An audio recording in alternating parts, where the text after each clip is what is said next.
Hey everybody, and welcome back to Venus in the middle of a delightful storm, where the coolant tank is down to 371 degrees Celsius. And yes, down. This storm has lasted long enough that the current temperature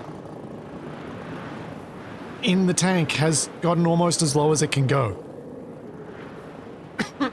It's amazing. Although, why is it? Oh, it's pumping back because now it's... Right. That's a problem I hadn't considered. It has gotten as low as it can go because of the way I've set it up where this has to be 5 degrees hotter than outside. Oh well, it's fine. Because yeah, this is emptying out. But yeah, the coolant tank has proper worked. I think what this means is if I wanted to, I should be able to expand the amount of gas I'm storing and have even more coolant available to optimize my cooling setup. So I would have thought that this would keep running, or I wonder... Oh... Or is something weird about this because of the game load mid-storm? Could be that. The way my code's set up might not like a game load mid-storm. Oh well, it's fine. The storm is good. The cooling is good. And I don't have a way up from here without using my jetpack. So let's use it. Can't actually walk up there anymore. So last week I had bought a whole bunch of water and was working on clearing out this tank. And I think I felt like I had myself in a position where I could possibly start working on a composter because I actually have enough water available to use one. And I'm just checking to make sure. I think I've basically used up most of my money. Could buy 54 liters of steam. But... Sorry. 5,400 moles of steam. Oh, it doesn't say what that was. I think they're all 100 moles. It's just the different temperatures. Do I buy the steam? I don't know. I don't know. I don't know. I'll have to think about that. I'll leave that guy stuck there for the moment anyway. I gotta go inside because my waste tank is about to get overfilled. Thank you, Bartman. Thank you for 25 months. And Zenthan, thank you so much for the 10 gift subs. Thank you very much. Yeah, I probably should buy the steam. It probably would be valuable to have. Great. We're starting the day with a dad joke, huh? Alright. My wife told me to stop impersonating a flamingo, so I had to put my foot down. Let's get this waste tank sorted.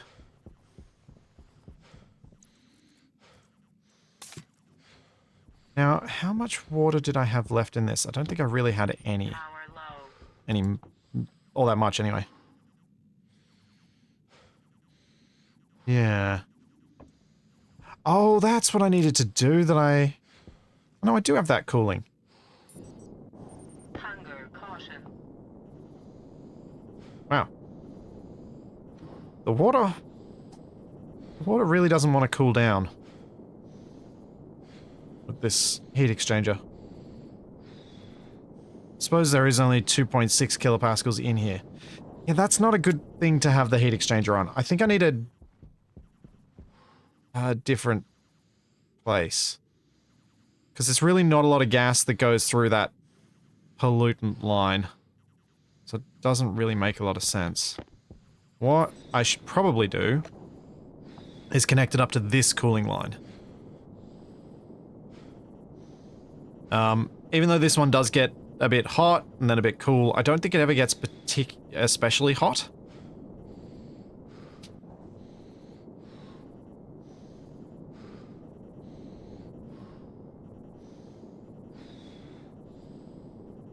Thanks, Charity. Thanks for the prime sub. What are we going to break today? Hopefully not anything, but I'll probably break how to actually make a composter, because I've never done it.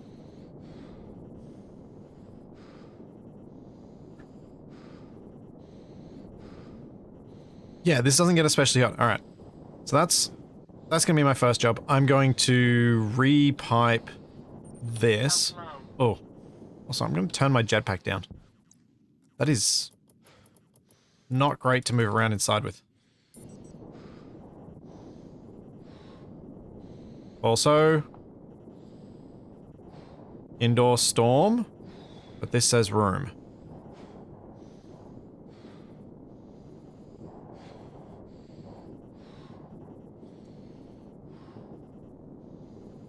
It does say room. It does say room. Everywhere. That's just visuals. We're okay.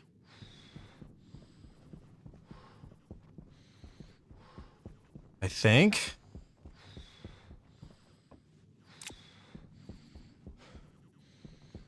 Probably.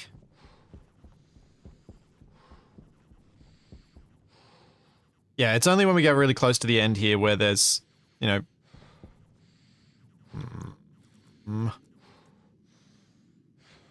If it's outside, this should take damage, but it's not. And also, I'm not getting blown around. So it's fine. It's fine. It's fine. It's fine. Okay, so... We'll just have to ignore that. And pretend like it doesn't exist. While I go and get myself some water. And some food. So we can stop with the breathing ASMR.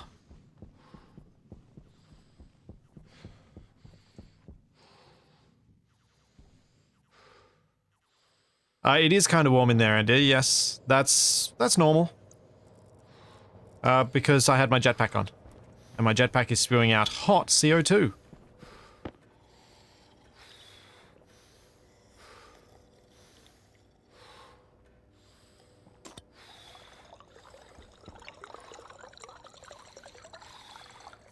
And I have enough stuff for muffins, but I'm going to keep getting rid of these cans just because they just take up storage space. I've got all this food here. It's never going to get eaten, so I may as well just slowly eat my way through it.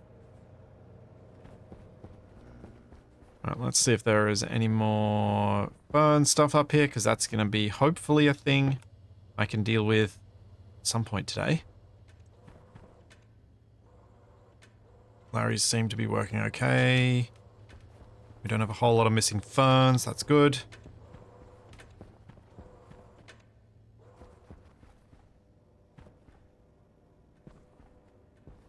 No, there is no carbon monoxide in this game.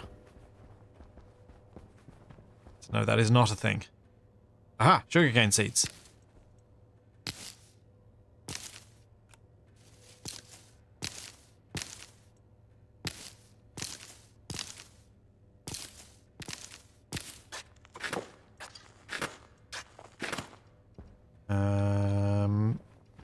Just gonna drop those there for a sec. I'm going to harvest all these ferns so I can put sugarcane in their place.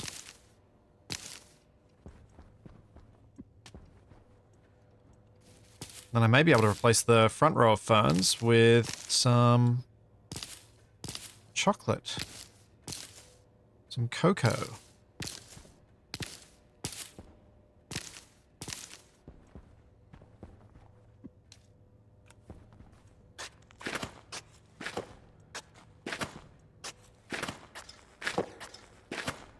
There we go. We have an excess of sugarcane seeds, finally. Now, are they the only ferns I'm growing down here? They are. I didn't quite have enough rows for all the different crops. Oh, well. I don't think I need to have ferns here when I'm growing ferns upstairs in the volumes I'm growing them. So it'll be fine.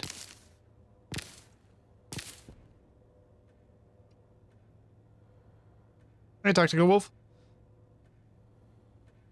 Is the CO2 stable after all the ferns started growing again? Not just stable, but actually increasing. Getting back towards my target. And I had a couple of comments saying that pointing out what I did already know, which is that I don't need to have the target CO2 as high as I have it.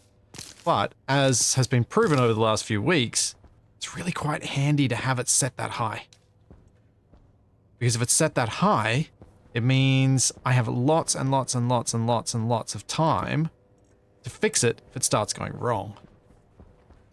Before everything dies. There we go, cocoa growing. Go chuck these fern seeds upstairs. I'll chuck these ones on the shelf. Actually, do I have any fern seeds on the shelf? Yes. 10? Yes. What's the plan for today? The plan for today, I hope, will be starting up a composter with its own separate water supply. So I don't want to steal the water supply from the plants area. I want to leave that independent. But I want to have a composter running. Because I think if I get the composter running, then I should be in a position where I can then start automating the generation of water by breaking down the biomass that I keep generating through the Larry upstairs. And then I can look at potentially expand, then the longer term goal is to expand this upstairs greenhouse to include Larry's operating on switchgrass. So that I've got switchgrass Larrys, I've got fern Larrys, so I've got all the oxygen production, but then I've also got more production of biomass for the volatiles, so then I've got lots of oxygen coming out, lots of volatiles coming out, and I can combine the two to create more water, and hopefully the balance of those two will mean that I'll still have more oxygen being generated, because I still do want to pressurize my base, and I'm still kind of only halfway there. I think I'm still less than halfway there, actually.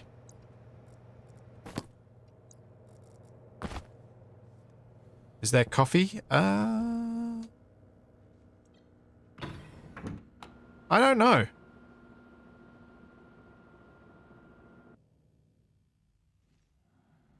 I honestly don't know if there's coffee. I don't think there's coffee. I don't drink coffee, so I don't pay much attention to that side of things.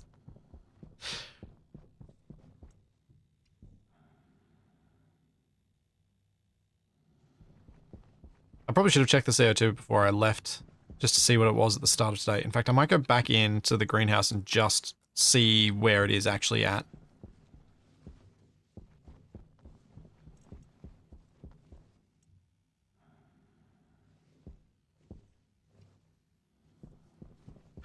I did not activate the mods. I did not. Let's do that.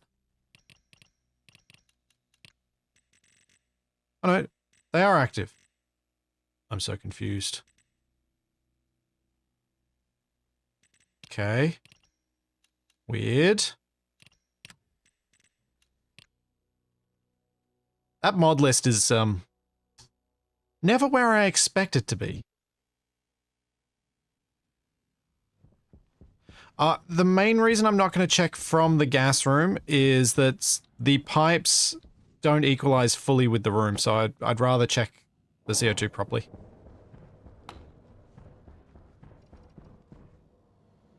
A skull is more of a bowl than a cup, because it doesn't really hold a lot. It's quite shallow, the bit that can actually hold liquid. 9.45% CO2. So that's pretty good. It's got some good, solid breathing room.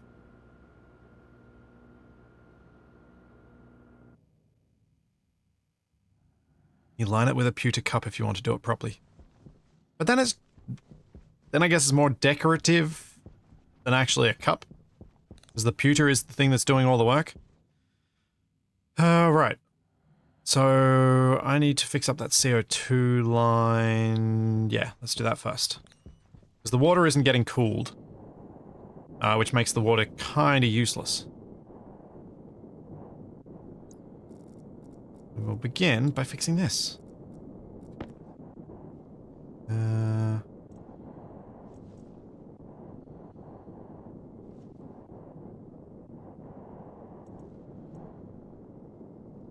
Feel like I might have to move the heat exchanger. Because I put it where it is to try and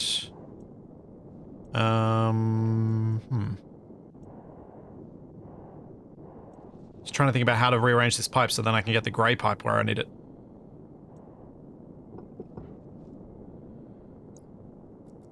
I have not made this easy to refit.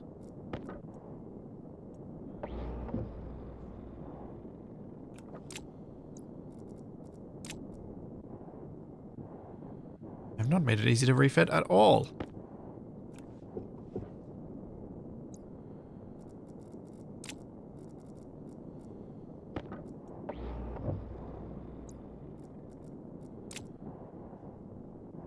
Okay.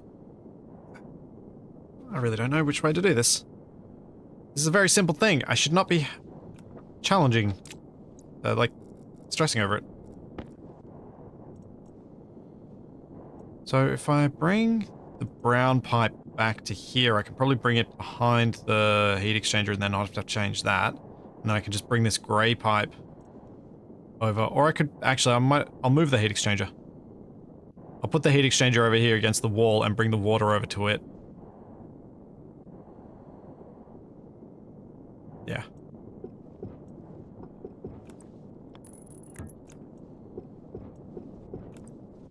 The reason I'm not using a condenser or anything like that is that that's a power input that I kind of don't need. The water should be fine to get cooled passively off this, because it doesn't need to be cooled quickly. So I may as well just let it go. Let it do its thing without any power inputs.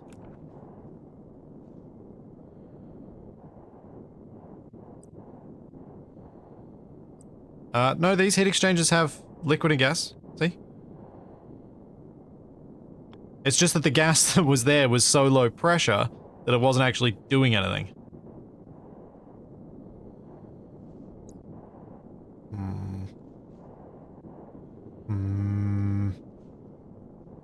Kind of want to put this somewhere neat and tidy, but I guess the wall just doesn't feel right.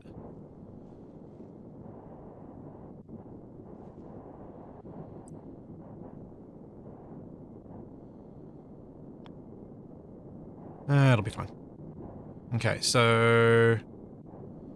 is it liquid on top in this orientation?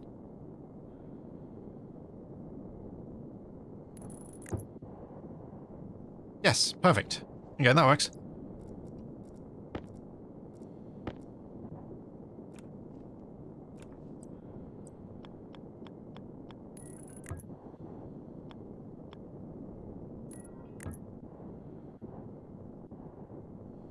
Will adding heat into the grey pipe hurt your overall cooling? Yes. Yes, it will. But it doesn't really matter where I was going to do it, because ultimately all of the gases in here have to go through this setup anyway, so... unless I built out an entirely brand new system, this was always going to hurt the... this was always going to be the case. It's just not something avoidable.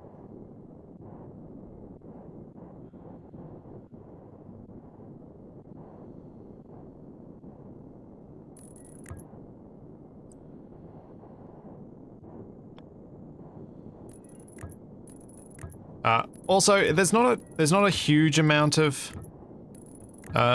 extra water that gets cooled this way. In the sense that the water is already, like, most of the cooling is already done for the water before it's by this system anyway. So all this is doing is just forcing the system to do the last bit of cooling on it as well. So the water vapor comes through here, gets cooled in this, and then gets filtered off by turning liquid as it cools down. And it was just as soon as it turns liquid, that cooling then stopped. But I'm just forcing that cooling to continue for the last little bit. Which I know water contains a lot of specific energy. The water is quite high. I think I'm using the term right. So it's going to hold a lot. But once it gets down, there's not a lot of water going through the system, so hopefully it won't be too much of a problem. Hopefully.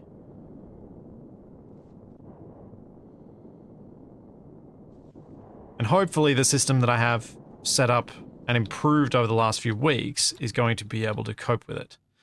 As my... Okay, so we had 9.45% CO2 in the greenhouse. We have 114 kilopascals of CO2 in the tank. We'll have to see by the end of the stream if those numbers have gone up.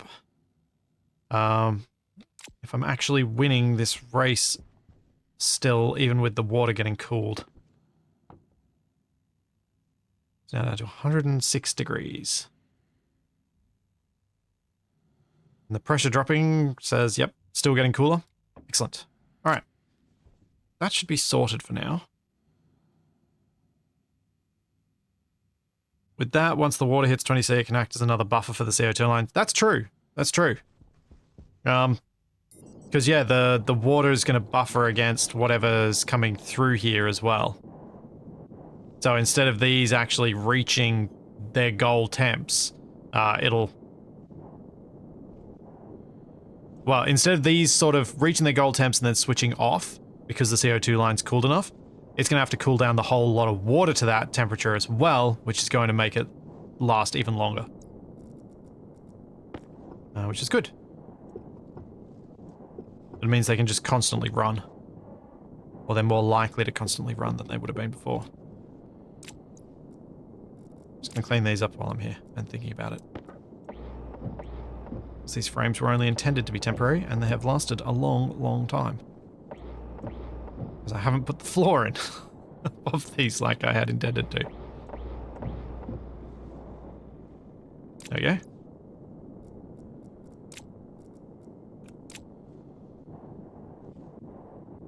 Alright. One small thing corrected. Now... Composter and water supply. I've got water outside which I can pump into the greenhouse, but I don't have any connection between the greenhouse and the regular water supply out here, which is probably the next step that I need so that I can move an overflow of water into the greenhouse when it appears, but also need to run this water connection past my underground area over here, where I'm probably going to be running the composter in this room.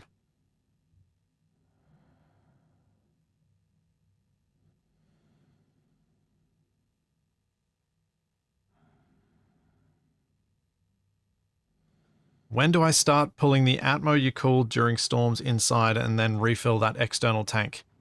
I didn't ever plan on doing that, actually.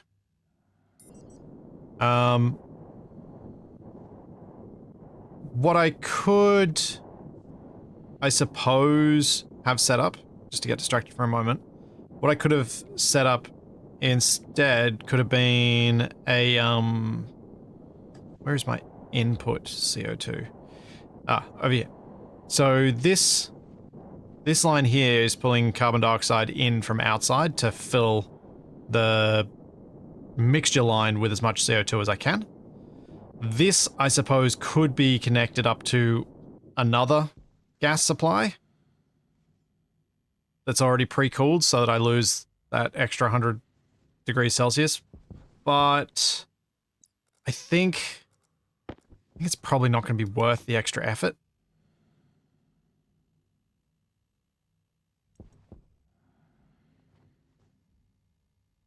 I don't think it's going to make enough of a difference for me to bother doing it.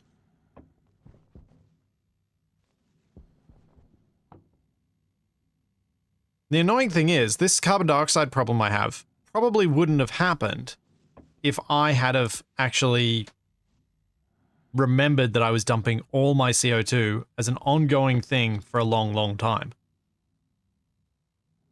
Oh, that's dropped. Did I look at that at a point where it was... That's not good. It's not good at all.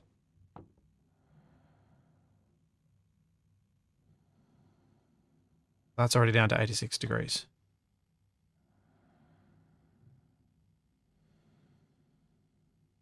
Oh, I think I know what's happening. Yep. This is not going to switch off. This is not going to pass through until this gets down to temp.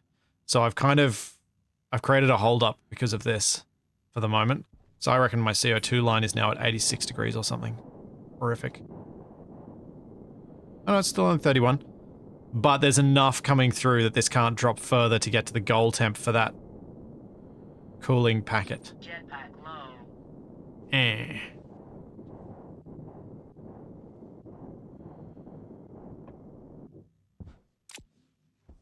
Alright.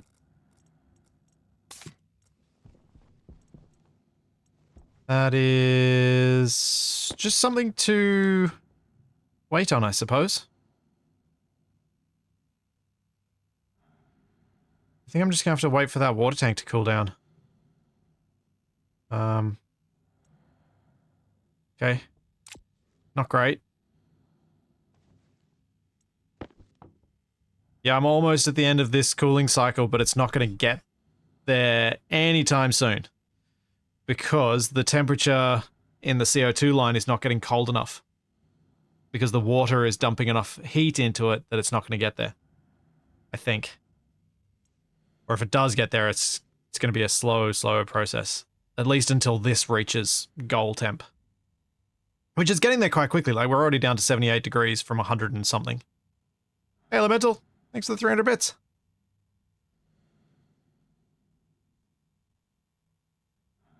So I think that should be okay, I hope. Hopefully there's enough CO2 in here to last.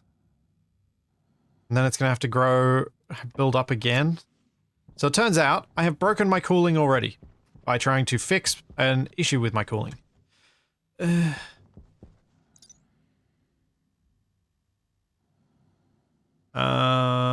Composter. No, that is not how you spell that.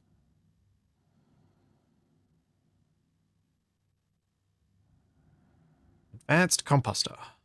The Advanced Composter creates fertilizer. Kit is made from electronics printer. Alright.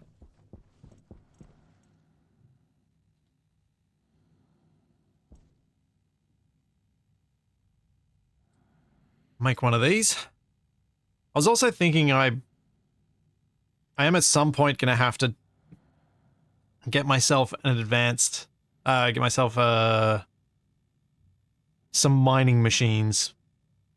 Because if I'm going to be continuing to trade for stuff, I kind of need to have ores being generated without me going to the effort of mining.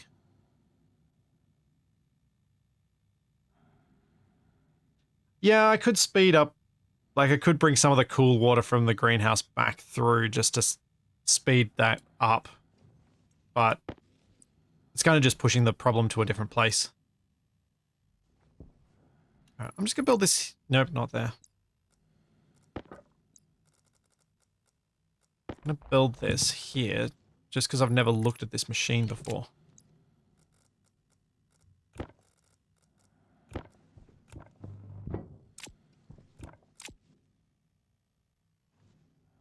So it's got a liquid pipe connection for the water to come in. Where does the volatile just get released into the surrounding atmosphere? Does this need to be in its own independent room?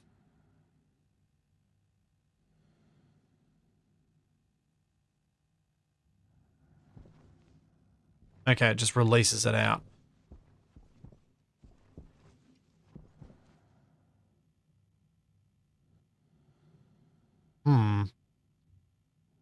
Toby didn't end up getting sick, no.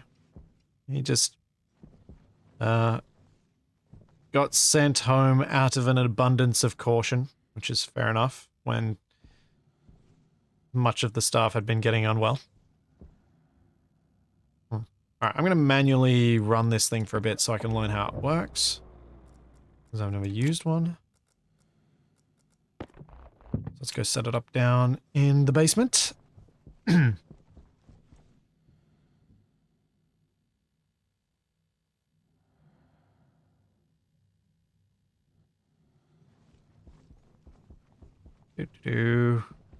I probably don't have enough room down here for everything at this point, but it's fine. This room can get it can get bigger out that way. Or I can move this to somewhere else. I've just got all of this related stuff down here, so I figured I'd continue with it. Let's put it over in the corner of the room because I'm going to have to isolate it.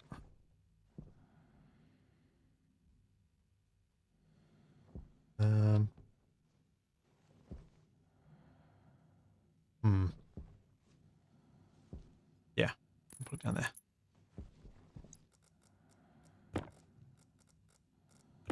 I need to build a little room around it. Also, chat, am I likely to need more than one composter? Should I be planning around more than one composter? Make an airlocked sub-basement.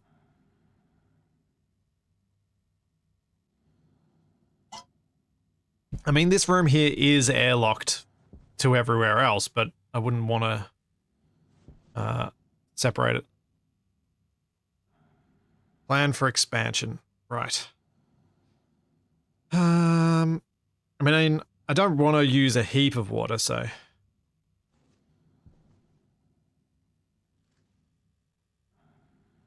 Actually, is there somewhere else I could build this?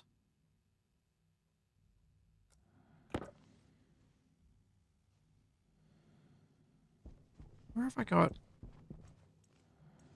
So I've got the downstairs of the production room,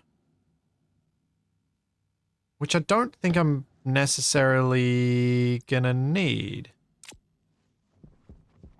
So I could put that as the composter and start pressurizing that area. That's probably not a bad idea. So what I'm thinking is...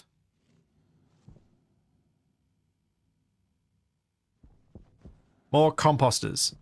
This space down here, this doesn't need to be connected to the room above it. Because I don't have any reason to have production, like, I should just make the production area bigger on the same level. It's more practical to have all of this stuff easily accessible. So if I finish off this room a bit, and make sure I've left room for the extra machines that I had originally planned, then I can use this downstairs area as my airlocked composter room. And just build those airlocks. Yeah. I am pretty confident I did turn my weather machine on. Unless I rebuilt it and didn't. But... I remember checking all that when we did it, but whether I rebuilt it at some point? Wait. No, I did not turn it on. That would explain why it didn't work. It's good to know. My coding is not as bad as my ability to remember to turn machines on.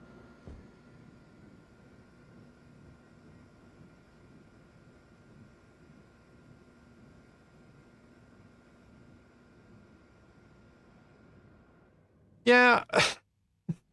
I don't think I want to have to run up and down for storage. That seems... not great. Deep miners was slated for that space? Might have been, yeah. That seems like it could have been a thing. Meh, I'm still doing it. I'm still going to do this as my... There's potentially enough room for the deep miners too. In fact, the deep miners and centrifuges also in this space would make sense. Because aren't they going to all off-gas? And so I need a separate room for off-gassing? Oh no, wait, the centrifuges don't off-gas from deep mined ores, do they? They only off-gas regular ores.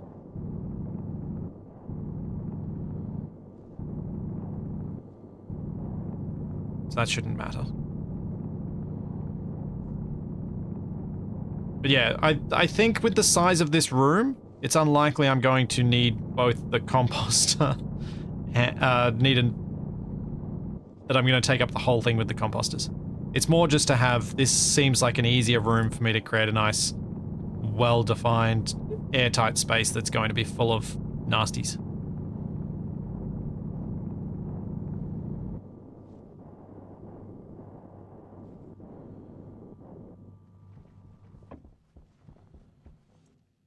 Dr. Wolf, I find it quite easy to recommend Stationeers for anyone who is interested in taking problems in new directions.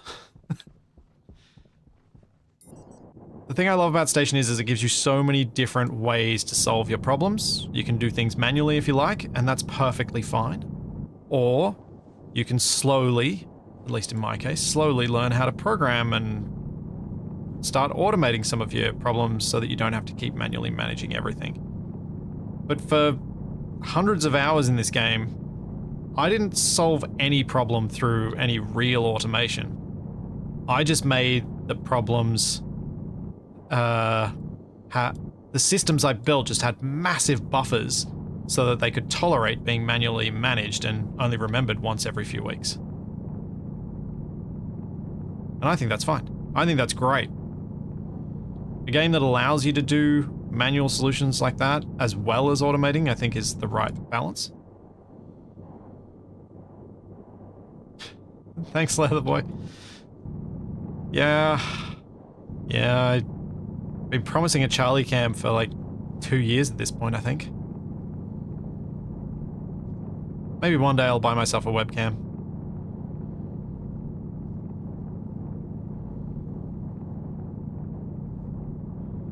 So many things. Too many things.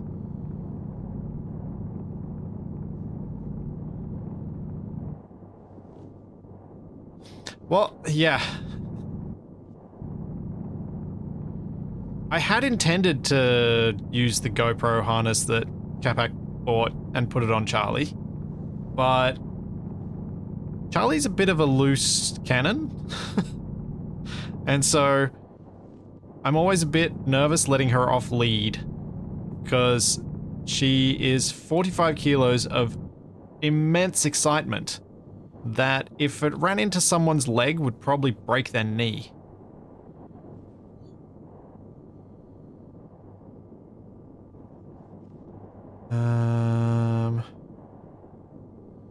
Probably don't want to go...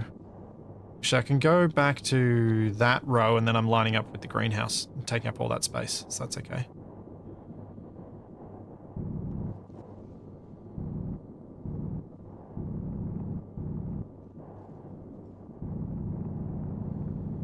I'll just make this room as big as I can before closing it up.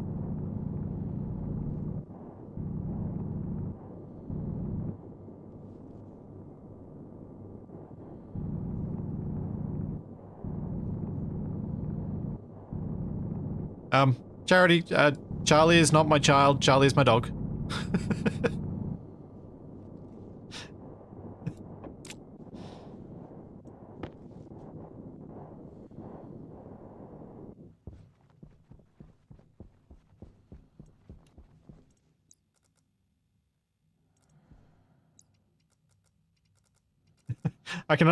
I appreciate the concern. But yeah, just wanted to reassure. I don't think Charlie has any future career prospects that are going to be ruined by generative algorithms stealing her image.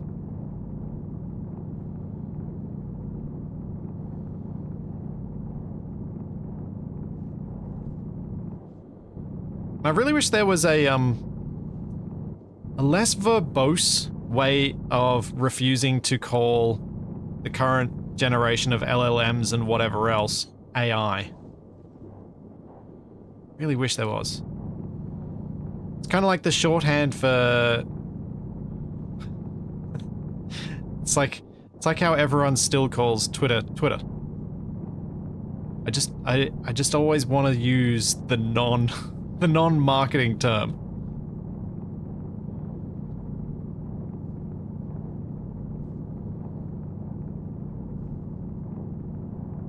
Call them PI, pretend intelligence. Yeah, it kind of works. Uh oh.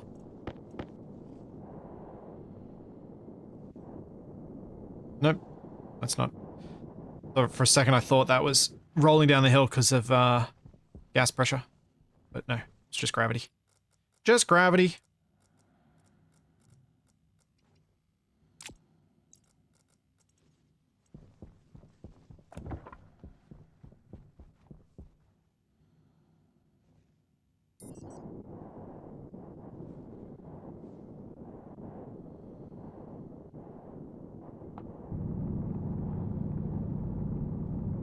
Am I getting close to outside Atmo inside? I shouldn't be. I shouldn't be. This room is a lot smaller than the room that finally led me to basically being an outdoor room. Because that was when my gas room was connected up to everything else. So I should be a fair way from that. But I am almost done with the excavation here anyway, so it should be okay.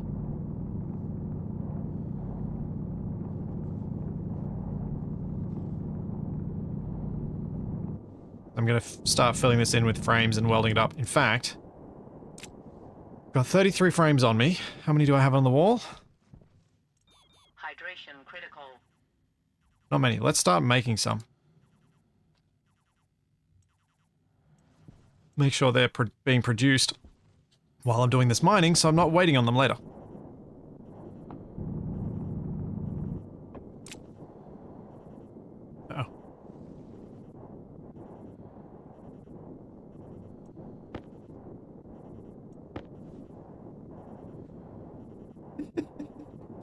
Oh, Crazy Canuck. I just connected 2 of your comments and missed out the middle one, and it was so much funnier.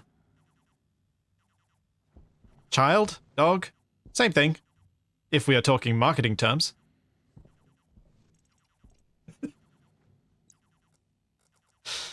I know you were talking about CPU weird, horrible marketing terms in between, but that was so much better.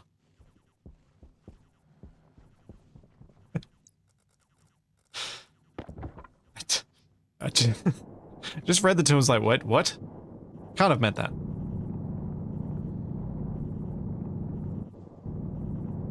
This isn't a RimWorld stream.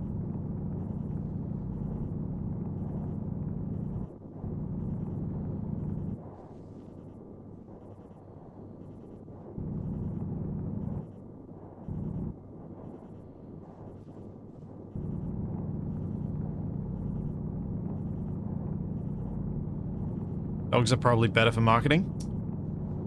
Oh. I think both of them are pretty powerful marketing tools. And with dogs, you've always got the cat people element.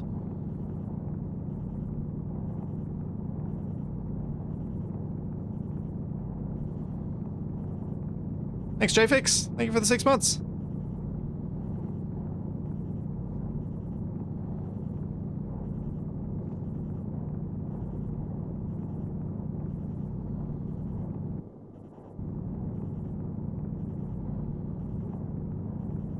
I mean, I don't mind cats. I just much prefer dogs.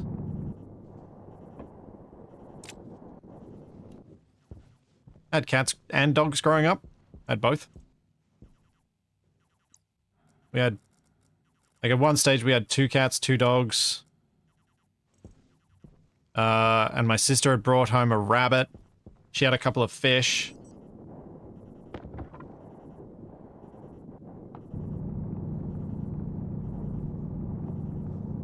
We used to have quite a few animals. At least quite a few animals for suburbia.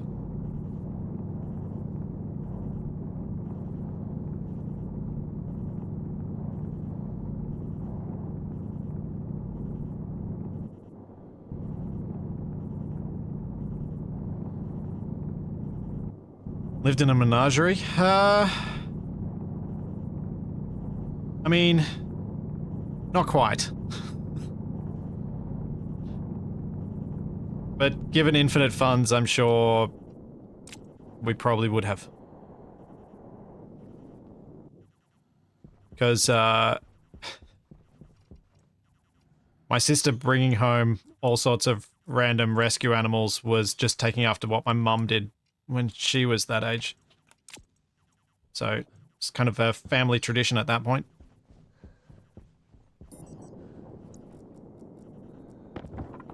And I know if I didn't think I was going to get in trouble for it, I probably would have done the same.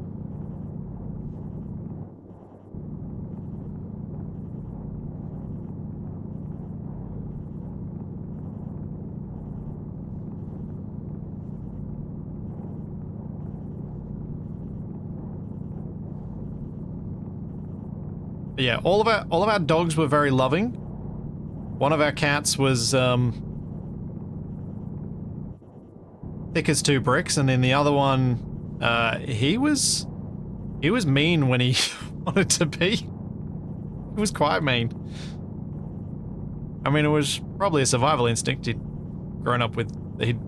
survived a whole lot of children being around him. Because I'm the youngest of 5. And, it was probably a sensible thing, but yeah, he was mean.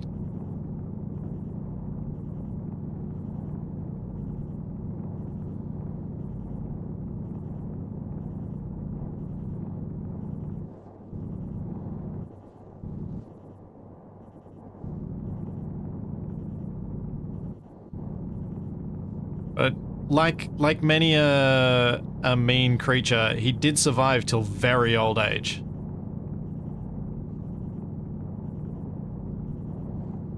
I think he was 21 when we finally had him put down, because he had become doubly incontinent, blind, and nearly deaf.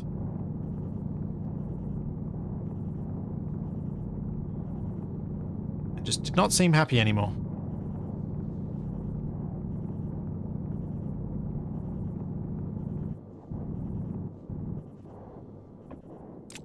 Alright.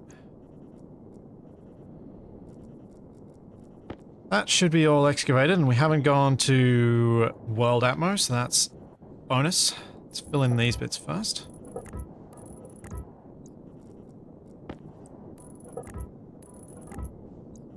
Grumpy old man? Yep, accurate. That's what he was.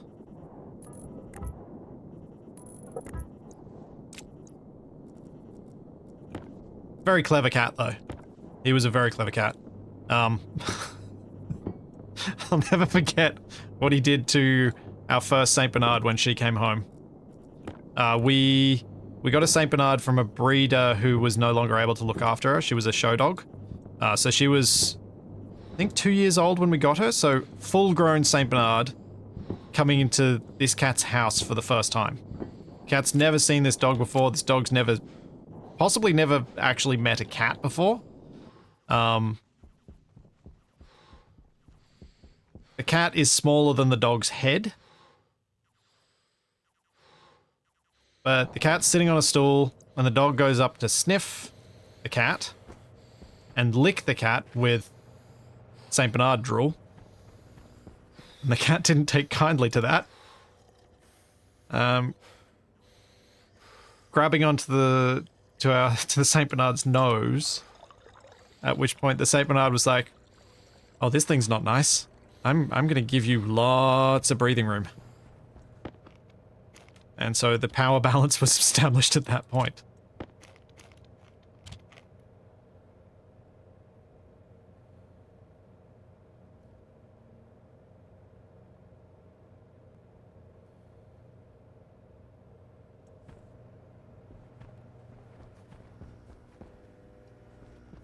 No, survival skills. Not being drowned in drool.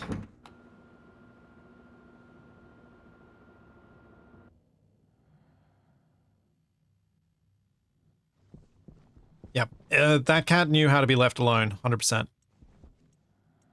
He was also very nimble.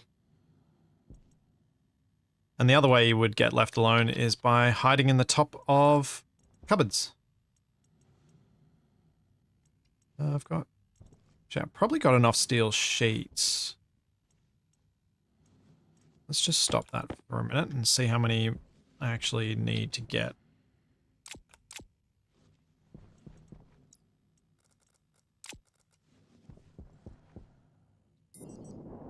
Okay, that side wall is now complete. I'll probably take out these. These don't need to be here. They're only there to support the things to build on it. I do look forward to when the devs finally change it so that we don't have to cheese support. Because I think at this stage, with the amount of people who do cheese support like I've done, there's probably not much point requiring support for a lot of these blocks. I believe it's one of those things that they're like, yeah, at some point we'll get to it.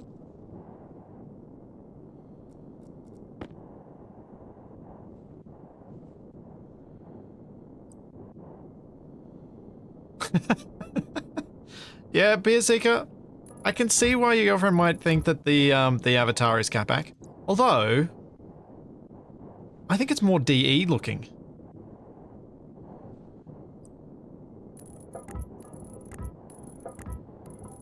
I think it's the thickness of the beard. And the position of it.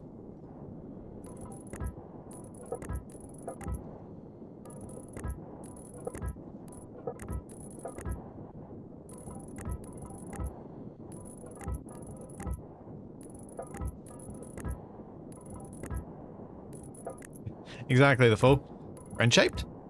No, not friend. Not friend.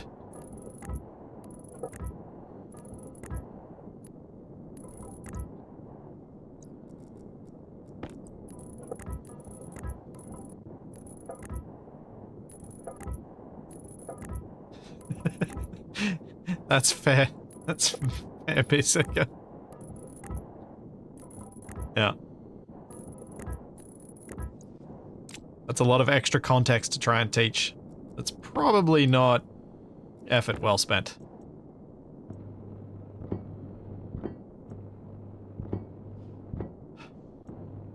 Oh, I'm feeling proper old man this morning.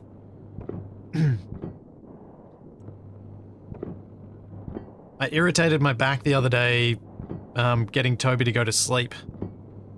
Because he's decided that he doesn't want to sleep, he doesn't want to fall asleep on my lap anymore. He wants to fall asleep in his cot, but he wants me to lie down beside his cot while he does that. On the hard floor. And then, that had been getting better. It had mostly settled down by the time I went to bed last night. And then when I woke up this morning, it is so much worse.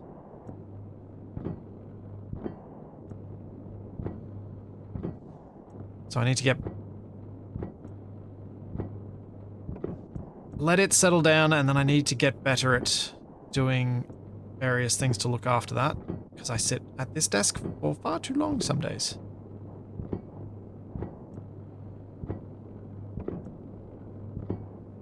And interestingly, I think my posture is not too bad during streams. It's usually worse while I'm editing.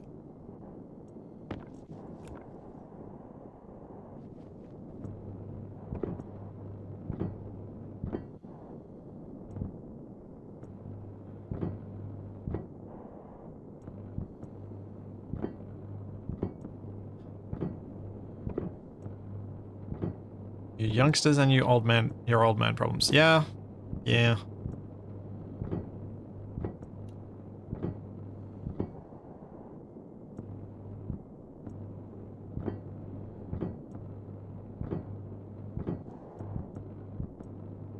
Just need to look after myself better, that's all. Bring back the stand reward. I kinda can't. The desk doesn't really go up anymore.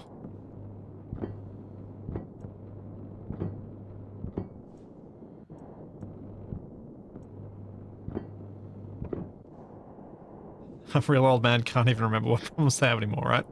Yeah, that sounds like there's some accuracy there.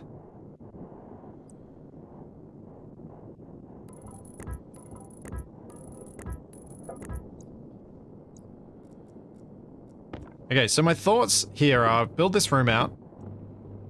I might even make some cladding and some lights for downstairs. At least lights. I should at least do lights, because I haven't really done lighting in any of the spaces other than the main floor. And I really should have more lighting through the base. But I don't want to do too much, because I don't want to distract myself from the learning of how to use the composter. So I can then figure out how I want to lay it out properly.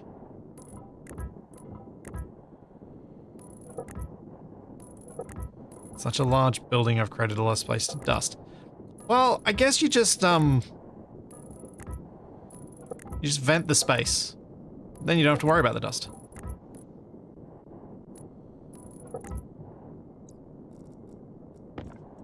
That's how it works, right? That's how you vacuum.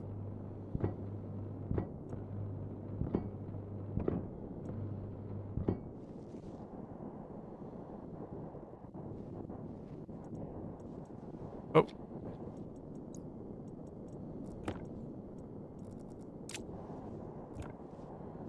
Oh, I'm so glad I at least saved up a bunch of parts.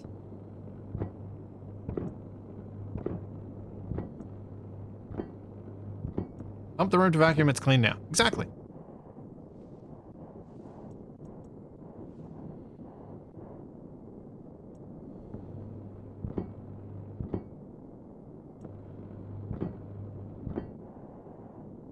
Yeah, unfortunately, fixing the desk is no easy task. I really don't even know where to start in trying to get a motor that would work to lift all the components I have on the desk and the desktop itself. It tolerated it for a bit, but it's just doesn't work properly, and I don't even know where to start with that stuff.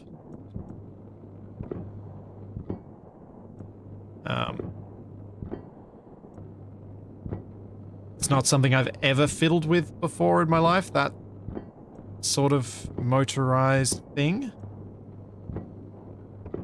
And because the desk lifts by extending the legs, it would have to integrate with the existing system. It's not something I can just replace with a new system.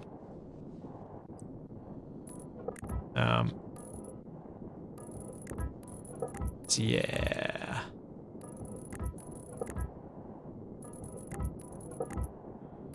I think it's a bit outside my skill set.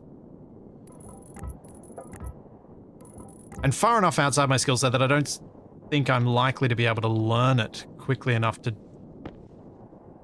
do it without it massively getting in the way of what of like streaming and everything else I do during the week.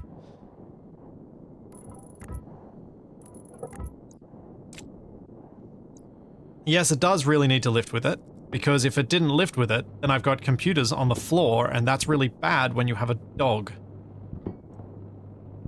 And I can't put the computers on the wall, because then audio problems would be horrible.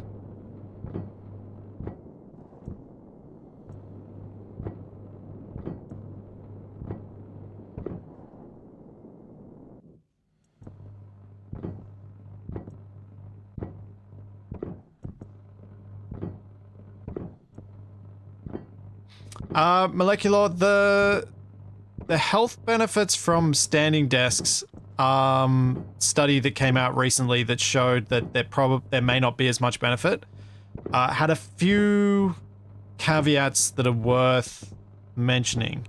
The main one being it was looking at people over the age of 60. So many of the cardiovascular downsides of it are things that tend to affect older people more. That's one big caveat. But the other one is that it was looking at standing for prolonged periods, whereas most of the suggestions from reasonable places about sit-stand desks are that it's the change in position that's good. So standing up for a few minutes, then sitting back down again. Standing up for a few minutes, then sitting back down again. And changing position, that's what's good. Not the being in a prolonged sit or prolonged stand, because that's not good.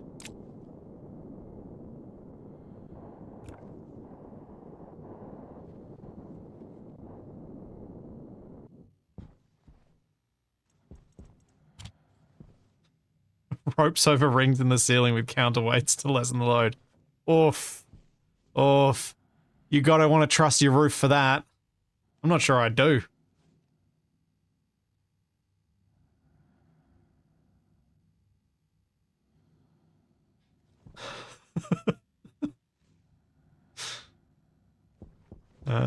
Kit wall, kit padded wall, kit flat wall. Alright, need more flat wall. At least I think it's flat wall. Yeah.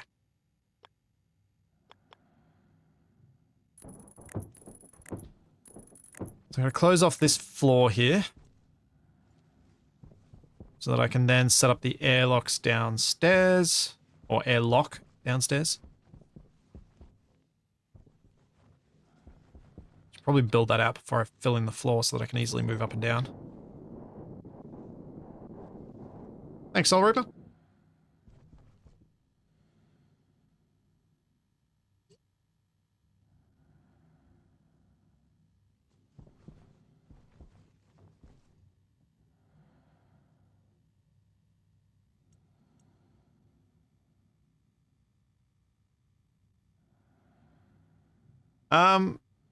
Seacracker, this series is going to go, probably until the terrain update. I don't really have any strong reason that I feel like I would stop before then. And when the terrain update comes, then I'm switching over to, as I've been saying the last few weeks, potentially back to easy mode on Mars, but maybe not. Maybe I'll go to Vulcan. So I've still got the heat problems, but different heat problems. When is that update? The last I heard from the developers was potentially November, if not, probably February. So, quite a wide range of possibilities there. Hang on. I need to do a thing. Which way around do I want these? Oh wait, that's that one? Oh, it's the wrong one anyway.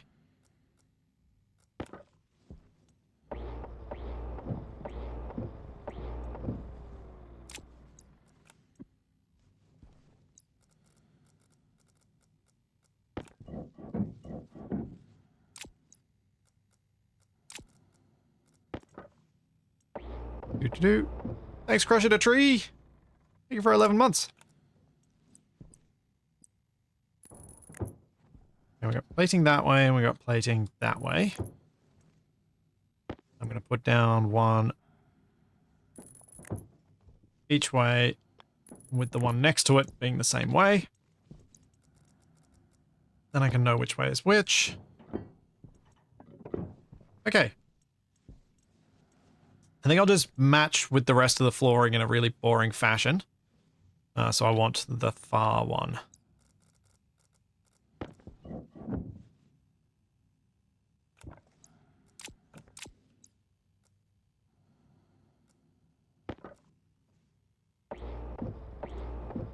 Why are some of my frames purple? They were painted purple in order to highlight where my living quarters were, like the walls. Because I had a plan around that didn't end up actually getting enacted. Because I got other projects that took priority. Because I was going to expand my living quarters. But then I didn't.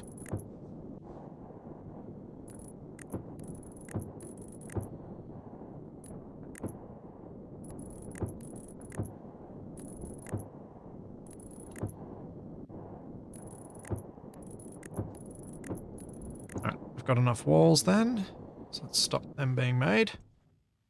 Now we need to make an airlock downstairs. So what do I need? Got a door. I need another door. I'm gonna need to change where that cable runs because it's gonna be annoying running it in the floor. Gonna need some big vents. What do we have up here? Active vent, passive vent.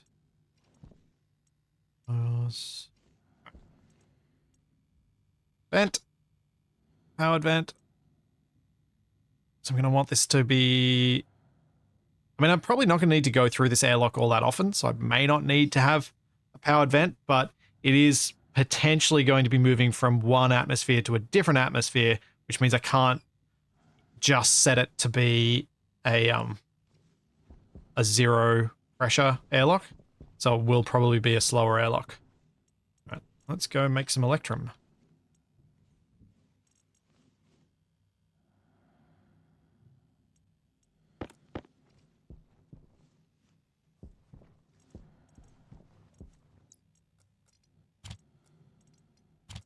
Just clear a little bit of this out of the airlock now. Ah. Oh, it must be full.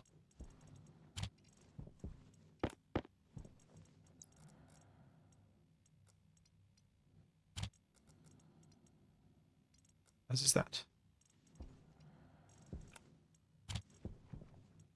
Just want to get the trip hazards out.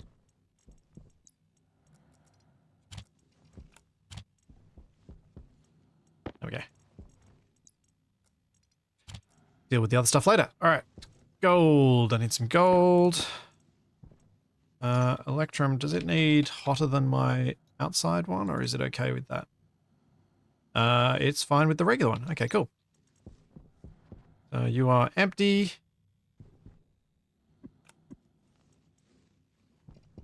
Gold and silver.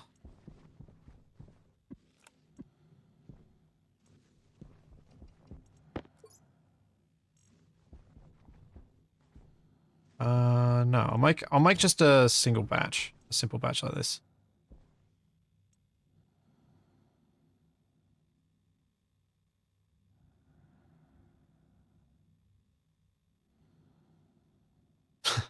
When you make your deep miners, can you drop the ore out of them into a hole, then you can go play in the ball pit? I mean, you probably could. Won't be great for performance, but you could probably do it. I built this base into a mountain. Yes, I did. Because Venus is hot, and underground seemed like a smart place to go. What pressure do I need? 800 kPa to 2.4 megapascals.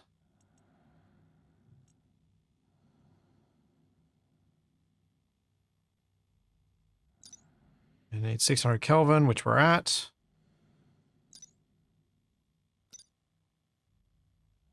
We just need the 800 kilopascals and we've got electrum. And I love having these two furnaces. I'm so glad I put the effort into making the furnaces and doing them reasonably properly. I know they're not the full crazy automated that a lot of other people do, but for my purposes, this is just great.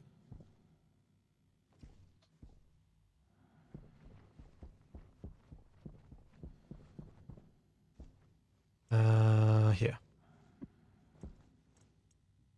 Another power vent.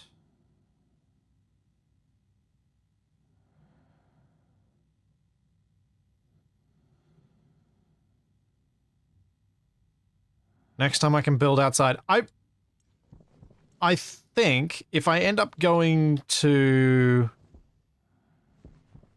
If I end up going to Vulcan after the... as my next run that I do... Big vent? Can I do a big vent? I could do a big vent, couldn't I?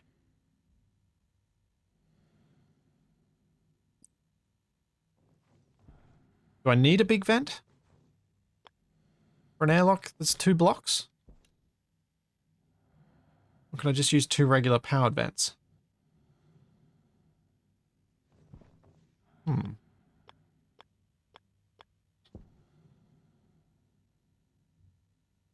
I'll just go little powered vents. Then I've got room in the roof for a light. Without it getting awkward.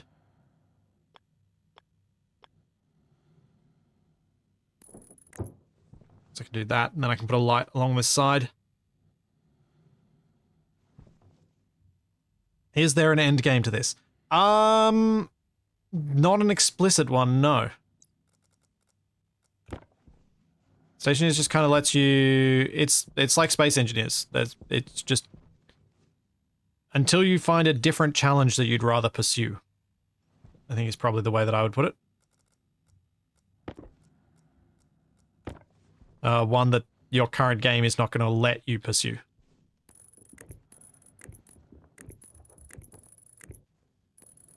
I'm going to do that.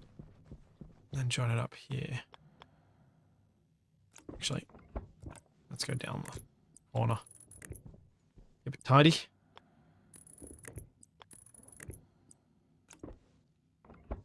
I don't like this, but there we go.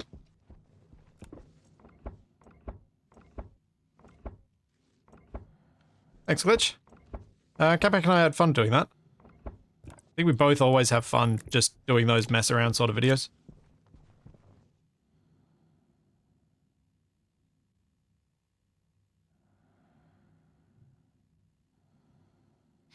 Yeah, Demonworks, I kind of feel the same.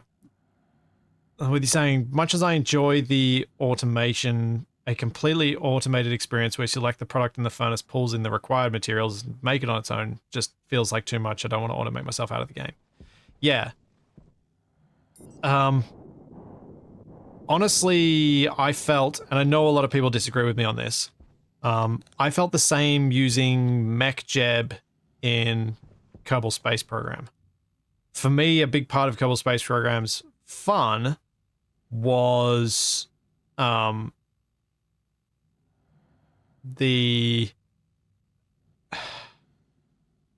actual control of the rocket. Door. That's what I was making. I genuinely enjoyed the direct control of the rocket and the fact that every launch could go wrong because of me.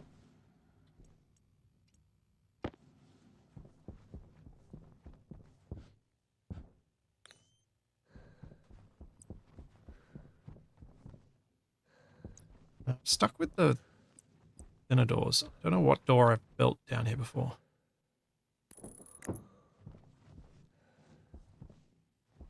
Oh, we'll find out in a sec. Plastic sheets.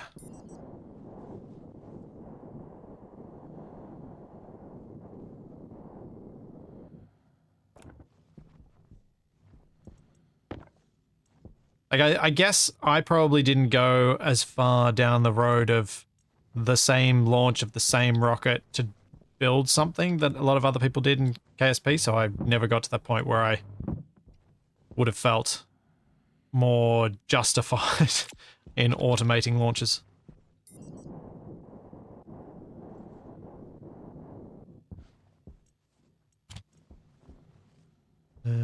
Glass. Crowbar. But the flip side to that is, for a lot of people, managing to make your furnace system completely automated is their end game. Once they've done that, they're like, yep, well, I've done all the things. Guess I'll start over again. And I suppose for me, avoiding that sensation of, well, guess I've done all the things, might be slightly part of the motivation of not doing those things.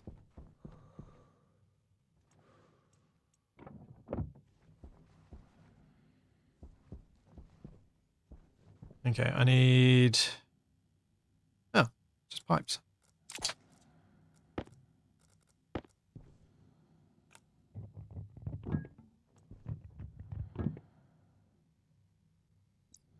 Welding torch and plastic sheets. It's only the really big vents that need the fancy stuff. Huh, cool. Alright. That's good, I suppose.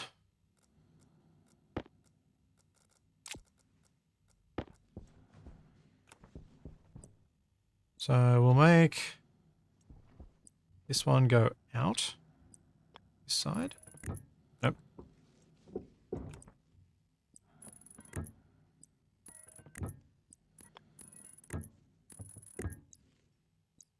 Crowbar this open so I can actually move through it.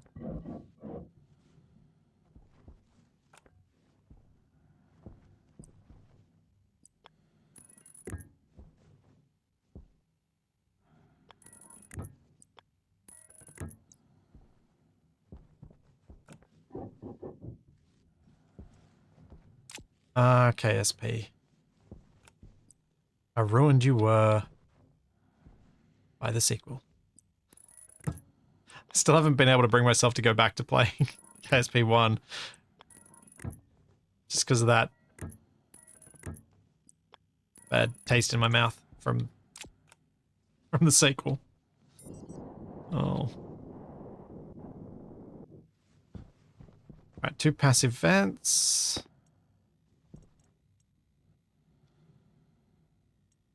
I need iron. I have iron.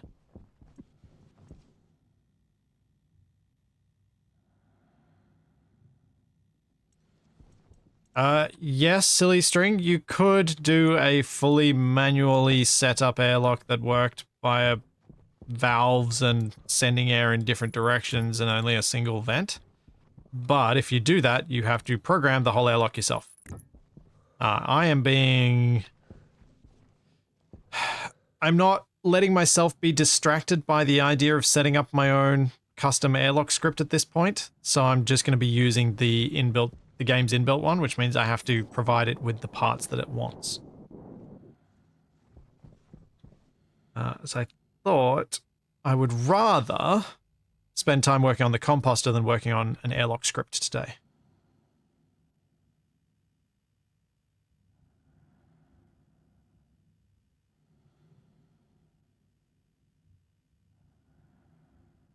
Oh.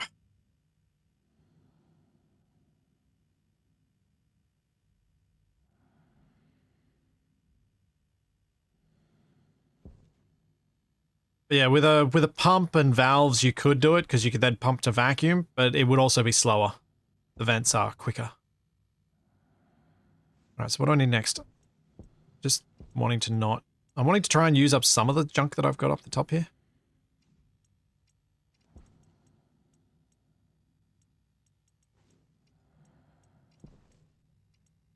But it doesn't look like I've got anything else that I actually need.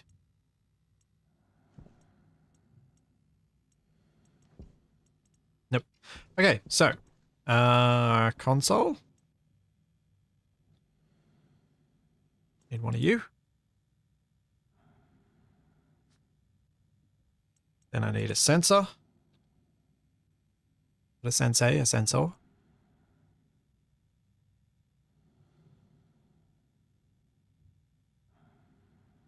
It's not that far till I can use this room for making the composter. It's literally build this airlock, fill up this floor space, and then I can put the composter down. Power controller.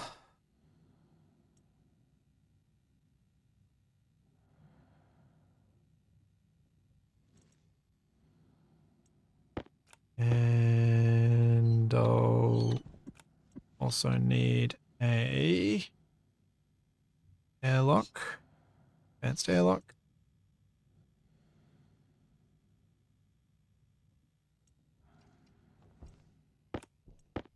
Yeah, I'm gonna need heaps of pipes. But I'm not sure what... I suppose liquid pipes mainly. Might want to start getting some of them made.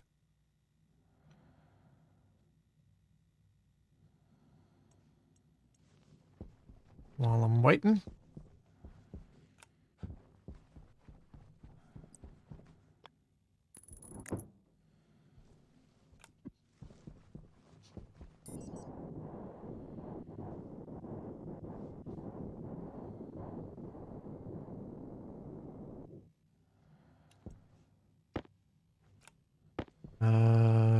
Yeah, I would agree. The fact that the composter exists as a thing that I have constructed does not really count as being made.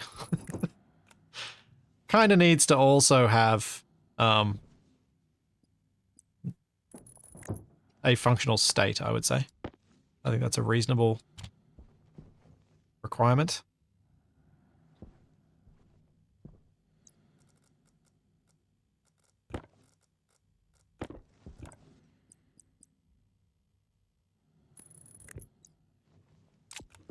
Need to make another battery for that airlock. Can I make another nuclear? Yeah, I can. Let's do that. Yeah, compost is the goal today. Making that stinky gas, the volatile, so that I can hopefully turn it into water without requiring much input from me. Because I feel like the recycler to centrifuge method is a bit more cumbersome than I was wanting, so I thought I'd see how the composter works now that I've got enough of a water supply to do it. That's going to take a while. I need more cables, so I'll make them down here.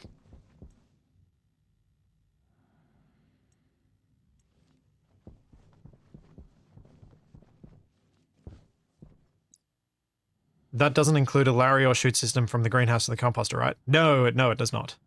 That I decided to delay until after the composter's in because it kind of made sense. Like, putting the whole transport system in before you've got a thing for it to be transported to, felt a little odd to me.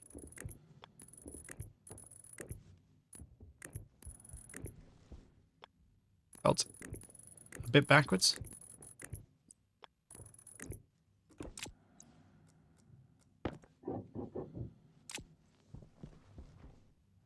Alright, so we've got vents, which need to be powered. So that's the next thing.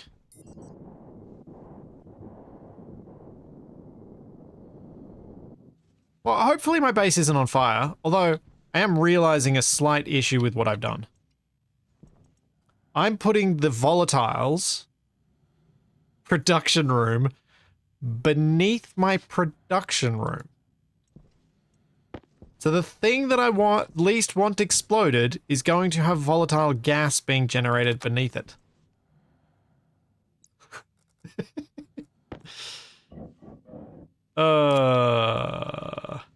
So if I get around to pressurizing my production room, if those two gases mix at a hot enough temperature, boom!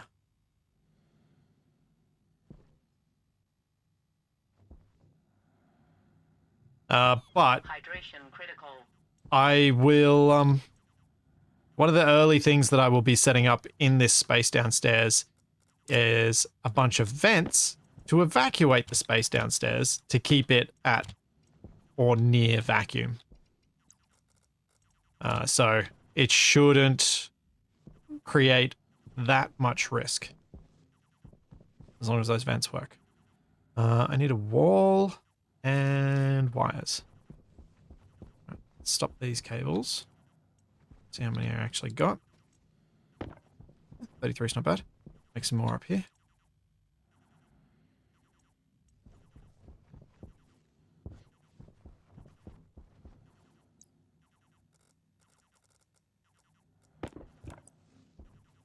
And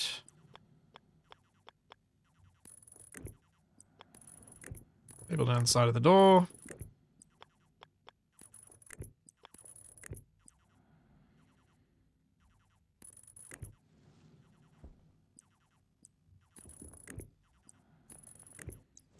And now I just want to get a light as well.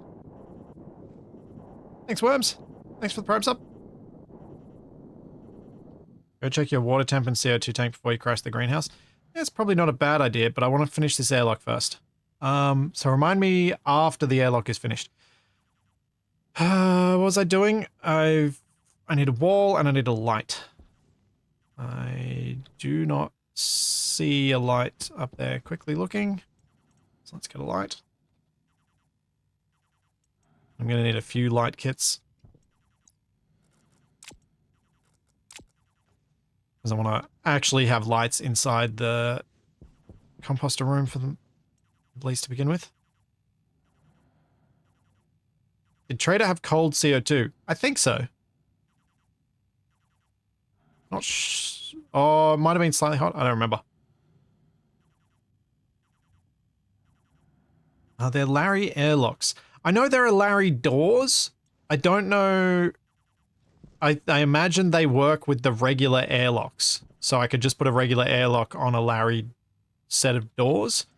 Then the issue becomes, how do you stop Larry going, like how do you program Larry to cope with the airlock and the pause that it needs to do going through the airlock? That I don't know.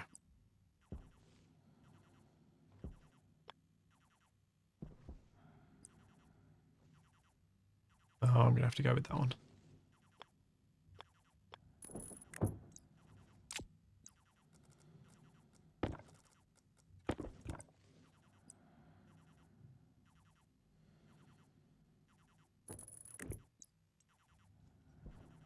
Yeah, that'll work well enough. Right, let's get some walls. And some glass, and I can set this airlock up.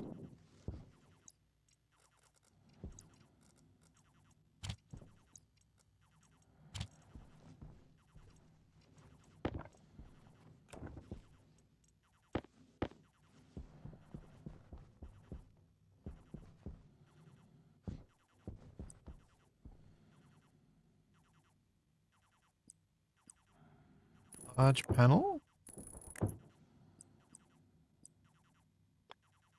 Oh no, I want the regular walls. I've been using regular walls for walls, so... but I can use these as the roof.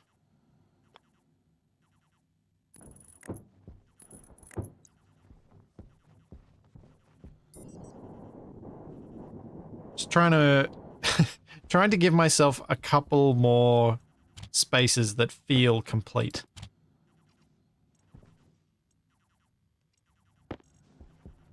Even if it's just a tiny little airlock, as long as it's cladded, it feels complete.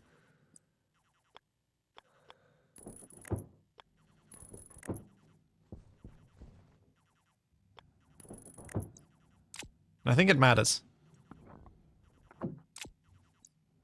May not matter much, but I think it matters.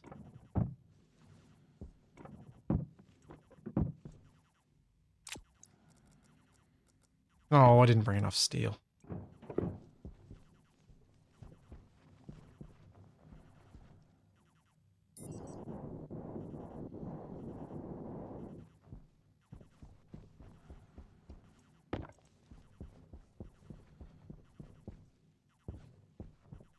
Long snaking track just to kill travel time.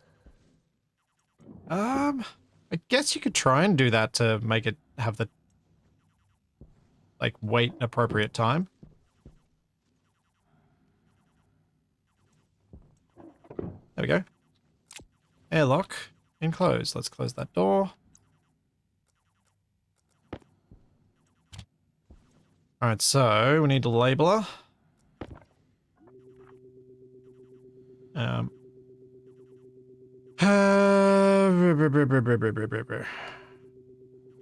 Main corridor?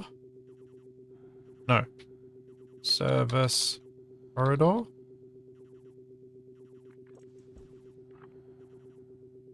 Compost.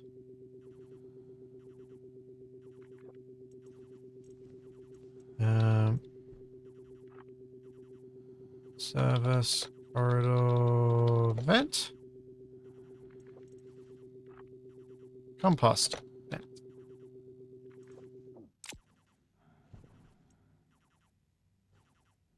Alright, so service corridor we will count as exterior.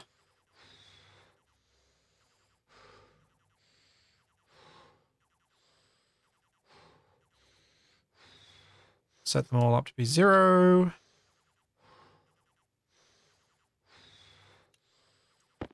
And it should be happy. Cool.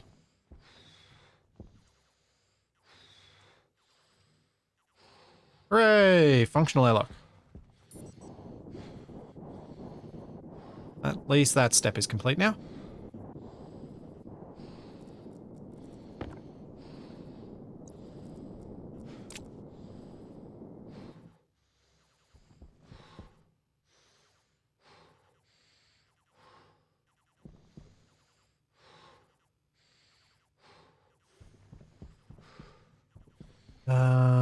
Drink. That's what I should be doing. Actually, let's just check. Let's check the Atmo, and then I'm going to go in and drink. Because I'm going to have to go check what's going on in the greenhouse after this.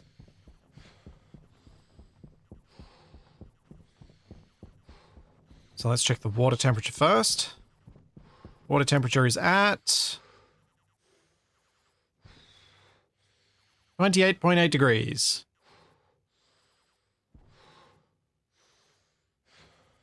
And this seems to be cycling through now, so that's good. CO2 is back up at 113 kilopascals. So I think we're now back to things going in the right direction. At least this water is drinkable. It's not particularly comfortable to drink water at that temperature, but it is drinkable. Like, it tastes kind of warm and a bit gross.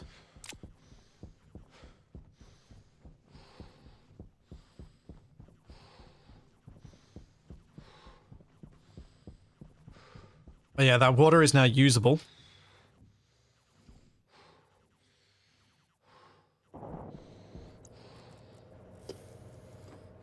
So that's good.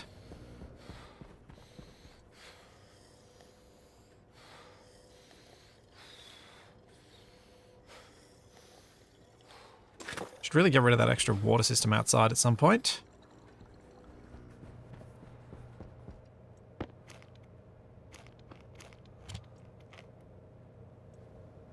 Okay.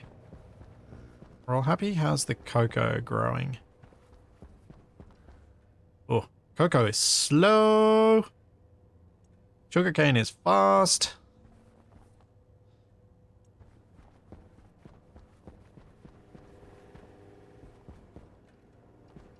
That's some serious purple. Yeah. As I mentioned earlier, the project for which I painted this purple didn't end up getting much more progress, so the purple then became a little unnecessary. Oh, hang on. Oh, that's right. I kept myself a backup hard suit in there, didn't I? How much decayed food do I have in the fridge?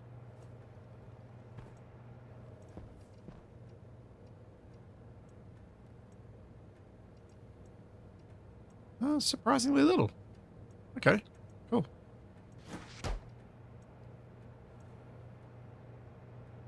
Kind of tempted to just stay here for a minute. Alright, I should check the ammo in here and make sure it hasn't gone too far wrong. Oh. In fact, it's even better than it was. It's at 11% CO2. Look at that. Nice.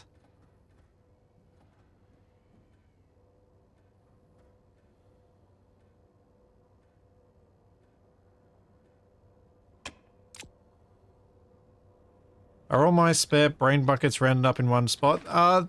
Most of them are in the greenhouse or dining room, pretty much. I don't think many of them are elsewhere. I don't think any of them are elsewhere at this point.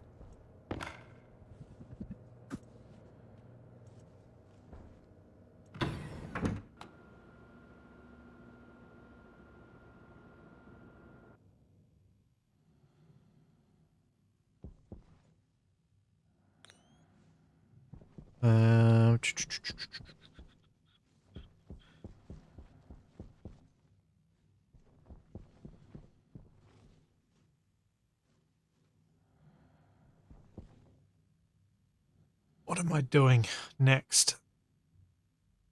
Putting some lights in, that's what I'm doing. So I need a transformer.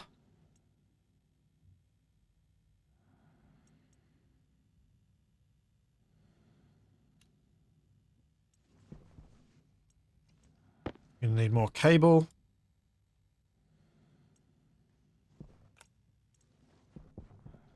Now, if I have a look down here, because I've got the...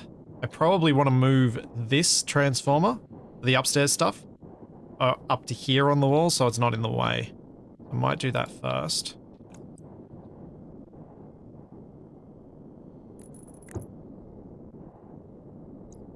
Which is going to stop my production of cables. I need to remember that.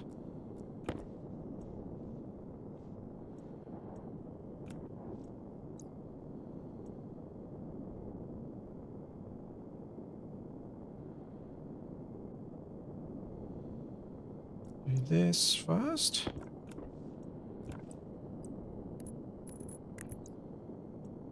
Turn that on. Now we can swap this for this. Putting it there.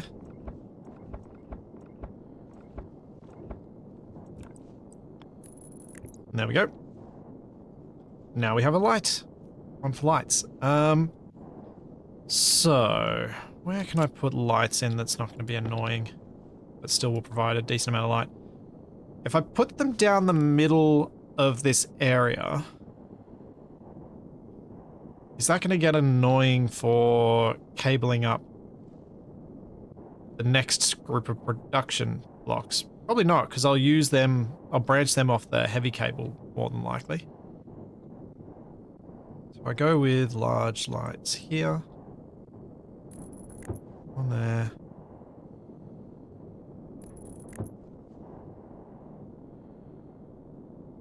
Guess I can always have in mind that I could move these later if I have to. Obviously not preferable. Oh, that's annoying. These don't evenly space this way. We'll do this then.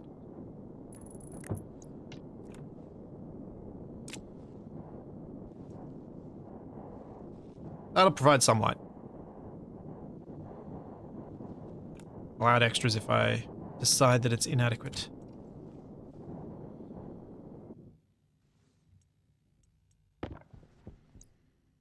You wish Stationeers had half block steel frames. I mean, I'm so used to Stationeers not coping with anything being a half block that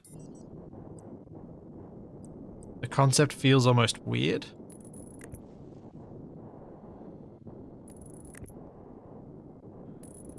Because they don't have any means to, like, determine atmospheres being different within a single cube space.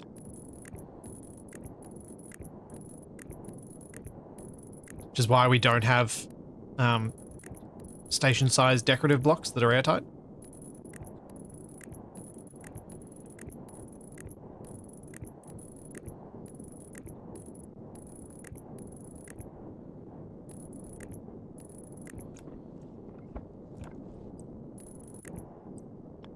But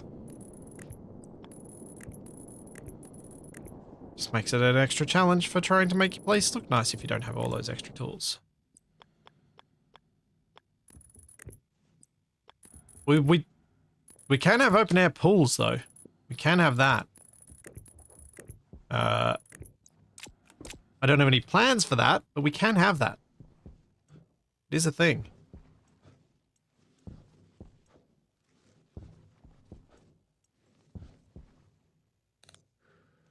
Oh yeah?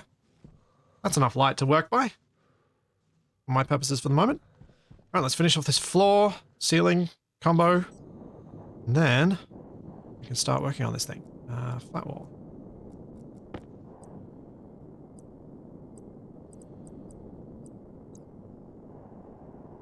Nope, that was not the flat wall.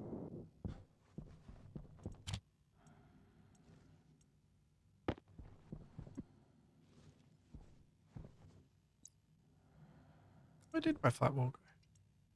Hit wall. Hit padded wall. Did I leave it on the ground somewhere? I thought I had enough to finish this off.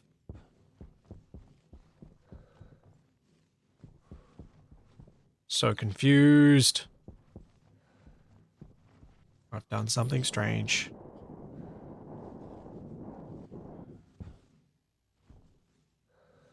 They have made it so liquid water can exist in open rooms, yes. I have no idea how well it works. There it is. How well it works with the way the pressures are, but yes. Liquids can exist in open. You can have pools again. That was released in the patch last week.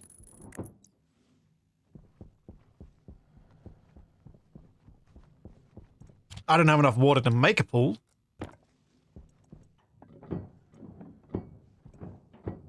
No, are these all... Did I do these all as panels, not plating?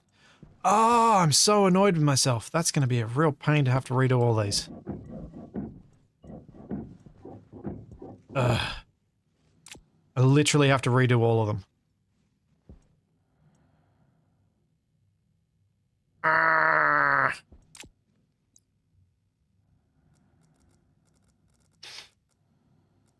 who?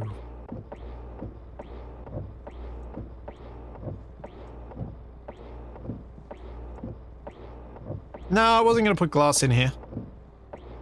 There's not much to see. I mean, I could always change it to glass later if I decide that, like, if enough of the Larry is visible or something like that. But for now, I don't think there's much to see.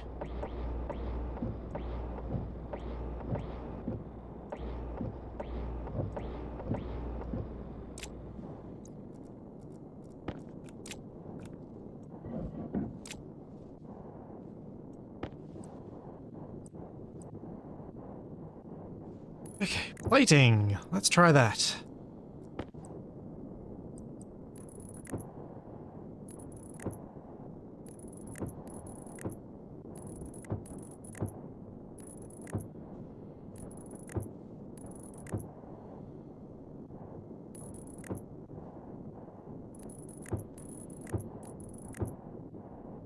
They were all the wrong type. They were all the wrong type. That's why I had to fix it. I mean, a couple of them might not have been, but they pretty much were all the wrong type.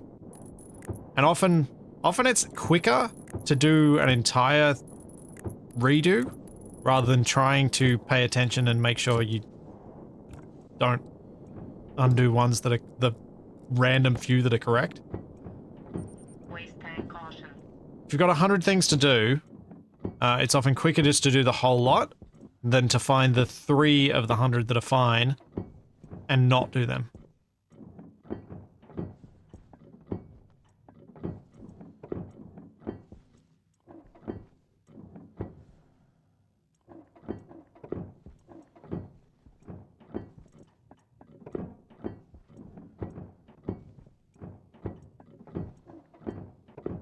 There we go.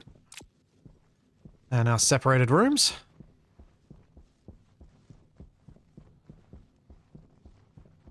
No, it's nothing to do with streamer brain or anything like that. It's entirely just, that's how things are. It's just literally easier to not worry about those things and just do it. Just get them out.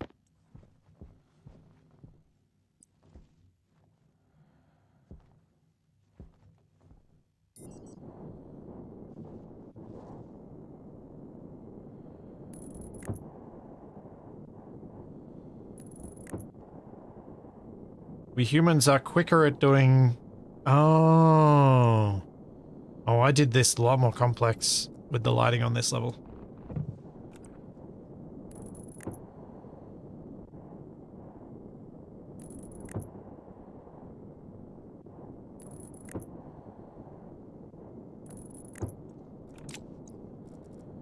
Well. Figured I may as well get this lighting in since I had the lights.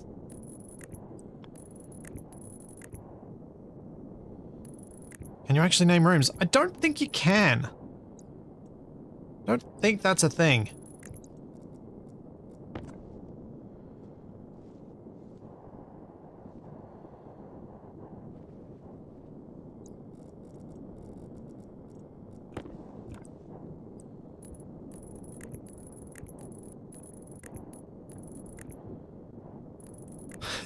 At least they weren't light armor inverted corner blocks. Oh, yeah.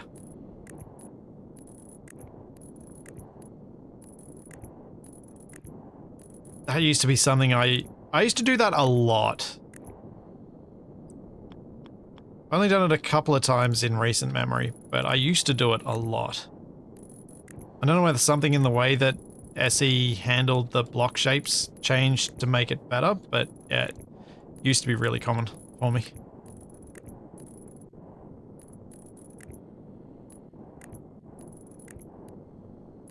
Thinking back to the days of survival maybe like 6 years ago.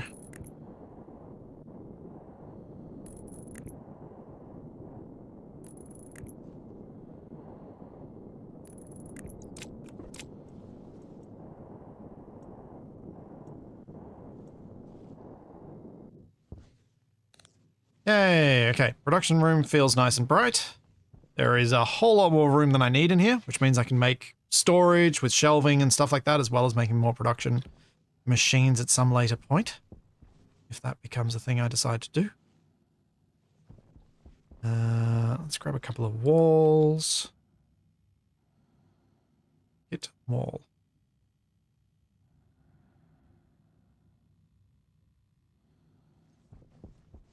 I can't light the corridor because I don't know where the roof is going to be properly. So the corridor is going to remain unlit for now. The base is getting, like, there are more and more rooms in the base that are starting to feel complete. So I'm happy enough that I am gradually making progress. Certainly things aren't going backwards, I guess is probably how I feel about it. Oops, that's not what I want.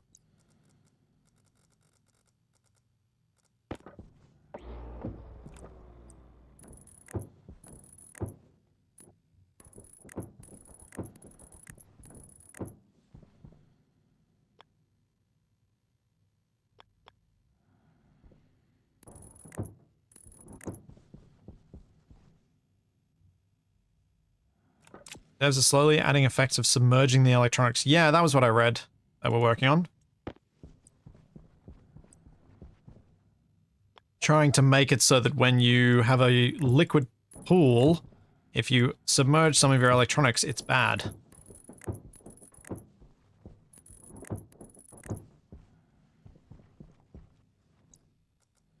And of course, being Stationeers, the first response to that in the Stationeers Discord was, well, actually, pure water wouldn't harm electronics.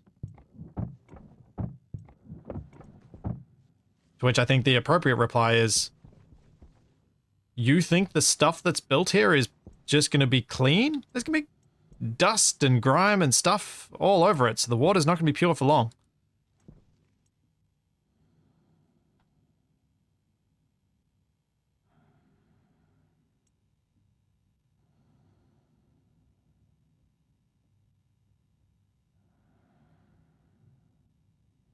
Nope, the terrain update has not happened very inky. That's why I'm still here on Venus.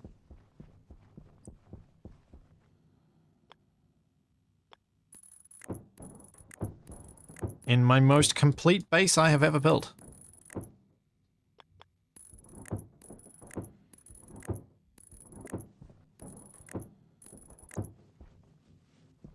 Yeah, we might have to get some waterproof cabling and lighting options. Because otherwise the only thing we're going to be able to light our pools with is Cherenkov radiation.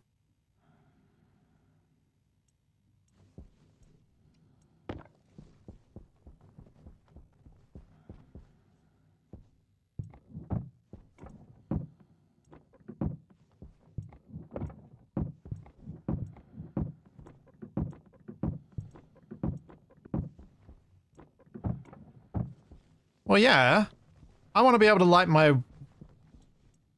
I want Cherenkov as one option, but I don't want it to be the only option.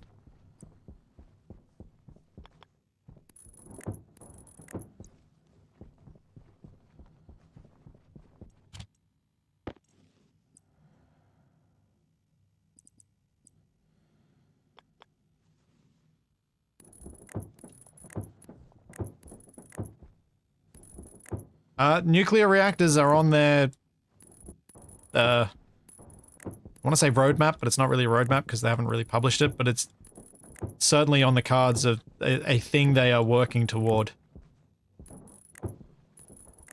Where we have to manage our fuel rods and all that sort of stuff. I think that's a big part of why they've put the effort in to make water pools available so you can have cooling pools. And they also seem to be making proper efforts towards the terraforming expansion. Which I think will be a paid expansion, which is perfectly fine by me.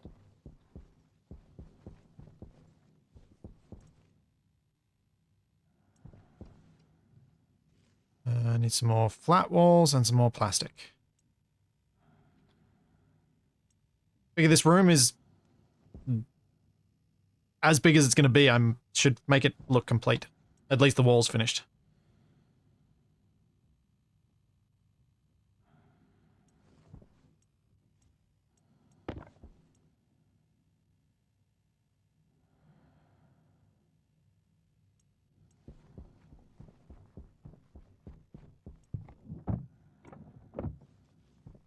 I will at some point have to try and find the time to rewrite my manufacturing and my cooling on the walls. It's kind of sad without the text there now. I'm kind of annoyed that that went.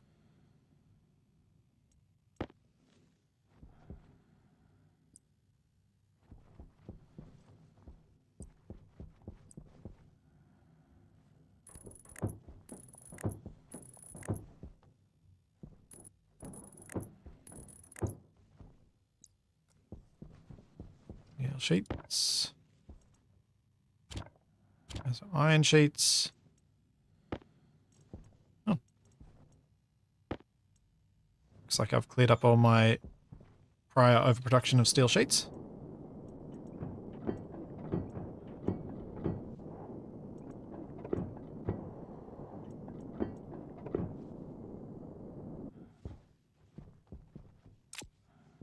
How many we got? 11. Still gonna need more.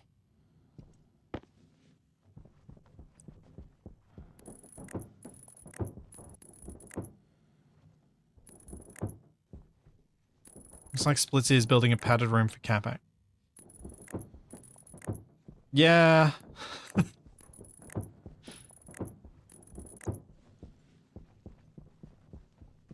Does look a bit like that.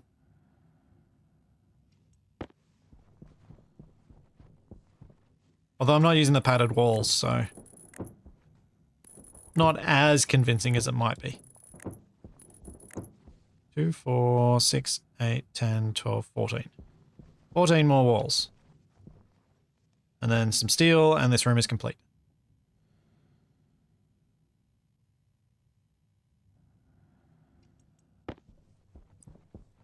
Oh, completely enclosed minus the doorways, because I haven't put the airlock doors in that I had thought of putting in here. Which I may actually not do. I may just leave them as regular old doorways. Any plan on painting the room? Not particularly. I don't know what color would represent manufacturing for me. Oh. Ran out of steel. Have to go make more steel.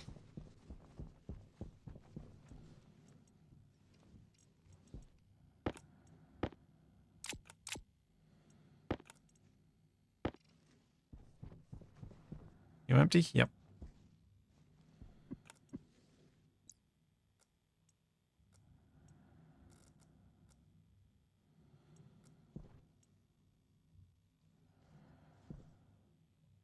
Pink? No. No, pink does not represent manufacturing to me.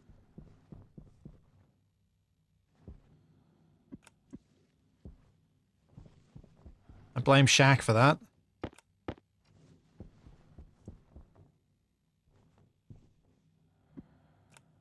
Orange would probably be the closest, like a hazard sort of thing. But I also don't think standing in an orange room would be particularly pleasant.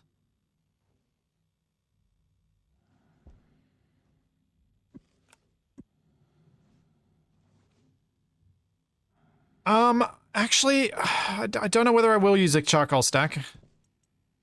I was thinking I'd use the coal because I've already got a backpack full of it and I'll use more stacks because this coal doesn't stack up as high.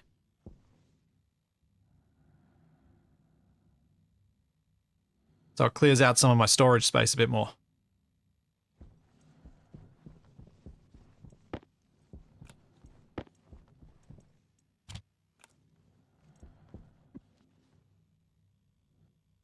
Okay, 600 grams of iron would mean I need 200 grams of... Actually, it's kind of neat. Let's just put the charcoal in.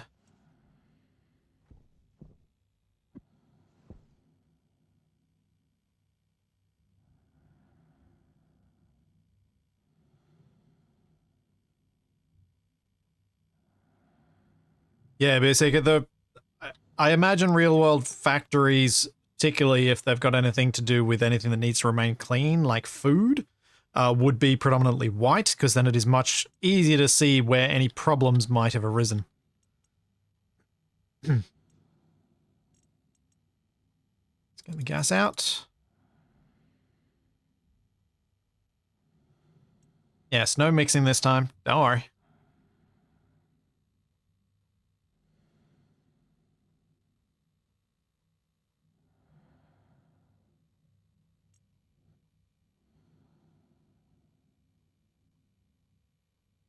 I will have to play around with painting rooms and seeing what I like the look of and trying to make things more interesting, because the greenhouse is definitely nice because it's actually got a color scheme to it.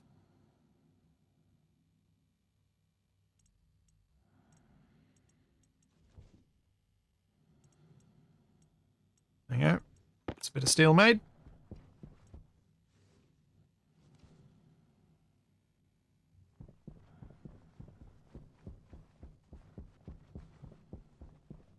Never been in a green hospital. Blue? Blue is common for hospitals. Green, not so much.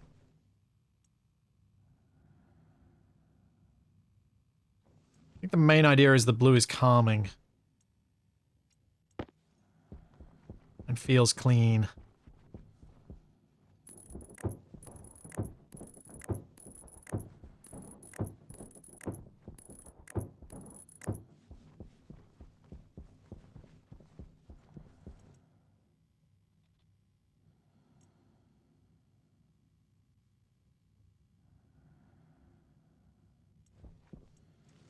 I'll leave those printing while I'm getting the rest of these up.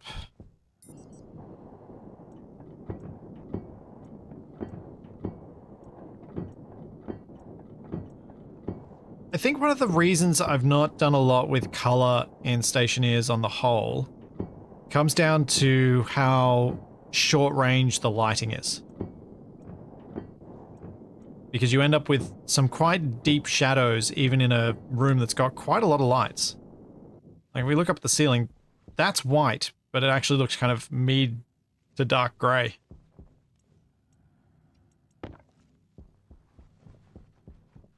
So if I added grey to it, it just takes so much work to bring it back up to feeling bright enough in here that it actually feels lit.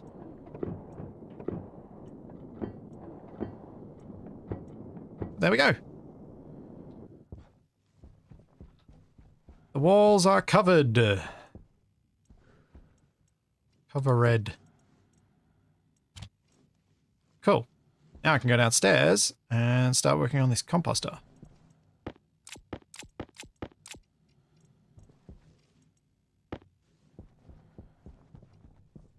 I'm going to want a powered vent. I want a big vent to suck all the volatiles out.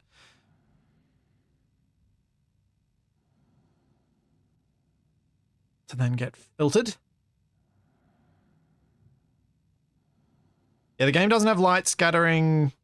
I imagine if it was rebuilt today, the game would probably have ray tracing so that light scattering and the stuff like that could happen, but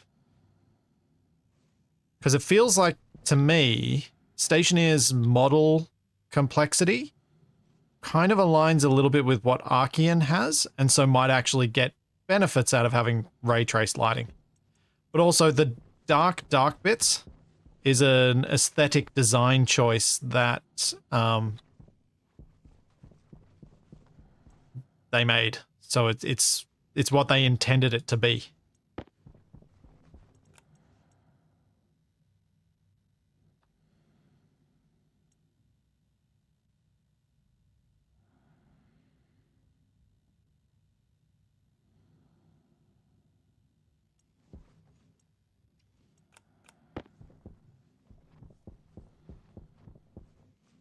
Oh, there's more places than just that door that sort of need a light.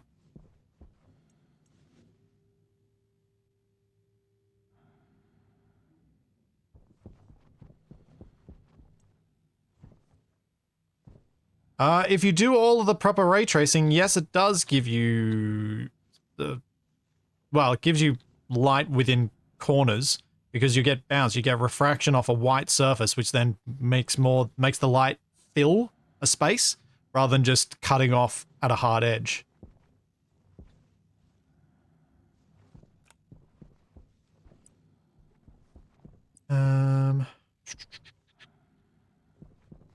I've got pipes running through there. Might have to run the pipes. Pipe could probably run across the top row there because I don't have anything too complex there. So I can put this in on the wall here.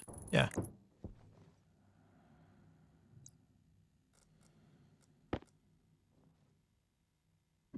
Oh, I kind of want that to be brown.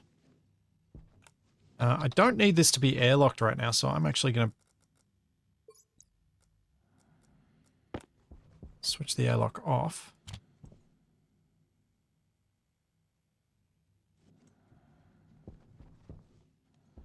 I can do things like go through here.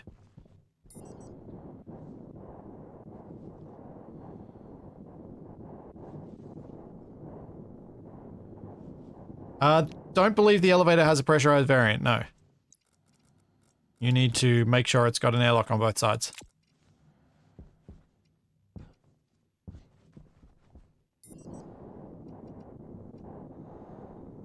Really need to get some stairs in there at some point.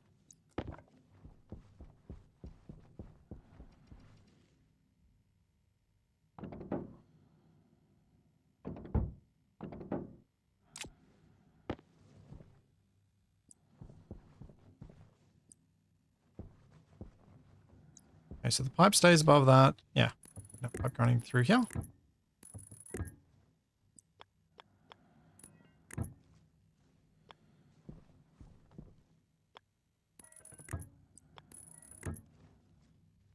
And not down to the floor. Eventually. But probably having to go around that to go up to join onto whichever one of these I need to join onto. Probably this row. That's fine. We can do that.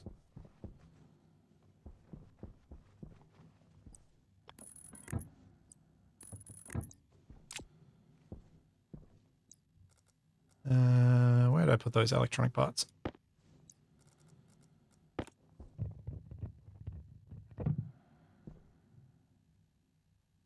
Oh, I need plastic sheets to finish that off? Man.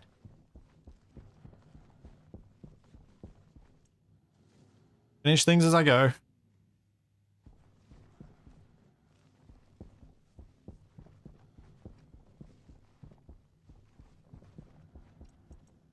Oh, I've only got 3. Wow.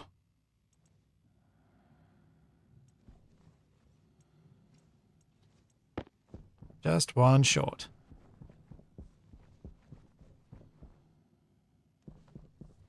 Is that pipe not on the floor already?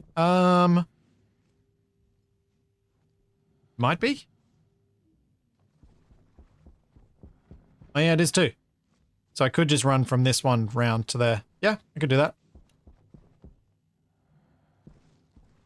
I could do that.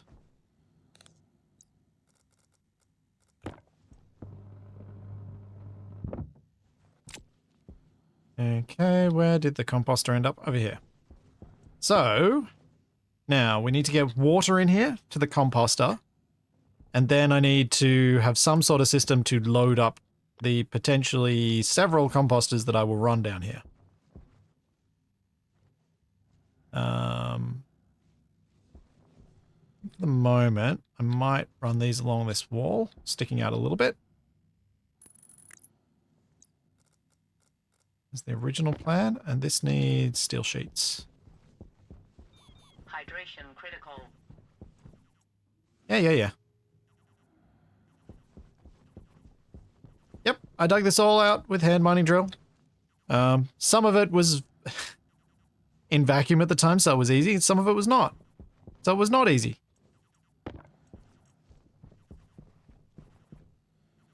Need more cable. Actually need quite a bit more cable.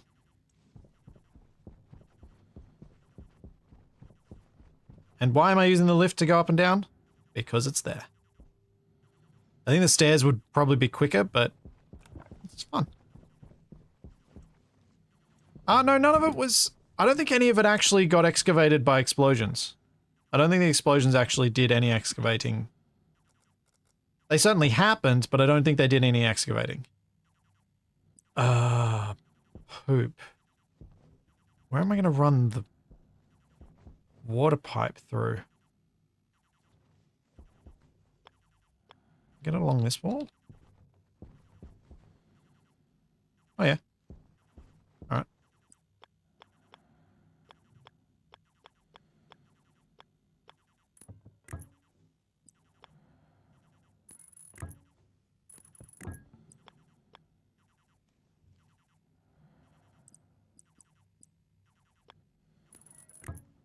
No. Okay, we can't have that on the bottom of the door. It's going to have to come out in the wall. Yep.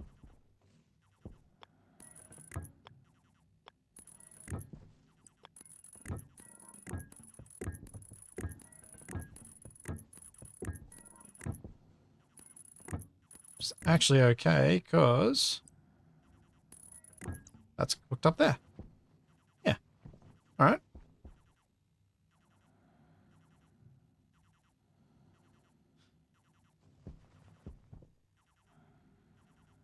No. Again, the exploded, overfilled bottle, I don't think actually exploded any voxel. It exploded stuff in my base, but it didn't... I don't think it exploded any actual voxel. So I don't think it did any digging for me. It did nothing useful. Just did bad things. Many, many bad things.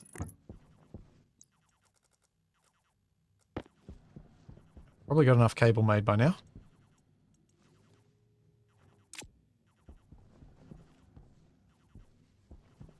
Major trip hazard with the pipe outside the door? Yeah, probably.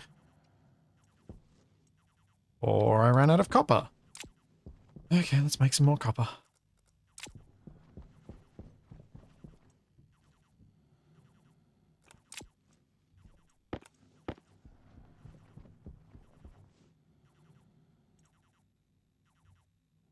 I should be able to smelt the copper in here, which is going to be quicker.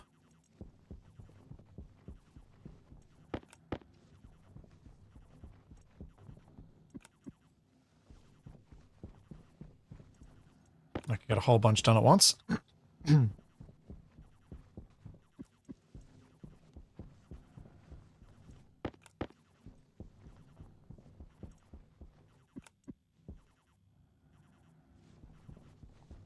And one more.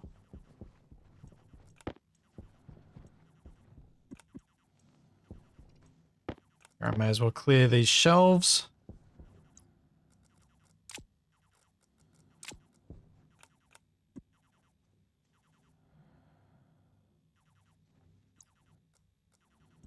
Oops, missed. I've still got the bag full of copper if I need it for any alloys.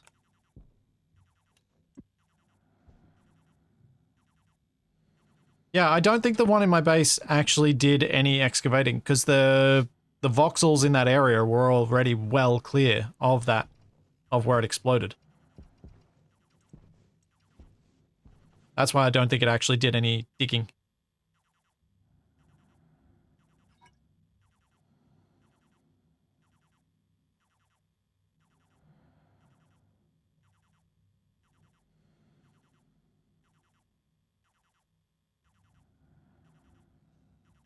Alrighty.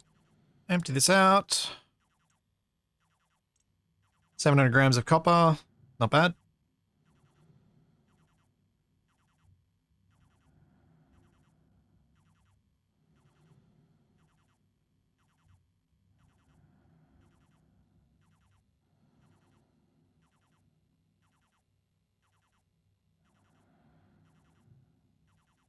Thought maybe it removed some of the roof. You could be right, actually. And then you mentioned the roof.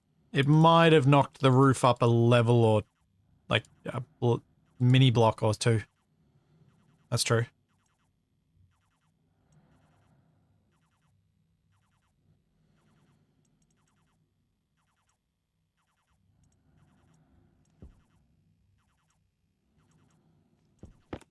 There we go. Copper. Will last a little while.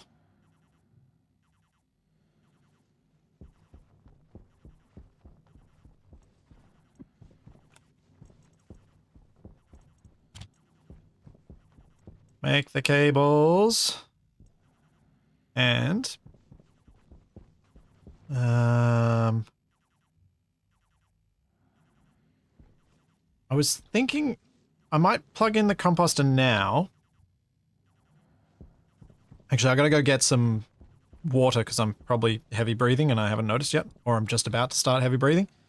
There we go. Heavy breathing has begun.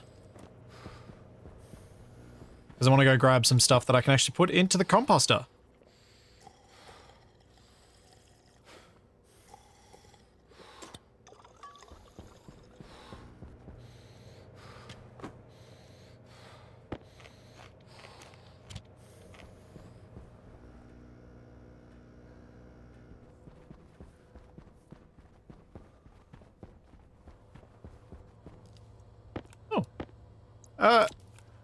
Just to check one of my assumptions, I can put these plants straight in the composter, right?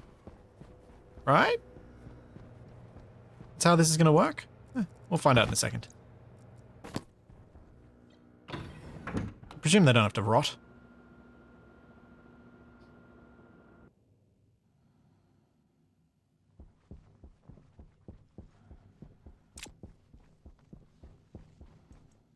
Right, that'll do.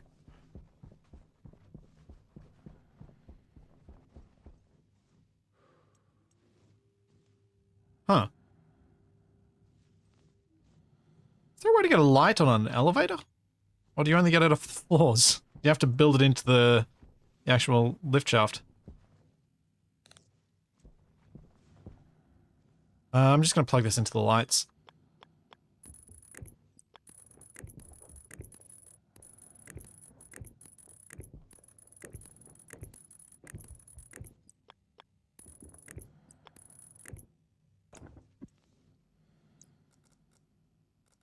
These in the corner for now.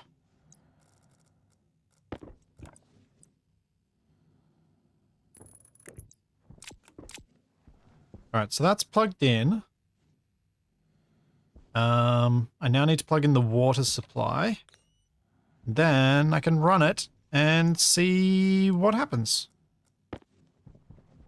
Where am I going to run the water pipe? Maybe on this side. I guess. Don't really have another option.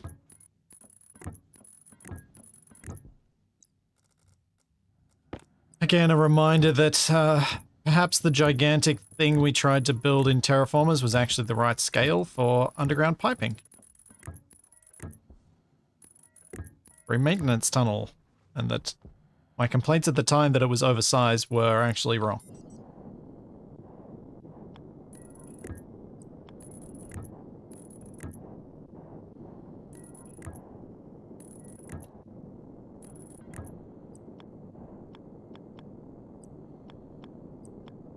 Oh my gosh.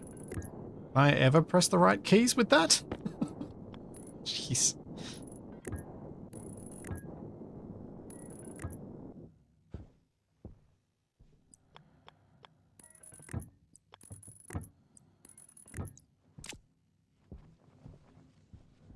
Alright, it's good. Now. Where's the water pipe running? Water's up there. Okay.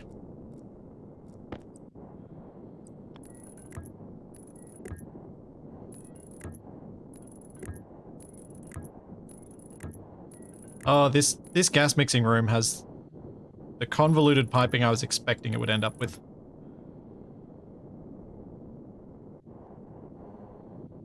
I think what's going to happen over here is... This will come out one more. I can get it to place there. Ah!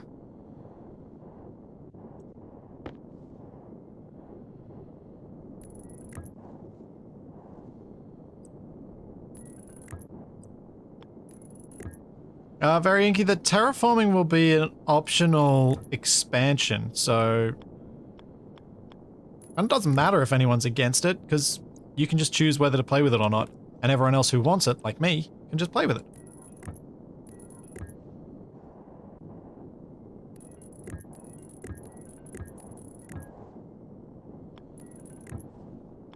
So I really like the idea of having a nice end goal like that. I think it's a perfect end goal for Stationeers.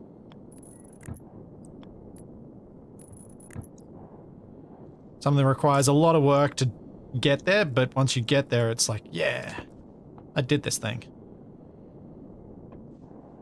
Okay, so I currently don't have enough water in this system, or at least I don't think I have enough water in this system, to actually run the composter. Oh, maybe I do. 24 liters.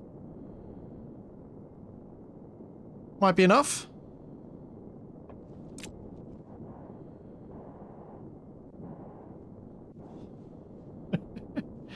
I really need to get lights down here.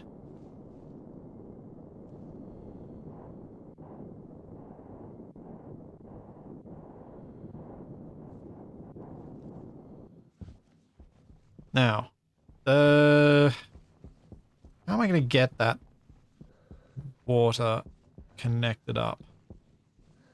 So this is the pipe that goes to the trader. And it doesn't go anywhere near... Oh, hang on. If I buy steam, that's going to come through as gas. That's going to go to the gas supply, not to the liquids. And the gas is over here, which goes straight into my mixing thing, which will then go feed into the correct spot. So if I just buy the water vapor, the steam, I should be able to just get... That'll just start filling up that tank that way. Could do that.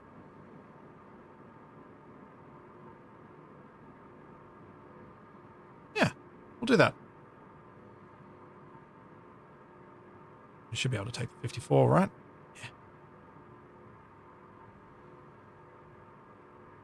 Yeah. Bye. Ooh, I heard creaky pipe.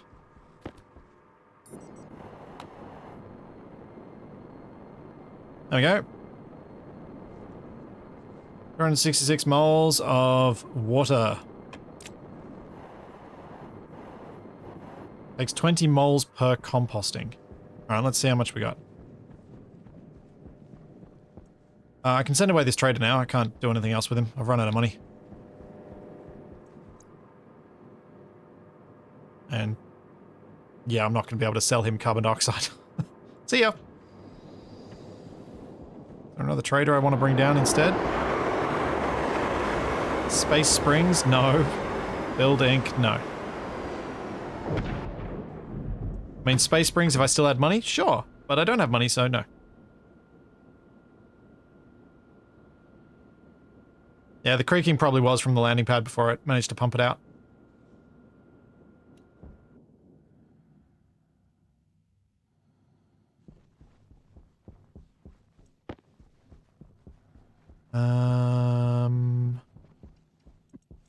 What was I doing? I was checking on how much water I actually have. So, got this system here where we've got now 60 moles in the pipe, as well as 754 moles in here. So, should have a bit more water coming through now. But, I have a total of 90 moles in the pipe network alone, plus 1,300 moles, 1,600 moles, if I include the vapor. So I should be able to get the composter running. Cool.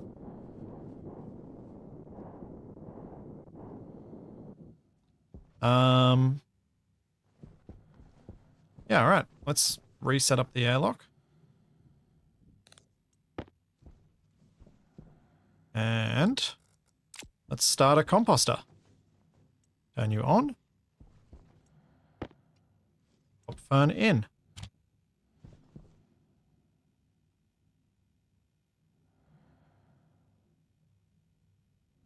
It is grinding.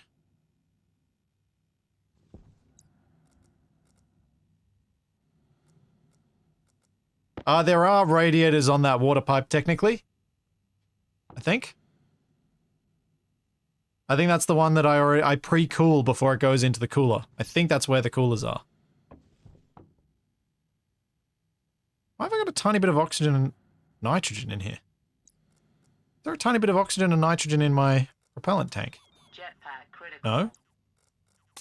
Where'd this oxygen come from? Weird.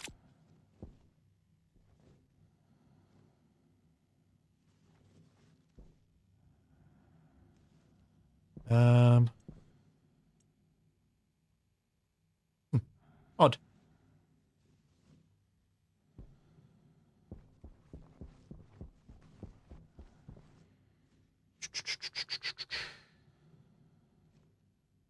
I'm just checking. Is the,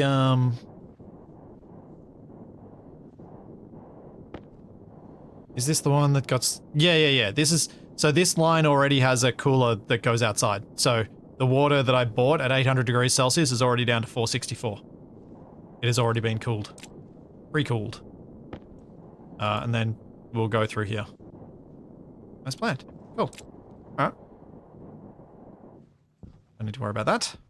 It's working as planned. There's a tiny bit of oxygen in here.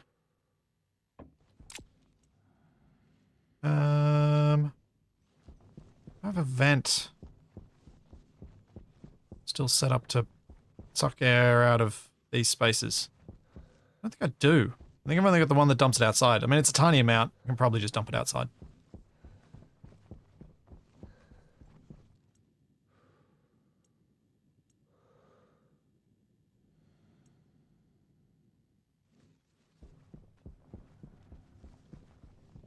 Just run that for a bit.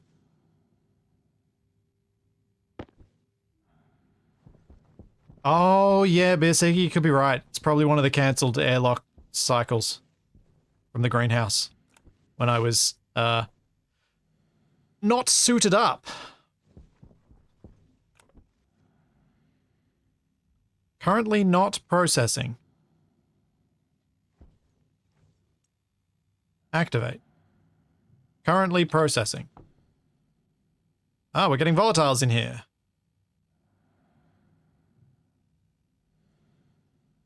And the temperature is dropping below ignition temp, which is good.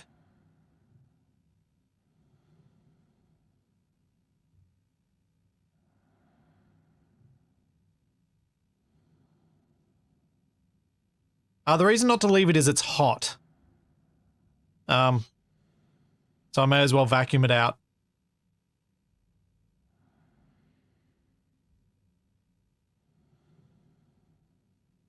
All right. So it just produces clean volatiles, the composter.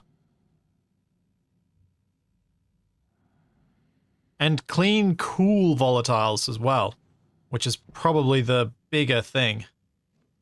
And nitrogen. Oh yeah, and nitrogen. Yeah. And then we have a fertilizer.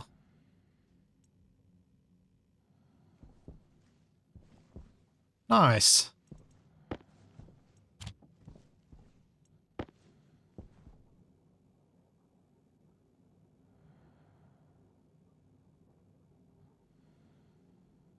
It seems I can stack up quite a lot of stuff in them. Well, I can't really pipe directly to the red pipes, though I think I may want to pre-sort the gas coming out of here. Assuming it doesn't come out hot. I just don't know how cool it actually comes out. If it's coming out at 100 degrees, then it does need to be pre-cooled. It does need to be cooled. But it should be fine for this to get mixed into the gas that gets cooled. Because it's not going to be hot enough to ignite anyway. Oh, yes, it will be. Because because it'll go up to 460 degrees.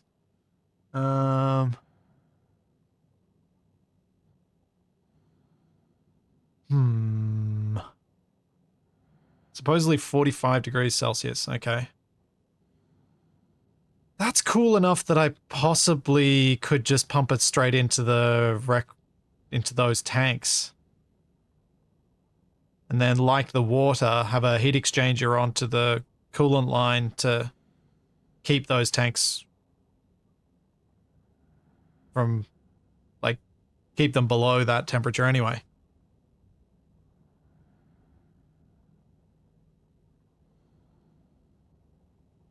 Oh yeah, good point. I can just plug this thing in and turn it on. Are you done processing?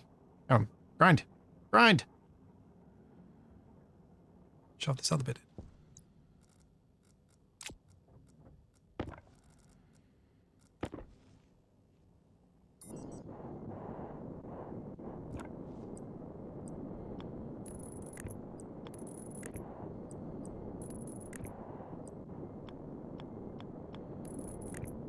I'll plug this in, vacuum out this space, because I should have enough in that pipe network to do it for now.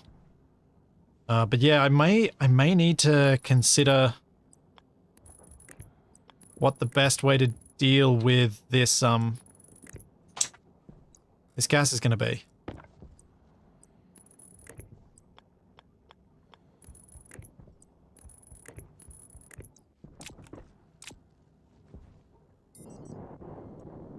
Set in, turn on. Stop my jetpack. We're at...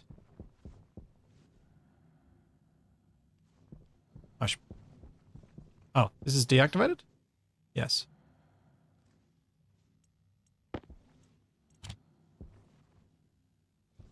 Are we at 0 everywhere now? 0 here. 0 here. Okay, cool.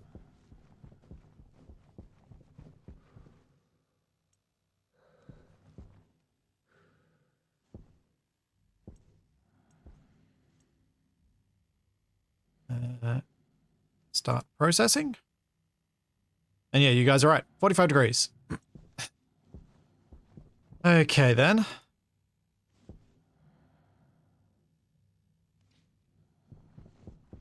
I suppose I don't necessarily need the volatiles to remain particularly cool.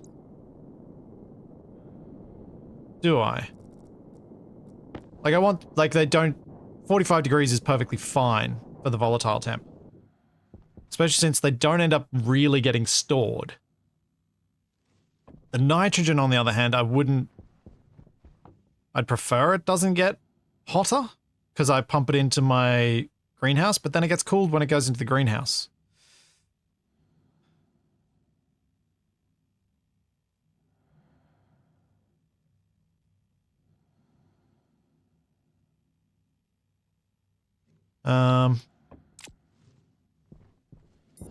So let's have a look. What piping do I already have running around the corner there?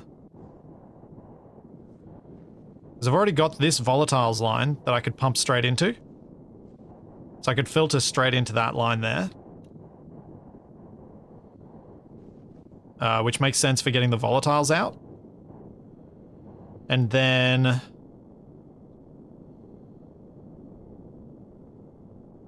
I guess if I bring the nitrogen line around, I could just pump into it, and then...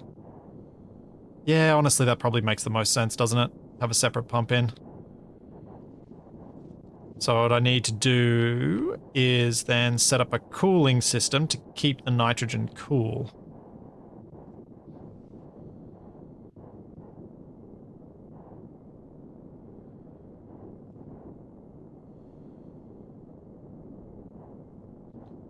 Oh yeah, of course. Because it's only going to be... Yeah. Of course. I have the waste line be the brown one, which just goes into the brown connection, then I don't... Because the nitrogen can just go and mix in there, and that's fine. Yeah, that makes a lot of sense. Good point. Because the filter doesn't have to go back into the same space. The filter is basically, is this volatile or is this nitrogen? Yes, that makes a lot of sense. I'll just run the one filter, because I don't think I'm going to end up producing enough to go quicker than that can handle. And then I'm going to want to pump so that I can pre-pressurize the filter. And the filter will only turn on when it's got enough pressure, because there's no point running it all the time and making that room constantly super, super low pressure. So I want to make a... Can't remember. Oh, that's right. Volatiles.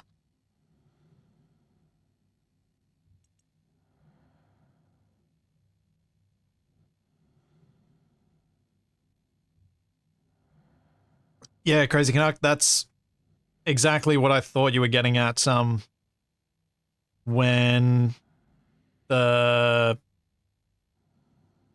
with making just the unfiltered go through to the pollutant. It means that I can use my jetpack in there and it doesn't matter because it'll still get handled properly.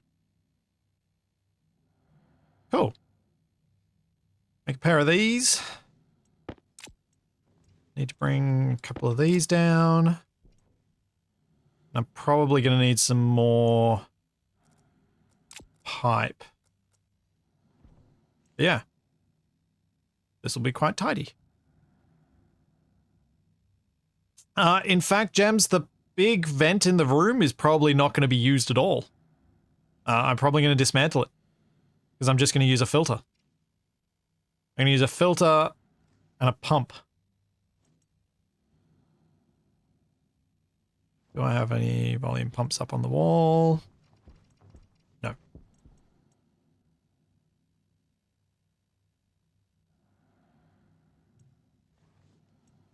So basically what I'm thinking of doing is setting up a passive vent. Or could I use an active vent rather than a pump? Can an active vent, via its connection port, tell me what the pressure is on the outside of it? Active vent.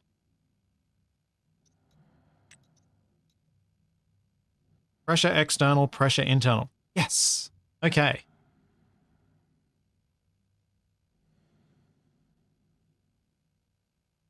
No. That's the setting it's set to, isn't it? Ah.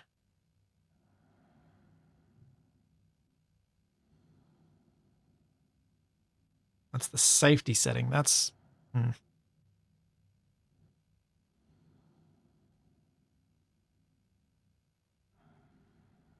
Okay. So we won't go with an active vent. We'll use a pump. Because why not? Actually, what's the power consumption?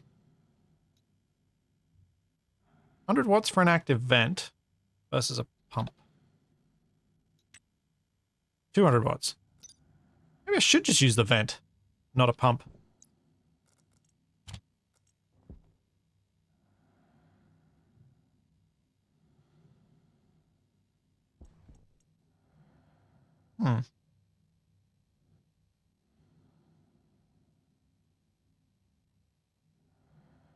Yeah. I'll use an active vent. So what I'm thinking is an active vent... I mean, I could even use the powered vent that's down there. But the active vent will probably I'll just probably keep on all the time.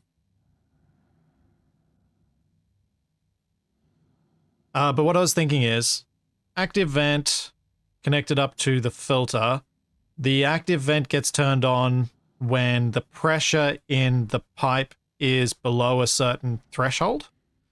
Or up until a certain... The active vent gets left on as long as the pipe remains below a certain pressure. The filter turns on once the pressure in the pipe is up to a decent volume. Decent number. Once it's up to a decent pressure. So what I'm going to want... The reason for that is so that I don't get deletion of tiny fractions of gas. So that I'm actually passing through enough that it matters. So what I want as well is some pipe utility. so that I can make the volume of gas inside, make the volume big enough as well. It gets stored before it gets filtered.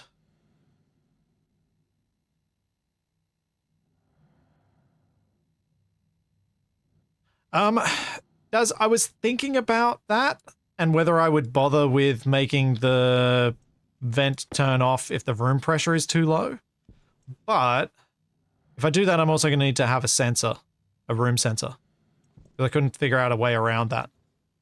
And I'm not sure it matters enough, 100 watts, considering the number of lights I run constantly in this base. Because how much power does a light use? 50 watts, yeah.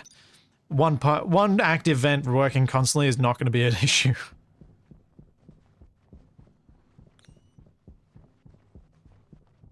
Although, that power's not as happy as it has been.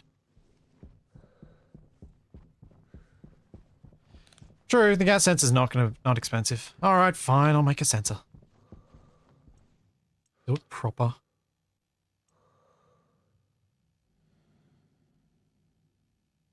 I'm gonna have to make the IC10 stuff as well. Oh, actually, no I don't, because I'm gonna use the filter itself as the housing. I need a chip.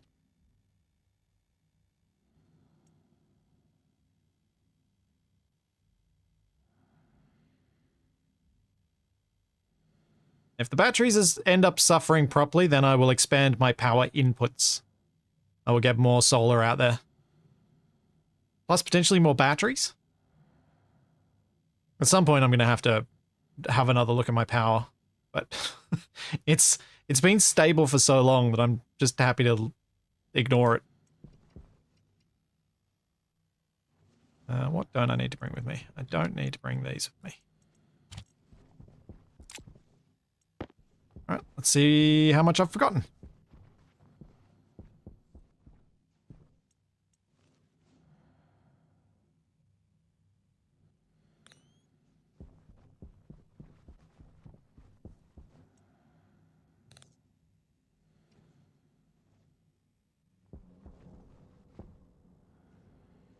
Okay, dokie.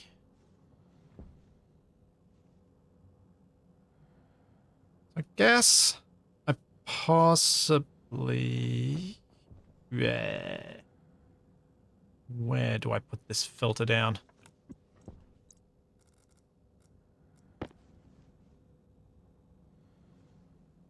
Oh yeah, I can go over here. I'll be able to pipe around to that.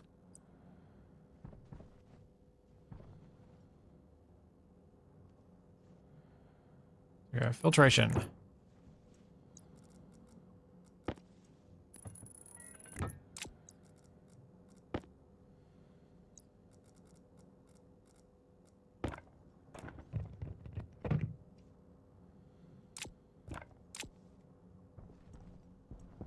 With the safeties on the vent,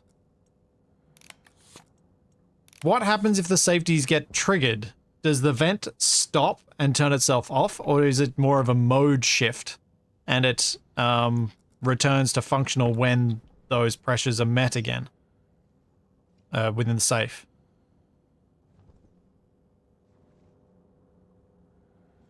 Just runs in idle. Oh, well then, yeah, I could probably just do it all with the vent then. I still need the IC10 so I can tell the vent to set those values.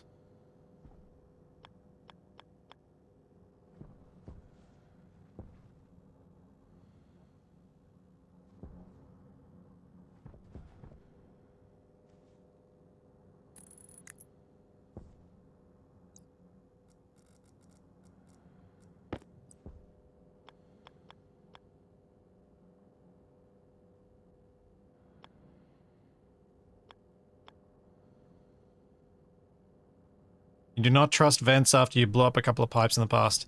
Yeah. Yeah.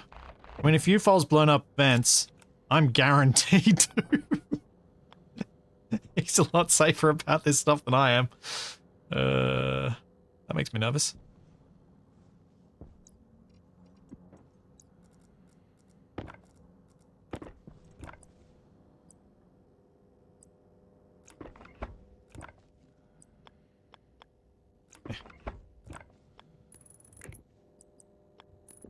A long time ago, they may have improved things since then. Fair. Still does give me a bit of pause.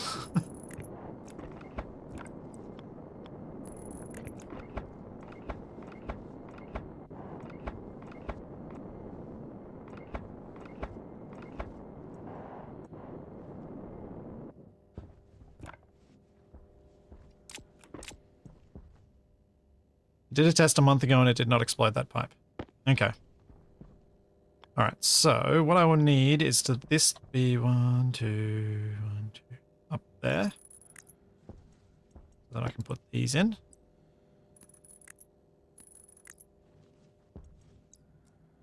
That was the whole reason of moving that cable just then.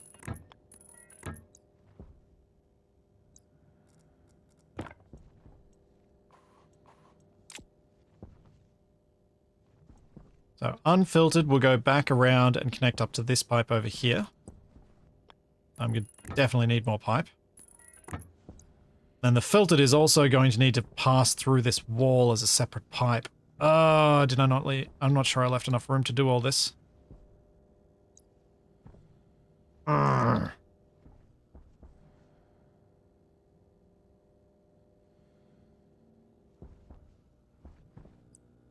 Or... no. That's annoying. I need to put the filter outside the room in the hallway. I don't want to do that.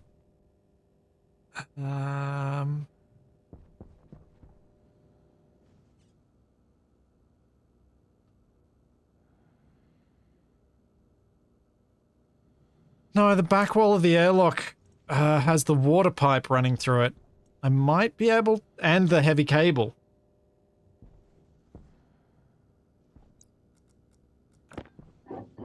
See?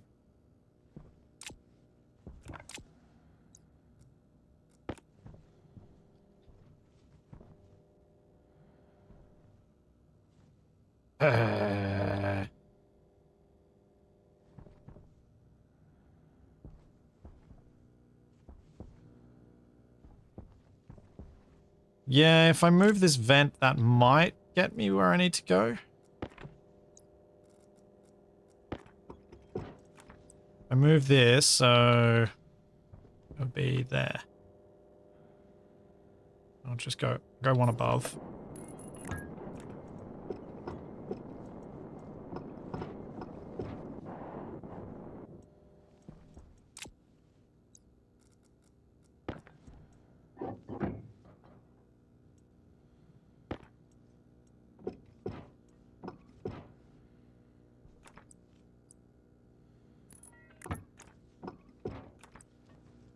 Then we go from here, and then I have another spot to pass the pipe through.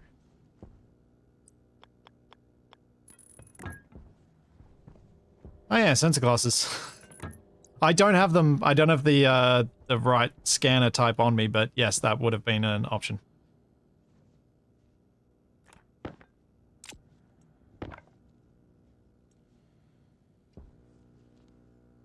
But yeah, that should fix that. And then I can run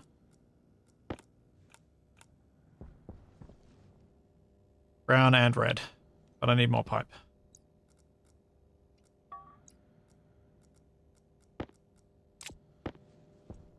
I might color them first.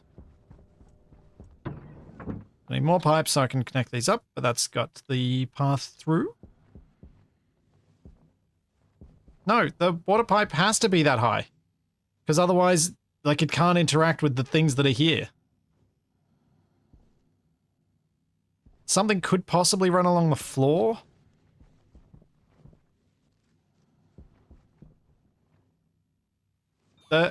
Yes. Yes, UFO. This brown pipe is going to be the brown pipe. This new pipe is going to be the red pipe. I need 2 pipes.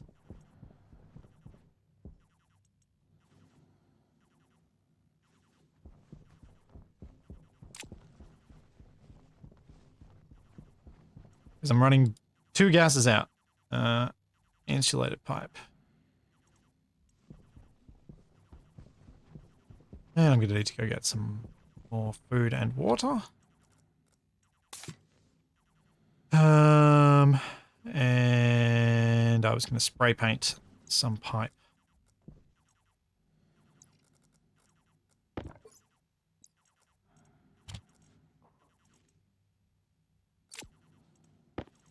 There you go. Browns and the reds that I need. And I just need to wait for a whole bunch of pipe to be made. What time is it where I am? It is 10 to 9 in the morning.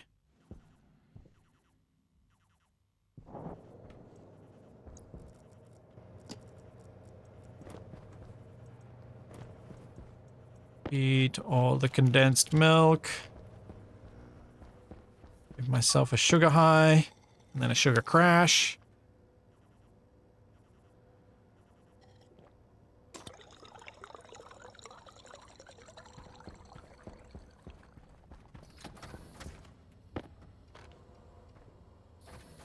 Grab the latest stack of ferns.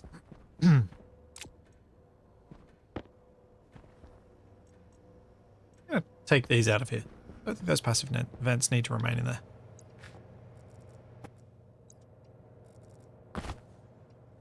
When are we getting chickens? I haven't even thought about chickens. I'm still at the trying to make the base somewhat more self-sustaining stage of things. So I'm trying to still make my own water supply. That's what I'm working on at the moment. Are there any other animals in Stationeers? No. Just the chickens. Just the chickens, the humans, and the Zerillians. Although Zerillians probably wouldn't classify as an animal, because it'd be its own separate taxonomic group, unless we did share some common ancestor with them somehow. Should there be other animals? I don't know that there should.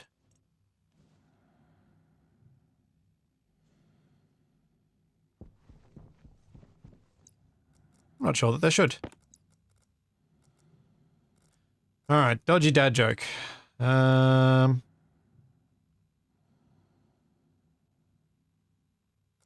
broke up with my girlfriend because she's left-handed. It wasn't right. Proto-chickens, otherwise known as T-Rex. Yes?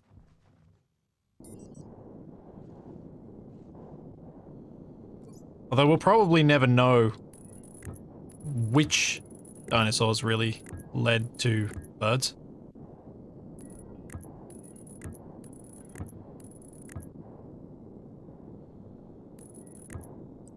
Because we can't exactly get their genetic material. We can only go off morphologies.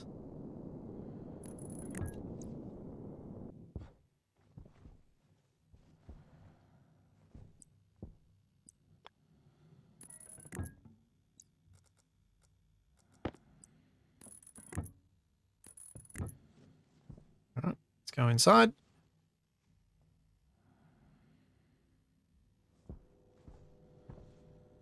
And we've got red pipe there. So that is the filtered. Let's get this going up the wall.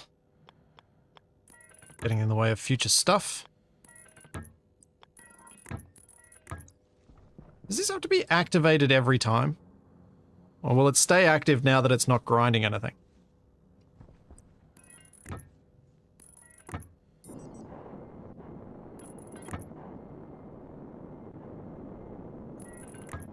Uh-oh.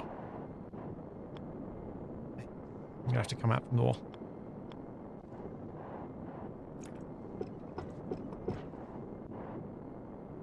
So I'm gonna have to go in front of the vent.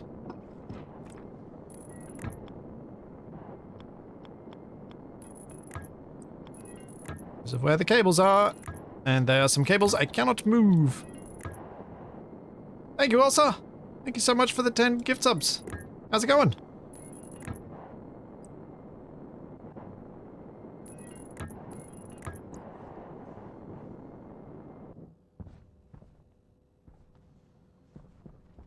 I can't... actually, yeah, probably could go over and down and just make the cable go there. Yeah, you're right. You're right. Could do it that way. Would look neater. Just have to go further with the cable. I wasn't thinking about that. For some reason in my head was going, no, you shouldn't make the cable do that. That would be bad.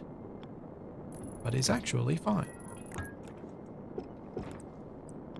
There we go. Volatile pipes set up. Now let's get ourselves a brown pipe going over to here.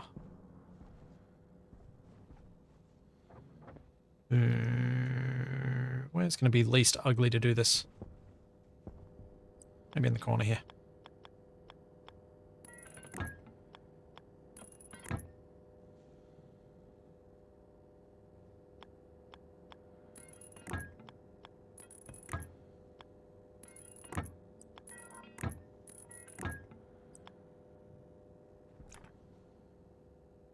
Unless...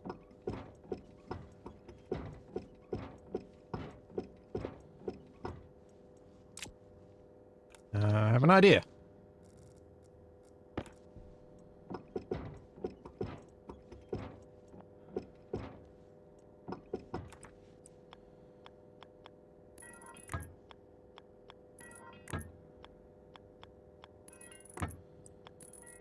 This sort of piping is always, ugh, a thing.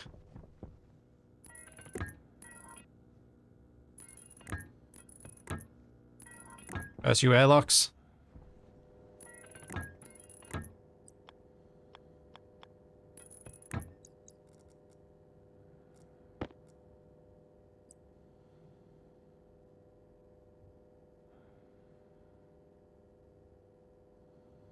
I feel bad that I was pretty good at this game until all the changes. Too old to get up to speed with the massive changes.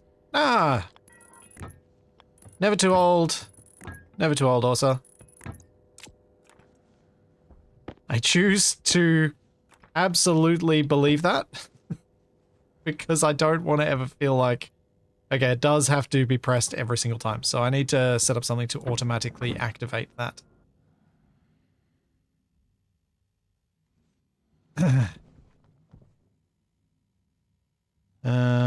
Right, so we've got pollutant pipe down here, so that's perfect.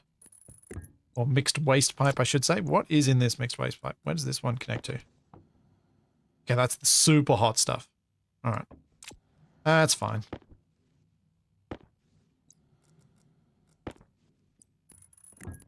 That'll be fine.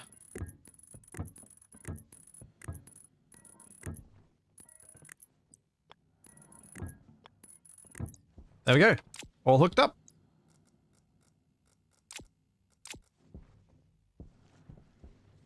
So I can now... Is that the furnace hot feed gas? No. No, the furnace hot feed gas is in a... It's either in a red or an orange pipe.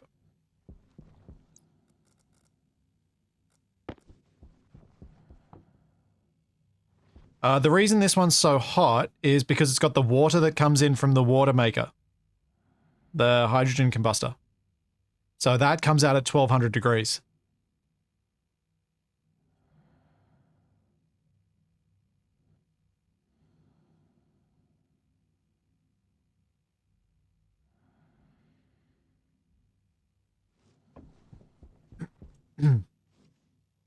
And now...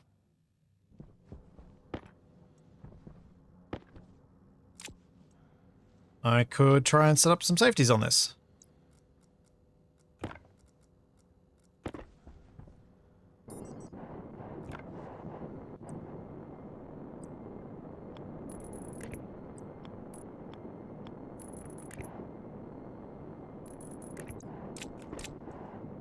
So, the filter can tell what its pressure is on the inlet. And I can set up a safety on the vent. I should probably plug in the filter, shouldn't I can set up the safety on the vent to turn off at the right time. Just trying to think what I actually need to do here. So I think first off is set up these safeties on the vent. So basically, I want the vent running until this room is at 1 kilopascal. Because anything below 1 kilopascal is just going to be a waste of power to try and pump in, realistically. Because it's a big room. It's just going to be really, really slow. Or maybe I cut off at 5.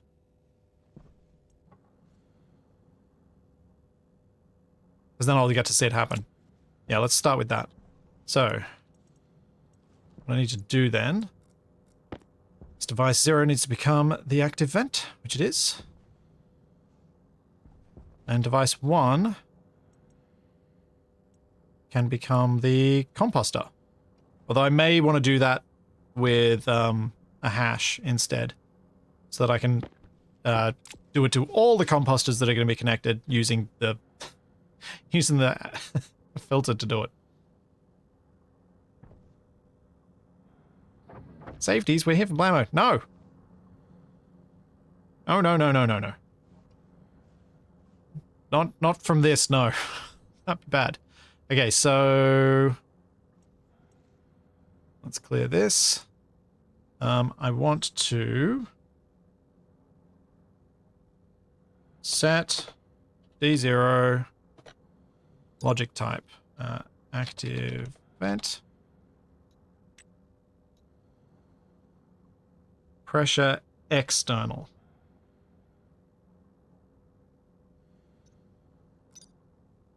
Oh, what? Set D0. Pressure external. To 5,000. Now, if I set that to 5,000, no, it's going to be in kilopascals, isn't it? 5, because that's megapascals. Pressure external 5. 5 kilopascals. If I set the external pressure to that, wait, no. What? Oh, no. I can't make the active vent automatically turn itself off. I can only make it turn itself off in one direction. I can't make it work in both directions. This has to be scripted. Because if I set the internal safety, I'm setting the...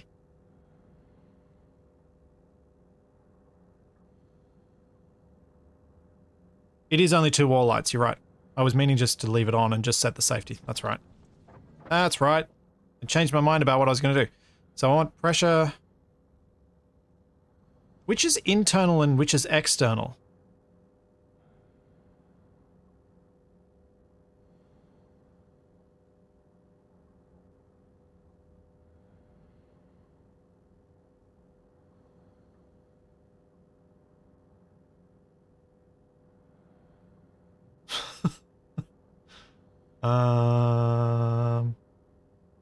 Because if the internal is the pipe, it should immediately switch off.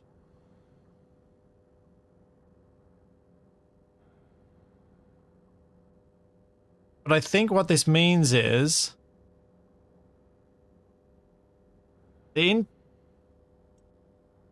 Set inward. There we go. Now that's set to the correct directions, it's given me the correct safeties. Okay.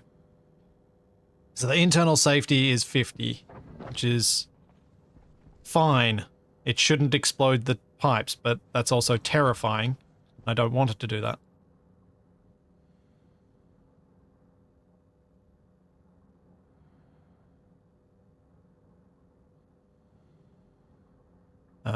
We'll go 10 megapascals.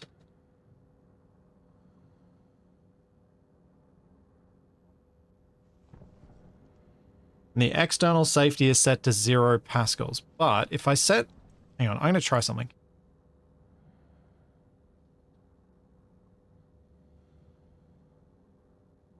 I'm just going to try this, see what happens.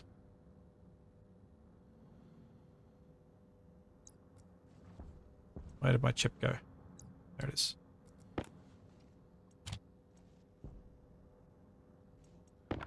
Oops. So that's D0. So, external safety is set to 5 kilopascals. So let's turn it on. And see what happens.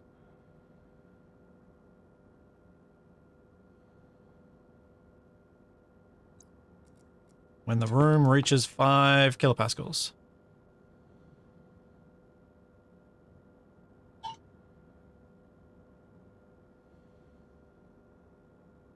.92. I'm wondering if the vent makes itself go idle at that point.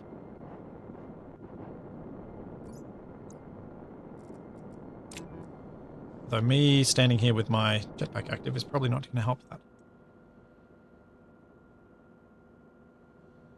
Mode is 1.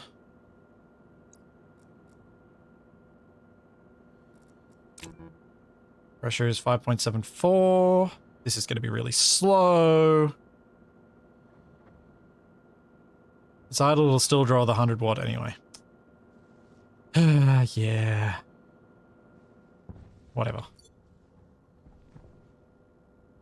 I'm more curious.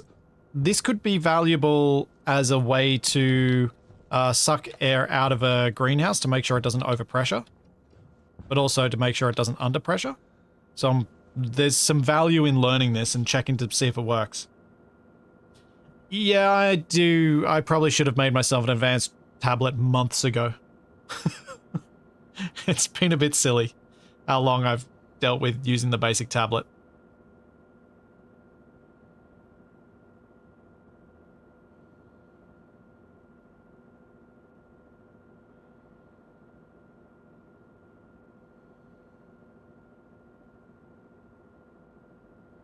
Five and a half. We'll come back to that.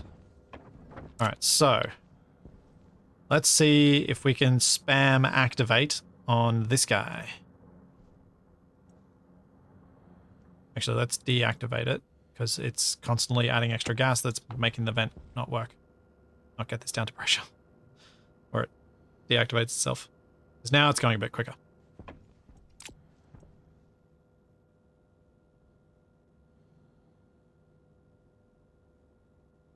So it'll be... What is the hash of a composter? That's composter. There's our hash. So... Set batch. That. Activate. 1. I presume that's all I need to do.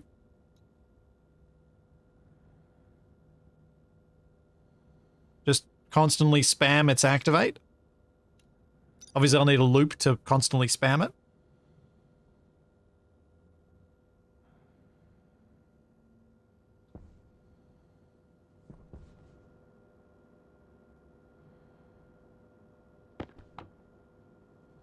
.19. Is that right? Does that seem right?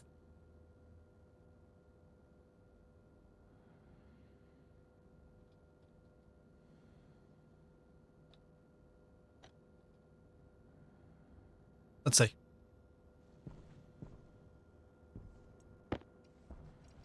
Not elegant, but right. I mean, does it need to be elegant? It's as efficient as it can be. Like, it doesn't need to check whether this is activated. Because I should just be able to spam that button.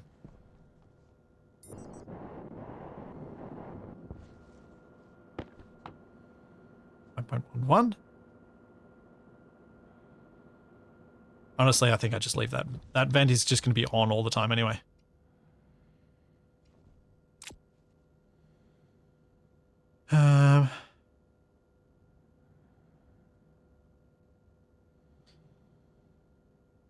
Yeah, we'll have to see how it copes with having the button constantly hit.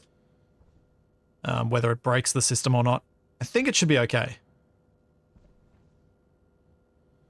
I'm just waiting on this silly vent to actually drop the pressure, because it's so close that I can at least do this experiment to then potentially potentially remember that this is how the active vent can work, and then I can use it, as I said, for overpressure greenhouses and the like, for pulling gas out.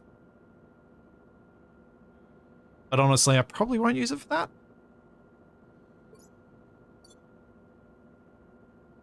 Or I could set the big vent up as a pressure safety release for this room if this vent doesn't keep up. But as the pressure increases in this room, the vent will be more effective, so it should have an equilibrium that I think is low enough.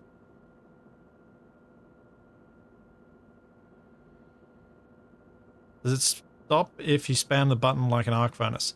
That I don't know. And I don't want to test it because I'm so close to the gas being low enough to do this test that I don't want to do the other test at the same time and delay everything.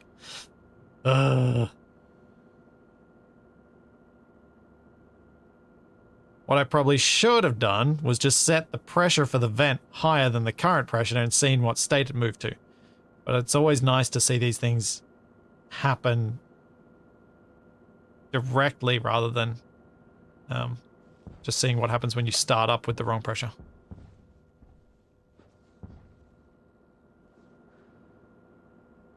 .02. Oh boy.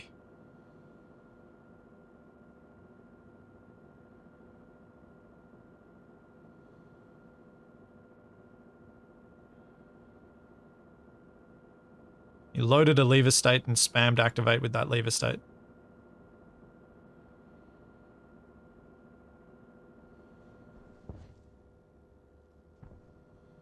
Nah, this is fairly low pressure. Clearly some of my volatiles did combust in here. We've got that little bit of pollutant. But yeah, it's only at 3.45 megapascals, it's fine.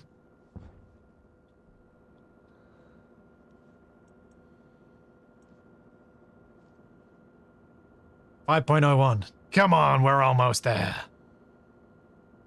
So close.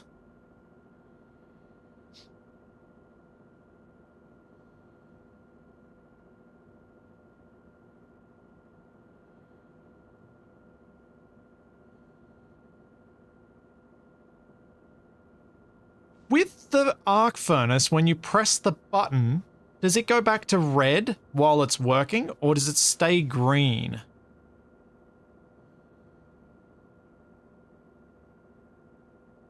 Because I'm thinking maybe the arc furnace instantly toggles itself back from activate 1, whereas the composter seems to stay on. And I think that's why the arc furnace behaves differently if you keep sending it an activate signal, because it'll keep interrupting what it's doing. Whereas this one stays green, so it should remain in activate 1.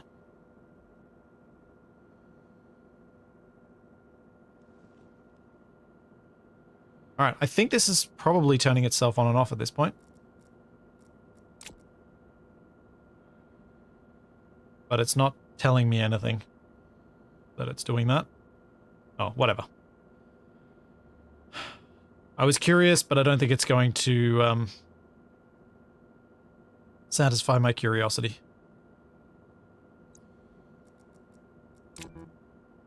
Oh, I heard a bip bip.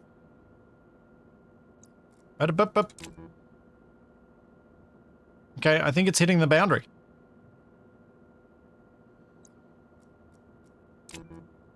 Yep. Can you guys hear the dud-dud that it's doing? Was my tablet making that noise? I don't think it was.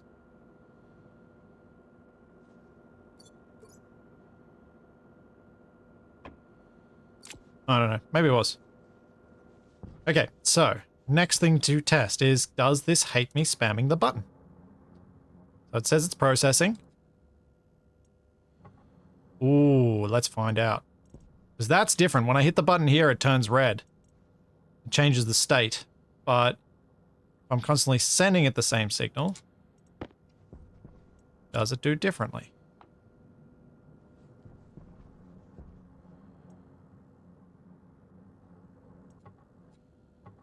No, seems okay.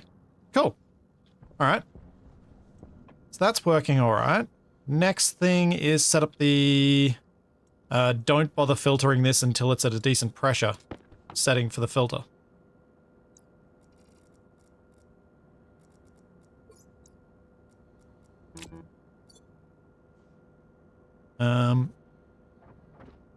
Because there's just no point.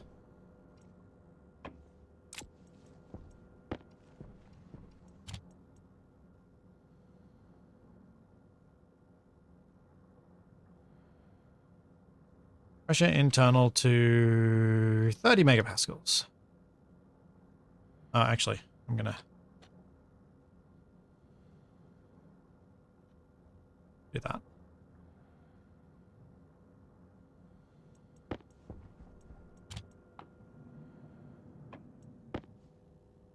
There we go. External safety is 0, internal safety is 30. And it's going to keep on sucking all that gas out. Cool. I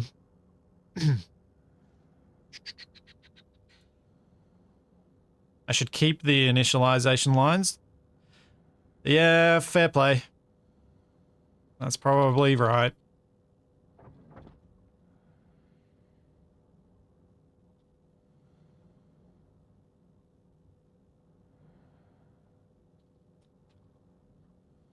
Just in case the vent accidentally gets flipped, this means it won't end up with the wrong thing there.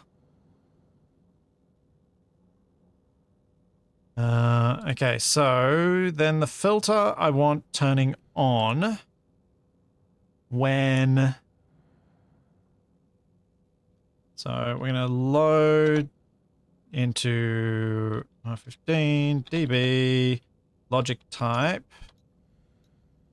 filtration. Pressure input.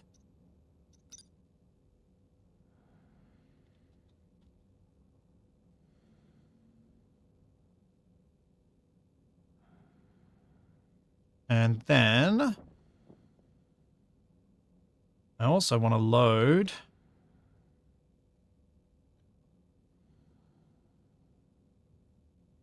because I want to make sure I don't overpressure the output pipe either.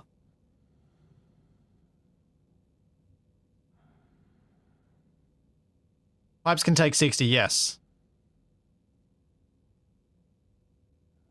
I prefer to give myself a comfortable margin before then. Now, what am I trying to do here? I want to compare the pressure inputs, so...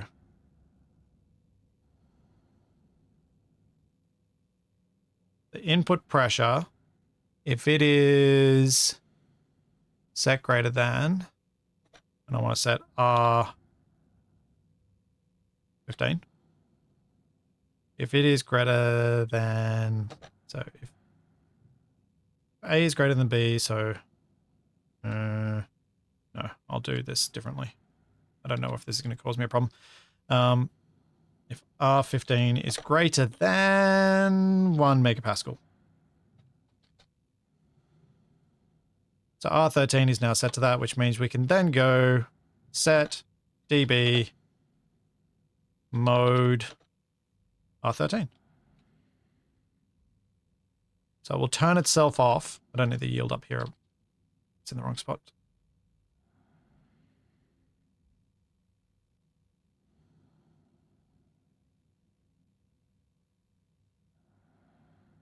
Tassie Kiwi, you need a mod to grab things and move them in Space Engineers. The mod is called Improvised Experimentation.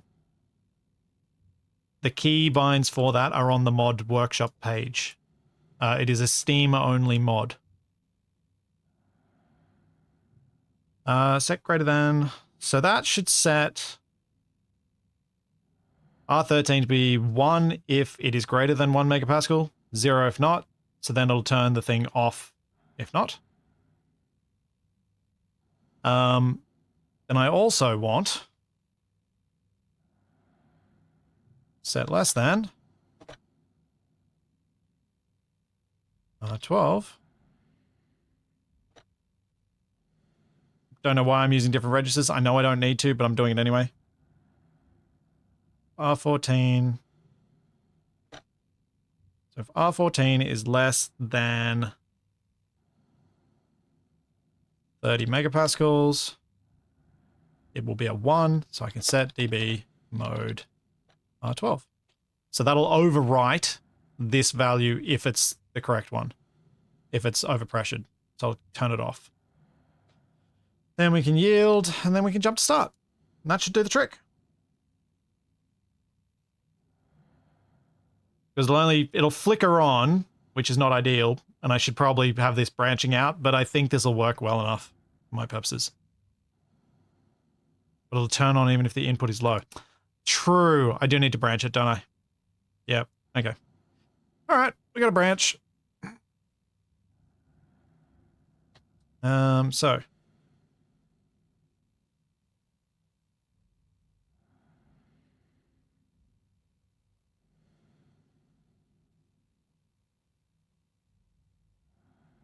Could use and. Oh, yeah. Could use an and.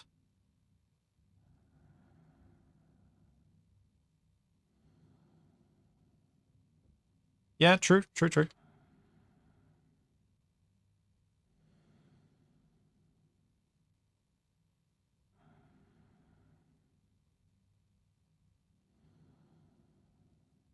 Thanks, Wireflame. So yeah.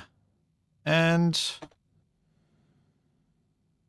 R11. So R11 will be set to 1 if both A and B are 1, I think. If both bits are 1, the resulting bit is set to 1. Otherwise, the resulting bit is set to 0. Yeah. So R13, or R12 and R13. And then we do set dB, which is the thingo, R11. No. Mode. R11. Yield, go to start. Cool. Confirm. Export. We have safeties set. We can turn this on. That's already up to 14 megapascals. That's a lot more volatiles than I was making before. Also, this ball of fertilizers is going to be a thing. I need a stacker.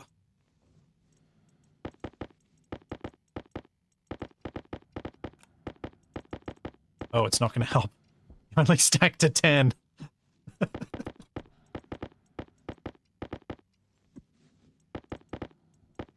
Can I burn this fertilizer? Can I... What? Am I...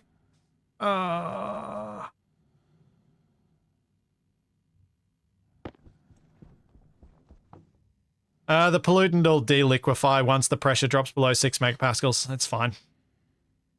There's not a lot of pollutant there. It's not going to create much problem.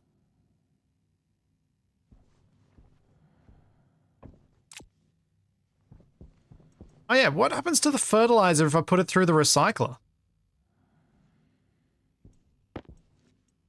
I don't have any I don't want to go back and change the Larry coding to include fertilizing. It feels like an extra step beyond... It just feels like so much extra complexity for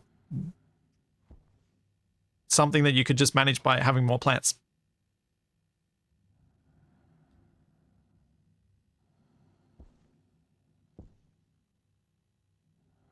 Can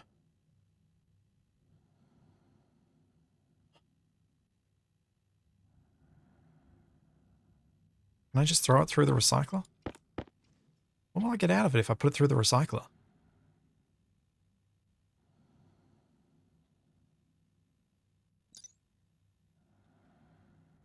I don't know what it produces if burnt. Fertilizer alters plant growth. The effect of these ingredients depends on their respective proportions in the composter when processing is activated. Hydration critical.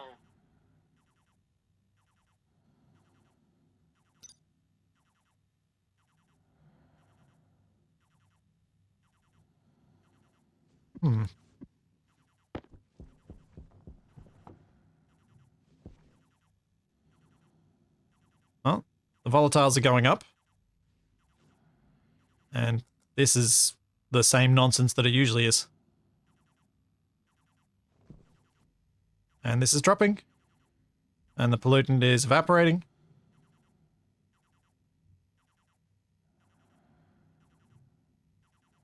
And the pressure in here is basically vacuum.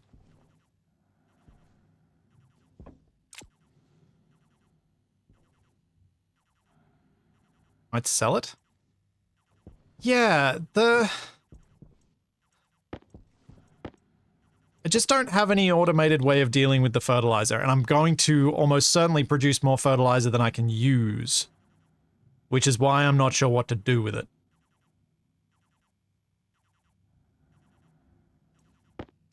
Let's go chuck a couple of stacks in the furnace and see if anything happens to it.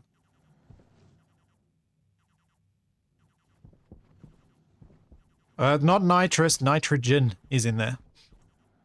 I mean, there might be some nitrous in the mixed waste line, but whatever. That's nothing new. Use it. Use a chute to take it outside and let the storm deal with it. Tempting. That is tempting. Alright, let's check what's in this furnace right now. Let's make it... there's no point in making it vacuum. So we've got 84.7% CO2. That's the easier one to remember.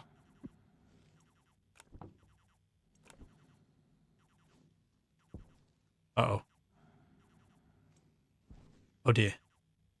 I think it might just be stuck in the intake. Forgot that might happen. I'm gonna have to break open the wall.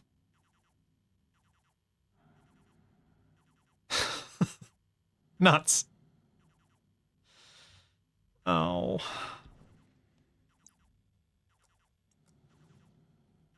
Oh no, the copper... I think I might have just deleted it. Huh.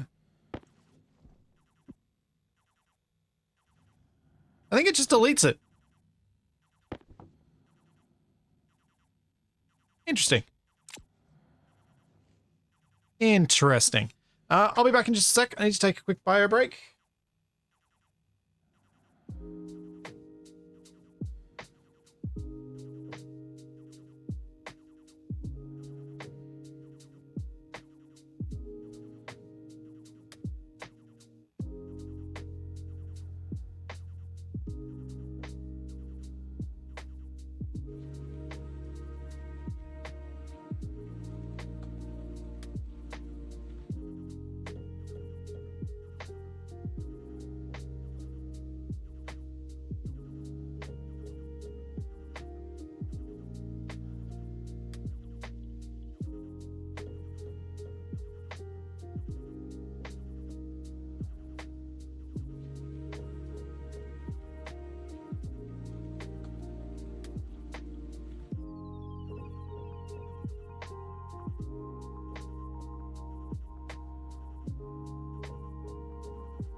And I'm back.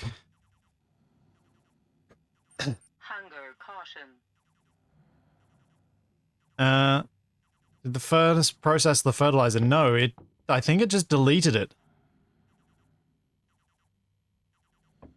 I don't think it did anything.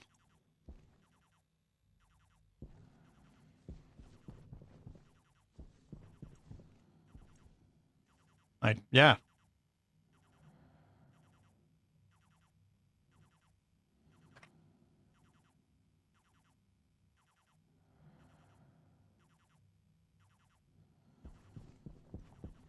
Let's get some water before we start the heavy breathing.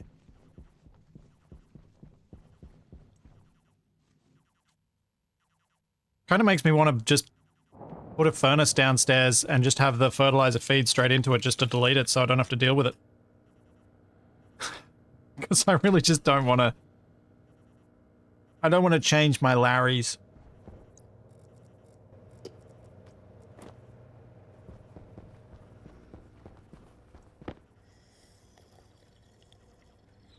They work currently, and they work well.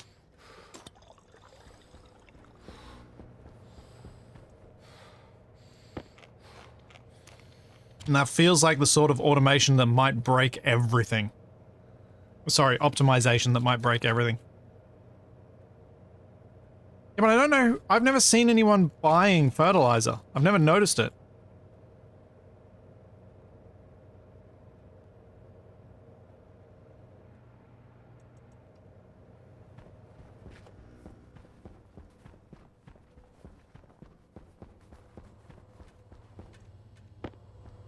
It is possible I just didn't notice, though.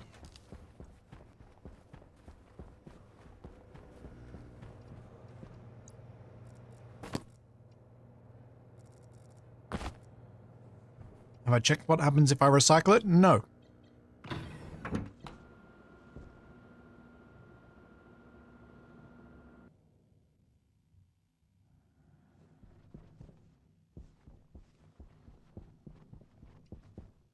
Huh. Guess I forgot to turn the pipes off. Oh well.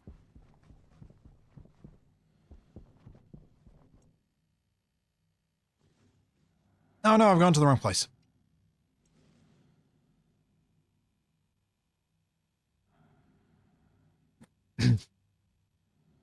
Yeah, Shadow Drake, the traders need a lot of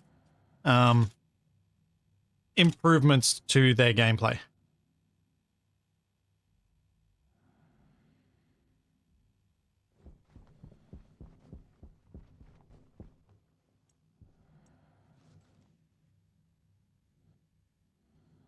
Why would anyone buy poop in space? Radiation shielding.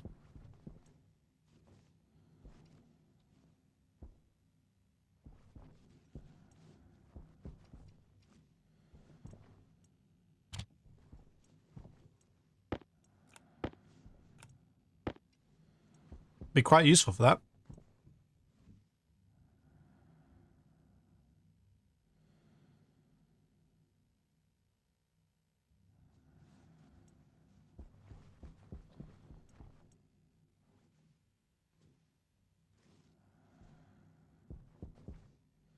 Ooh.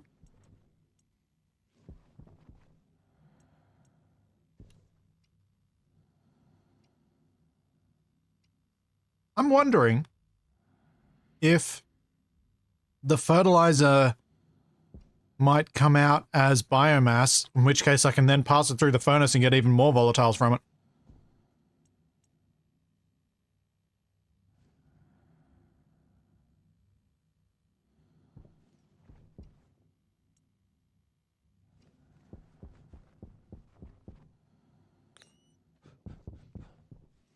Also, I don't know how I'm going to tell what comes out. Now, I guess biomass is 572 in the recycler.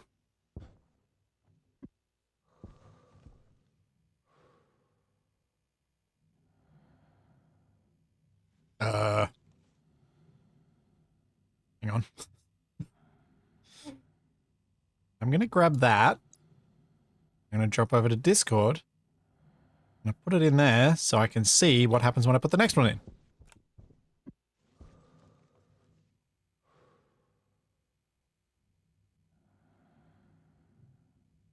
Nothing.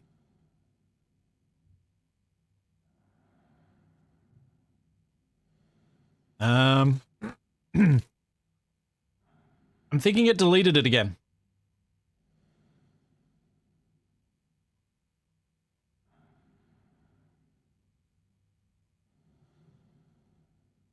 think it did.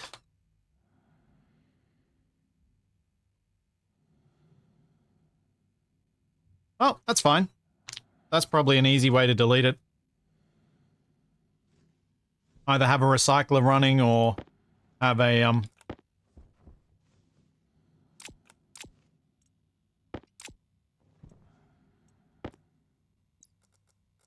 what's it? The other thing?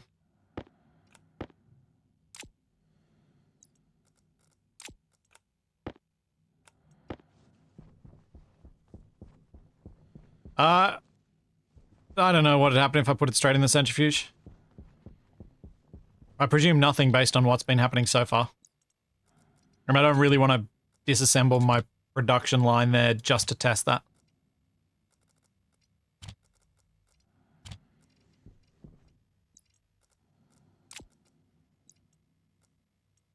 That's a step further than I'm willing to go for that science.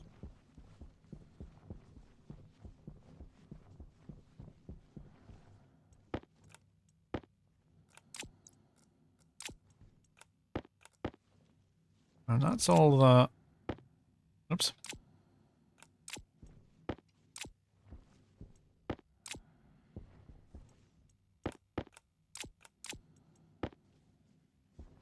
It's pretty much everything collected. Is all my mess cleaned up? Yes, good.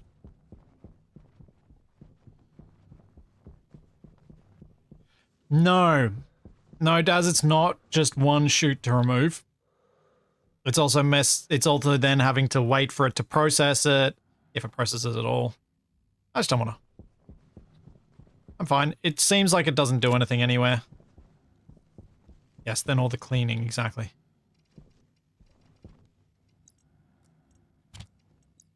If someone ends up doing that experiment themselves,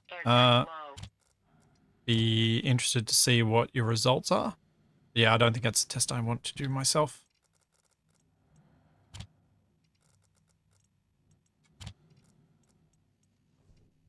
That's all the stacks gone. Let's put the biomass through here. Let's get the copper out first. In goes the biomass.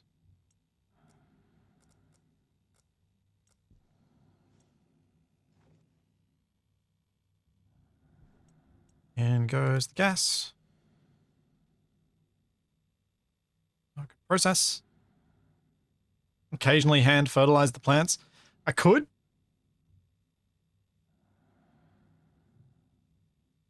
Yes, biomass is an ore, because I can turn it into charcoal, which I can then use in the place of coal. So I've got all this charcoal up here.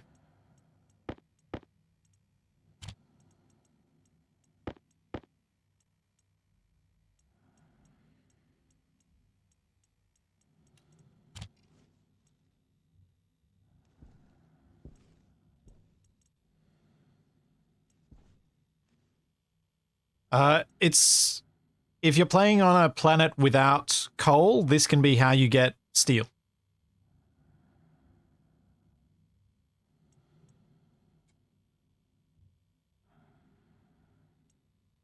If we have a look at this... Oh, I've got liquid nitrous. That's going to react. Some of those volatiles. At least it's a tiny amount. 312, that seems to be it. Cool. Let's empty it out then.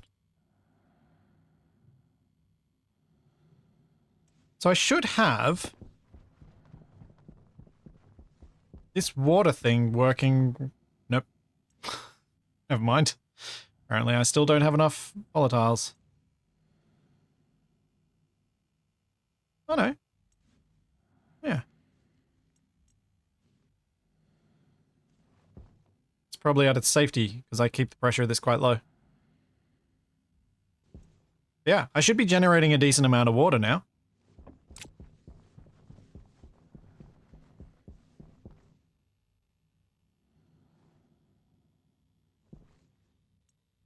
And that's pretty much empty. Let's heat it up to turn it to charcoal so I don't cheese it.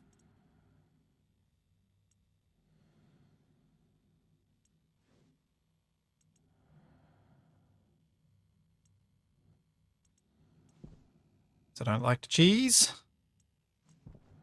Oh no. It fell into the other furnace. Oopsie.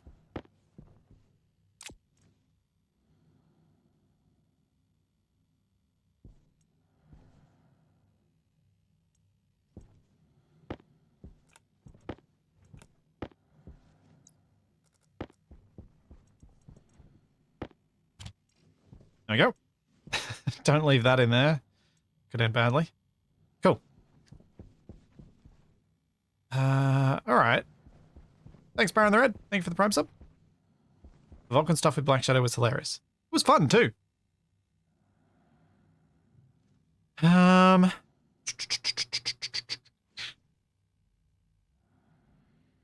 Yeah. I probably won't be using this system for generating stuff anymore. The plants are all just going to go into the other now.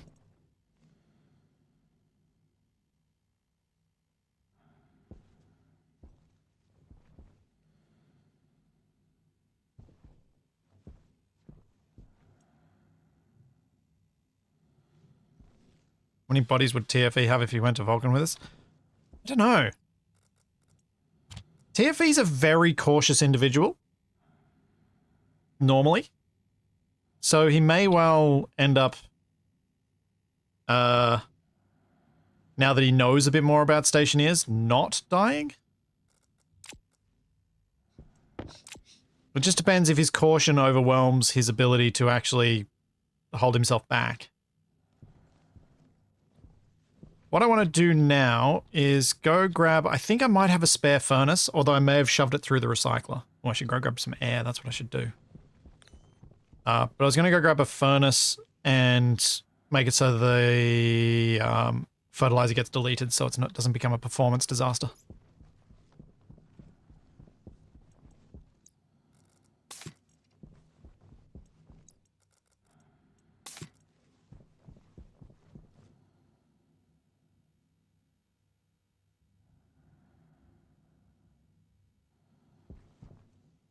And let's check.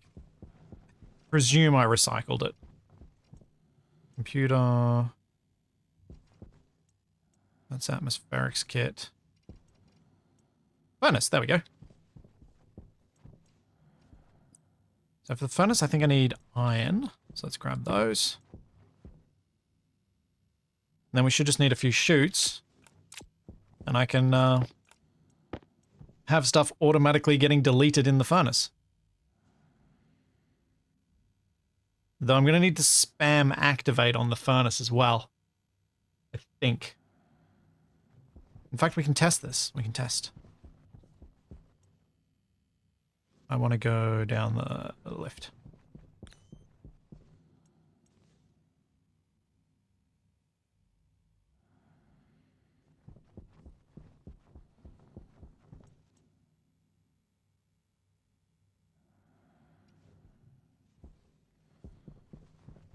Yeah, I'm going to test the deletion now. See whether I need to go with the recycler instead. Because if I just make this thing, we will know.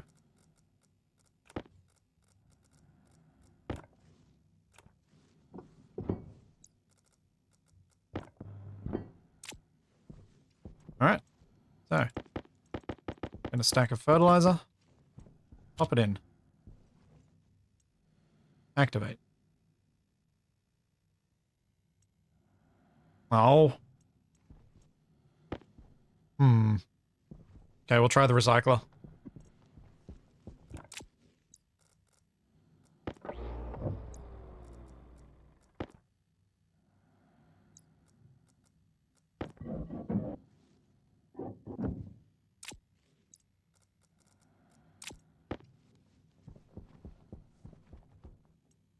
Yeah.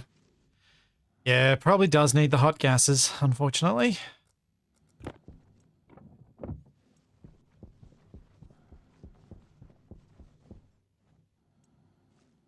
Fertilizer disappeared before because you're over there. It's ignition temp. Yep, that would make sense.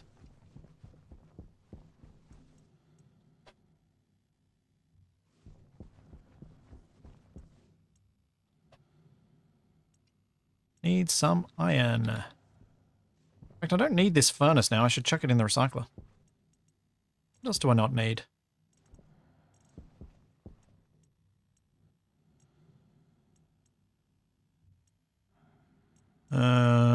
Yeah, I kind of leave all that.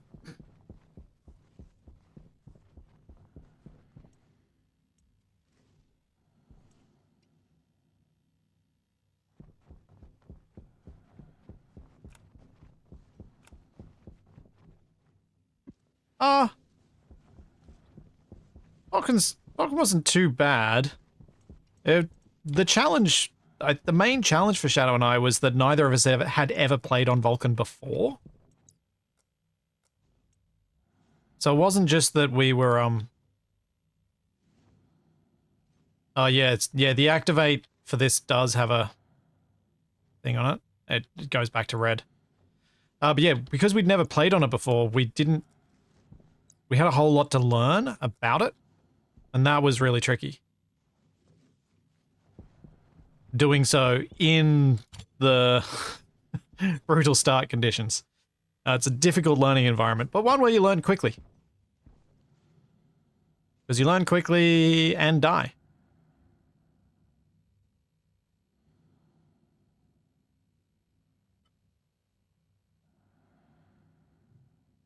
Use an arc furnace like one of those crazy plasma waste disposal systems. That would be fine if it wasn't putting an arc furnace in a room full of volatiles.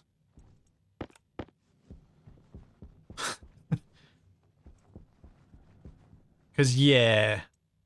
Otherwise, it's putting an arc furnace in a room full of volatiles that's then going to heat up those volatiles. That would be bad. It's kind of nice that those volatiles aren't super hot.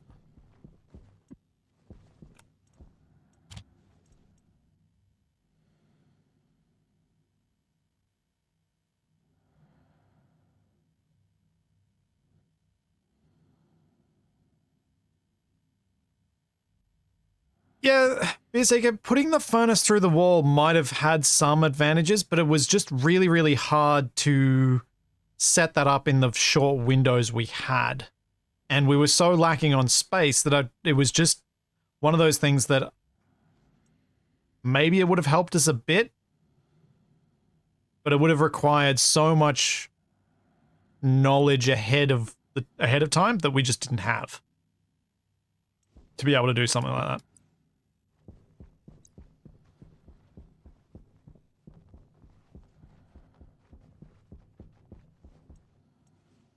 No boom today.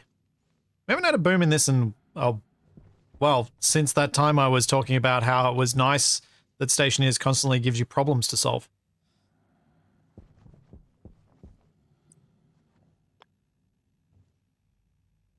Because apparently that's what I'm like.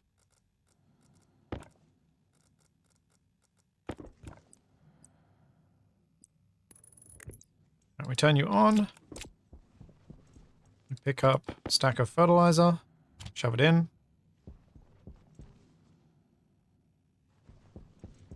And it's gone.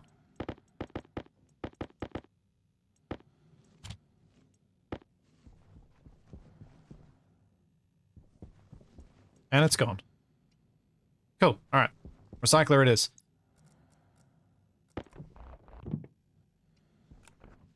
Oh, there's one fertilizer there. Don't know why that was there. Anyway.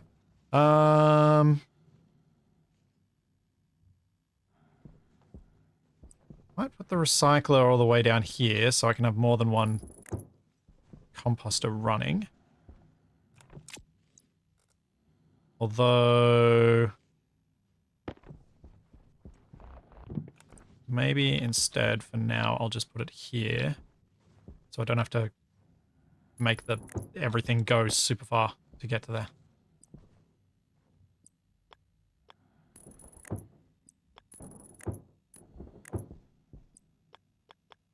when I add the extra composters, if I end up needing them. Because I'm not sure the extra composters are going to be required until I get switchgrass going.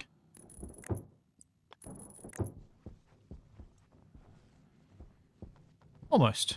2 more. Shoot system with stacker? It shouldn't need a stacker. The composter, the recycler's quick enough. I don't think it needs it. I think it'll happily delete them faster than they get generated.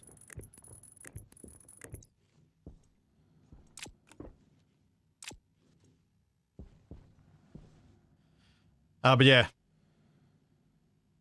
I think I might get... Like, once I make the switchgrass farm, then yeah, maybe I'll need more than one composter, but at the moment... I don't know. I might be exceeding one composter already.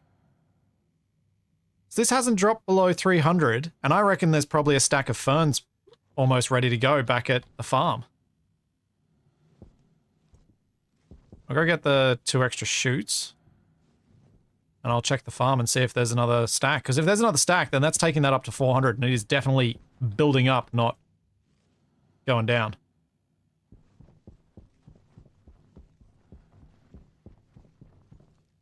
Because remember, I do have... Like, I've got a... The Lowrys are growing quite a lot of ferns. They should be virtually constantly harvesting.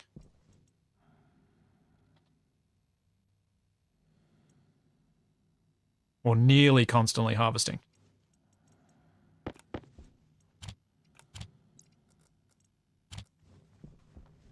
I'm just going to chuck this copper in here.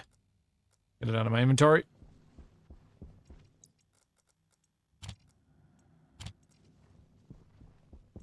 Sensor can go over here because I'm not using it. I can go back up here because I'm not using it.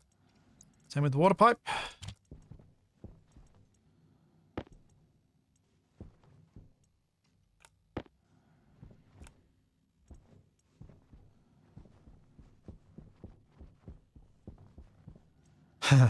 I should have an inlet in the kitchen with spoiled food in it that lets me dump that spoiled food going straight to the composter.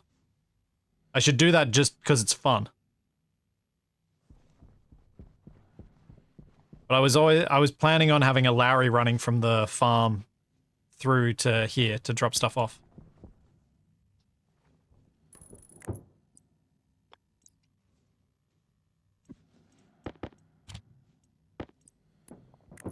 We go. No accumulation of random junk now. So 302, let's go see. Have we got any ferns? So we've got our stack of 100. There's no way I'm composting it fast enough. And it's possible, I'll have to check where my water's at. Because I wonder if the water's the holdup. It shouldn't be, but it might be. So what's my CO2 in here? 17%. Nice. Got plenty of buffer.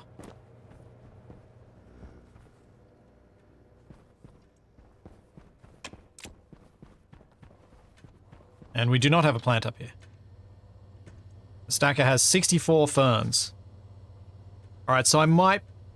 My guess is that we're at about steady state with the current number of farms.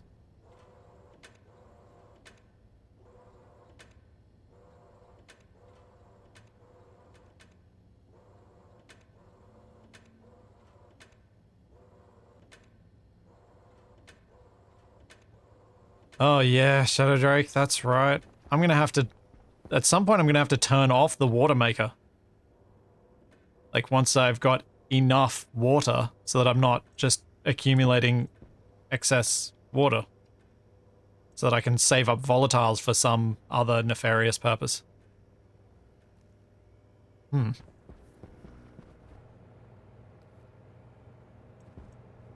I'm here, so I may as well eat and drink.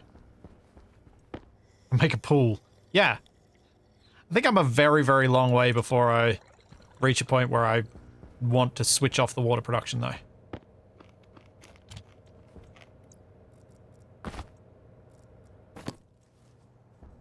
Save volatiles for rockets. Oh boy. Yeah, I never did explore the idea of rockets here. Because I could have sent rockets to go get ice water. Or water ice, sorry, I should say. I don't know why I said that the other way around. Water ice, so that then I could have accumulated massive amounts of water that way.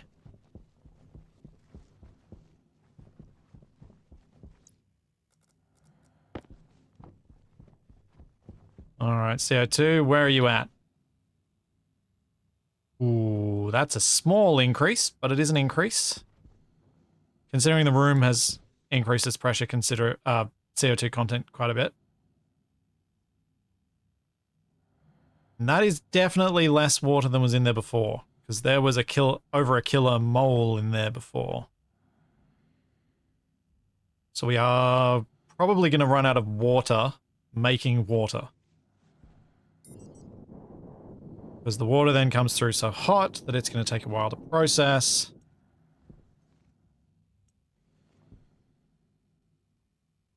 Yeah.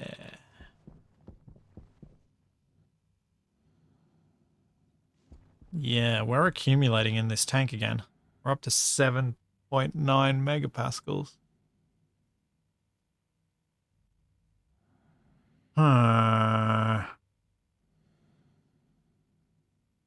I am accumulating waste products again. We're back at this problem again. There we go. 4 hours in. Confirmation, my cooling system is again the problem.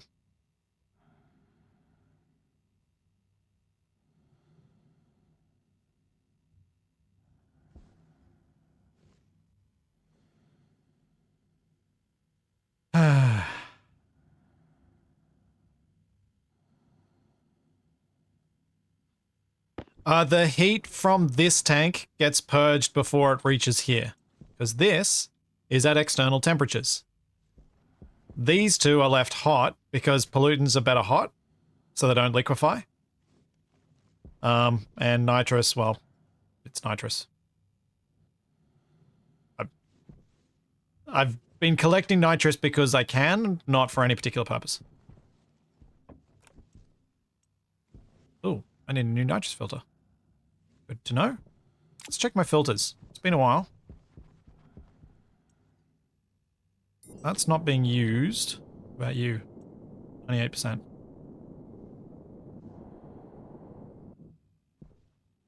Oh, nitrogen filter's low. CO2 filter is low. Volatiles are fine. Oxygen is low. Pollutant is low. Alright, let's go replace some filters.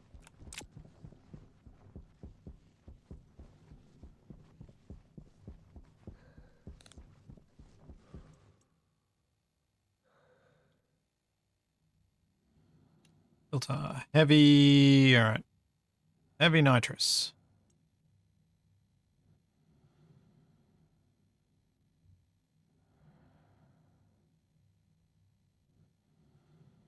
As I mentioned just before, Jailborb, I am using outside to cool the big waste tank. I don't cool it until after the pollutant is filtered off, though. Because I want the pollutant hot. The hotter the pollutant is, the better, the safer it is.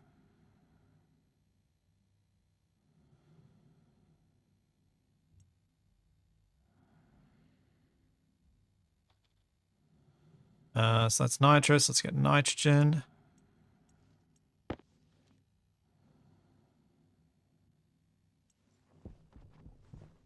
Go chuck this in here so I can throw it in the recycler.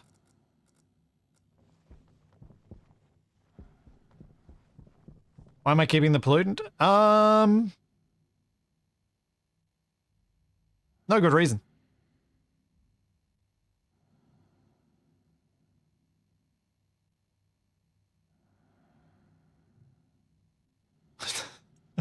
I genuinely have no good reason to be keeping it. But it's something I've been doing for a long time now, so I've just kind of left it.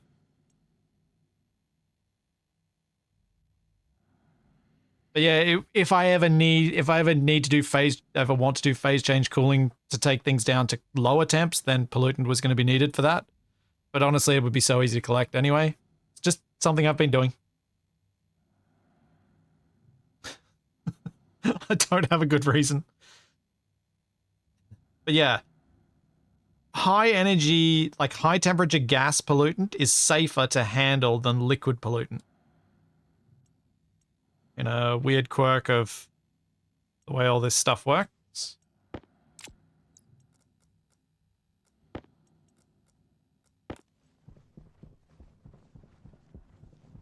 Full of pollutant. It's like, it's that survival game thing, you know, you don't throw things away. You never throw things away that you collect, because, well, what if you need it later? I might need this later. All these games train you to be a hoarder.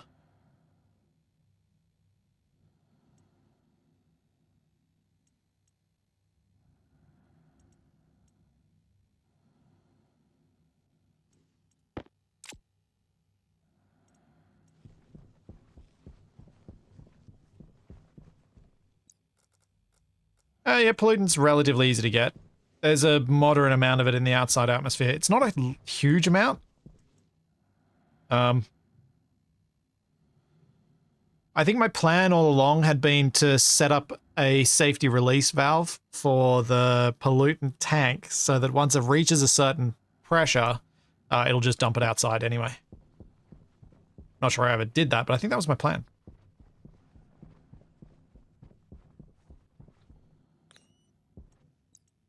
Alright, oxygen goes in. CO2 goes in. Nitrogen goes in. Nitrous goes in. And pollutant goes in.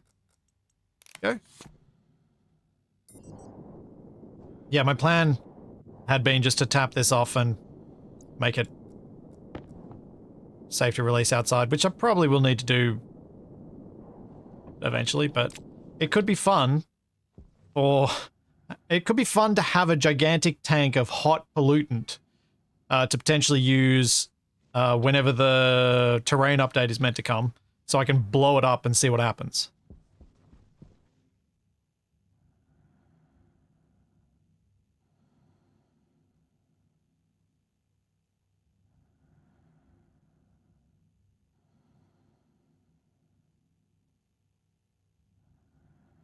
But I think also the holding on to pollutants kind of started because of playing, kind of became more of a thing because of playing with the the terraforming mod.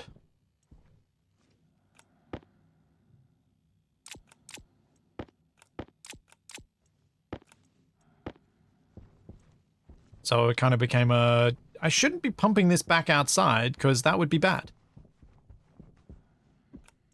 Oops.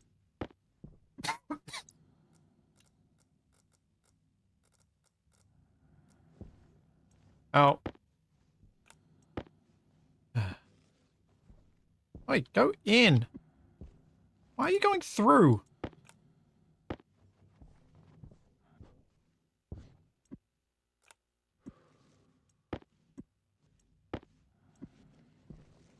There we go. One more to go. I'm aware that that medium filter, pollutant filter that I put through here still had stuff remaining on it, but it just wasn't needed. It was taking up storage space.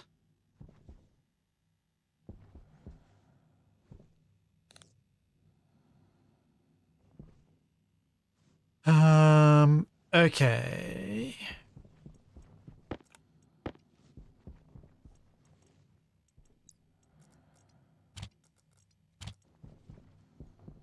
These last little bits out of the airlock.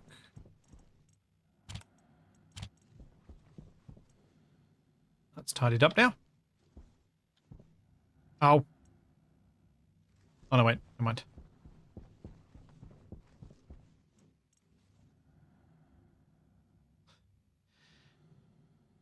There is something fun about putting the inlets vertically on a wall and then turning them into a little basketball hoop and trying to shoot them in.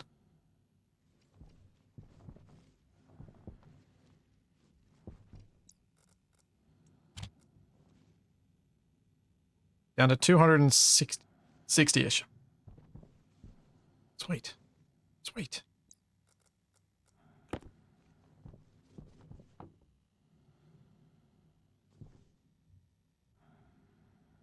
Oh, it's a 50-50 split.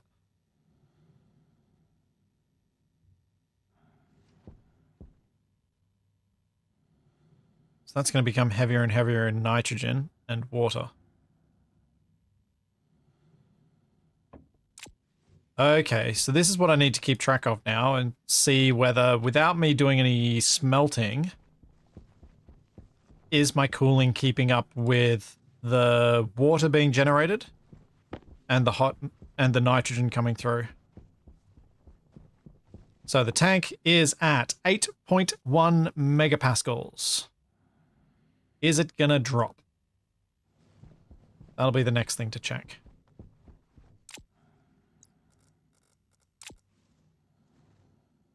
Right. Oh, I'm gonna go check on my outside tank. See what it's doing temperature-wise. Because maybe that's somewhere I can optimize if the temperature of that's already climbed a bit. Are volatiles supposed to be hydrogen? No. They are sort of, I think the closest equivalent, even though it's not properly correct, is probably a volatile hydrocarbon.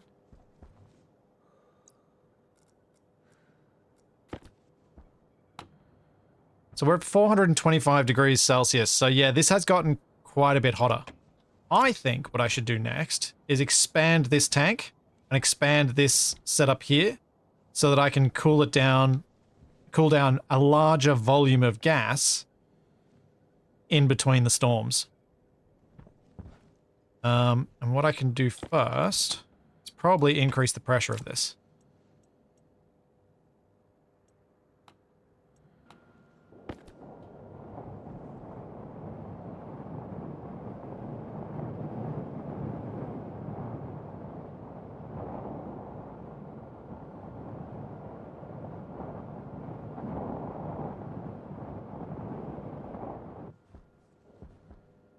Graph LCDs are annoying. They don't give you enough control over the time axis. So you can't actually use them very much to actually track things over a decent period of time. It's quite annoying.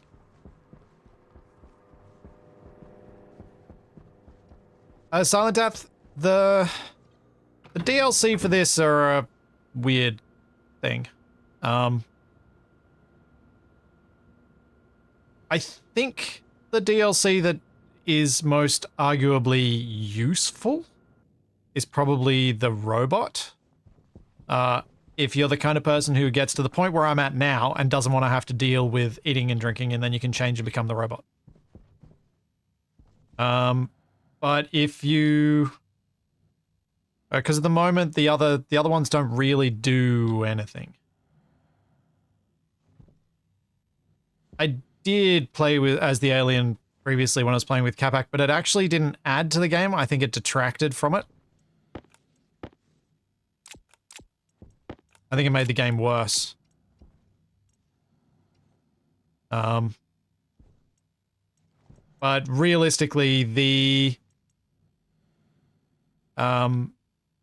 DLCs are there just to support the devs. They're not actually anything big. I think the only DLC that they're planning that might be something that I would recommend people get, because it adds to their gameplay, will be whenever they manage to come out with the terraforming one. But at the moment, it's just, I love this game, so I want to support the devs, so I'll buy these extra things. Thanks, Winslow. Thank you for the Prime sub. Because Stationeers is one of those niche projects that kind of isn't ever likely to be fully commercially viable.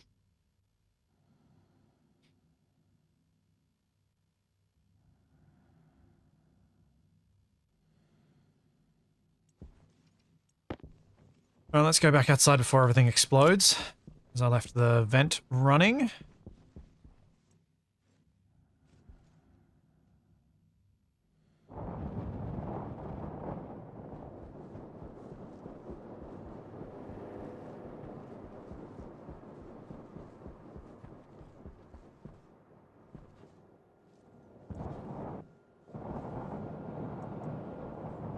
Where am I at, pressure-wise? 21. Still got time. Alright, let's go get some more frames then. And I realize I'm sucking in hot gas into that system at the moment, but honestly, I can't be bothered waiting till a storm to do it.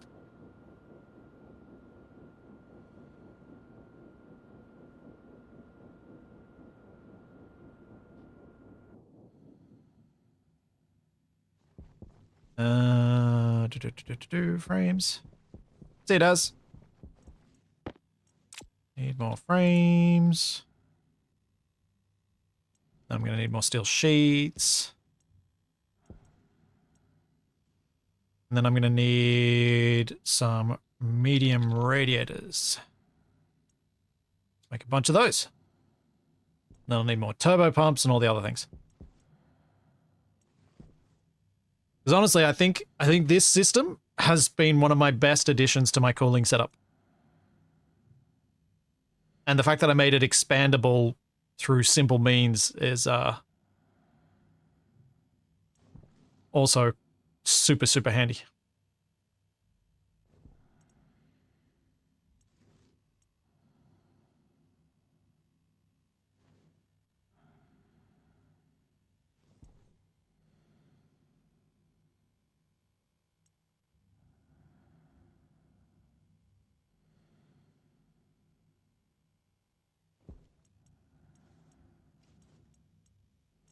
Go. Let's get some sheets. Actually, what I wanted to change that to. I want to be able to weld a few of these up so I can place down that tank and hook it up.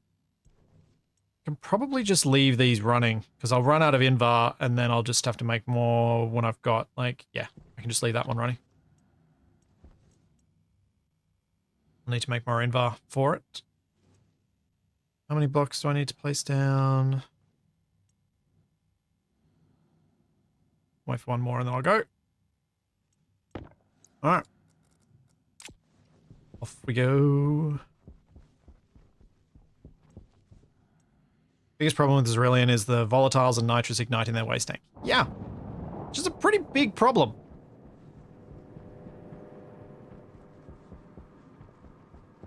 But yeah, the devs are sensibly not spending all their time working on making these things fixed when they're actually expanding core stuff for the rest of the game.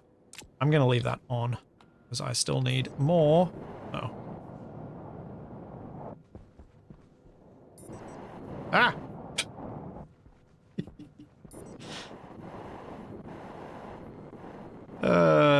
Keep getting dragged into the same vent over and over. Good job. I need to dismantle this vent on this side.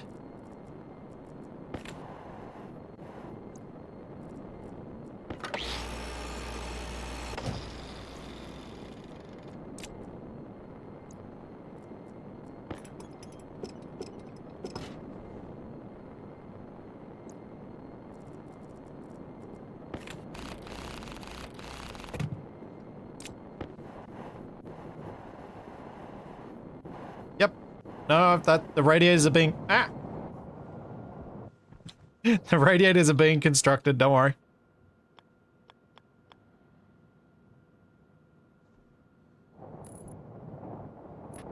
Ah, let me place you. Oh. Big jerk. Vent.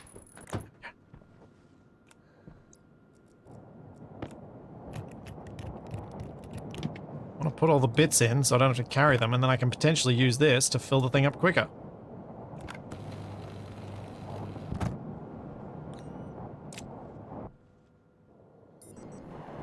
Ah!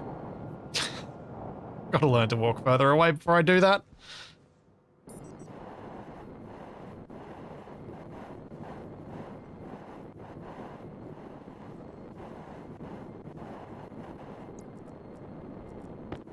Alright, so I've currently got 3 rows, so I should do this as a 3.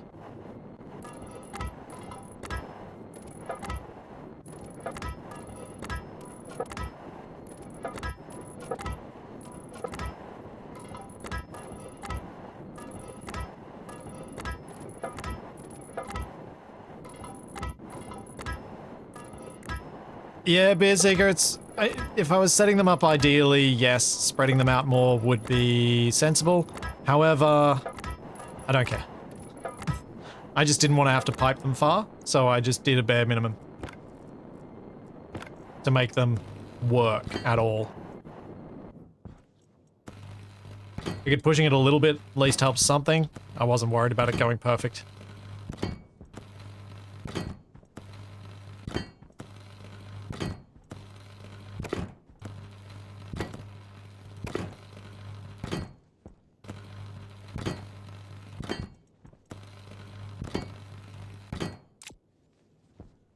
Alright, tank, let's go.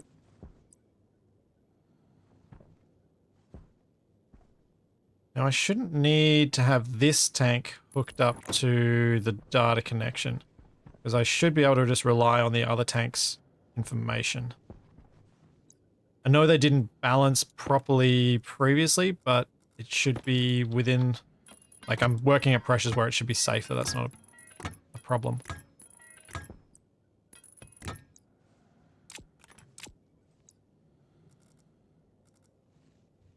Oh, I built a regular tank! Oh no!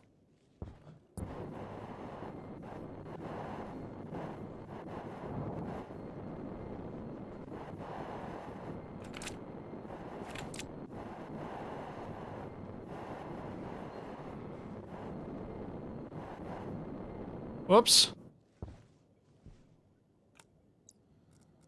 There's your blammo.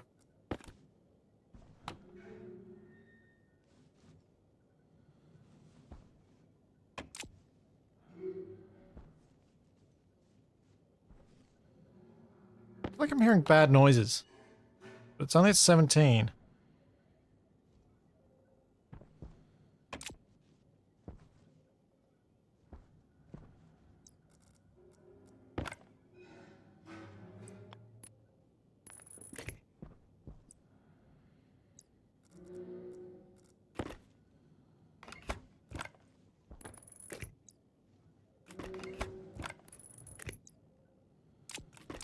Why am I hearing bad noises?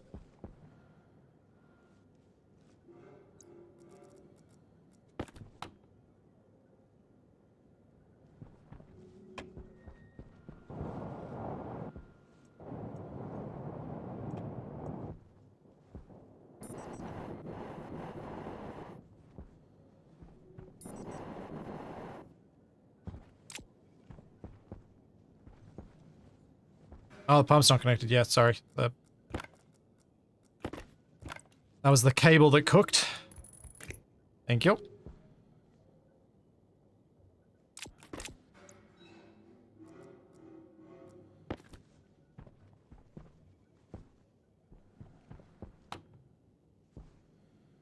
$17. 17.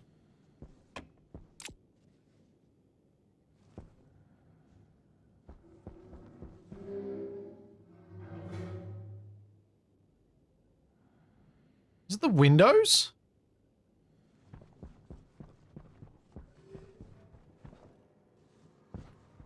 Yeah, I think it might be inside the filter room.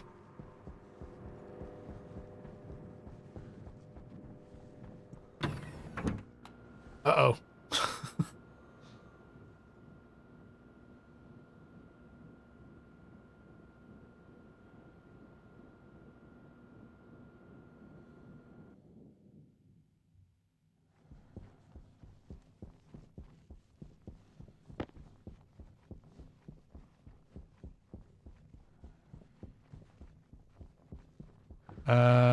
120. 158. 3.19. 15. 68. 8.37.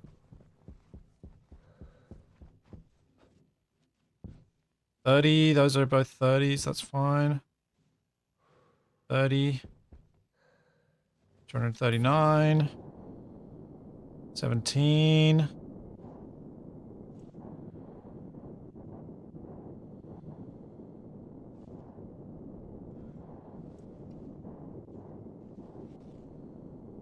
6, 6, 5. I have no idea what's groaning. That's really worrying. I have no idea. I don't even know where else to look.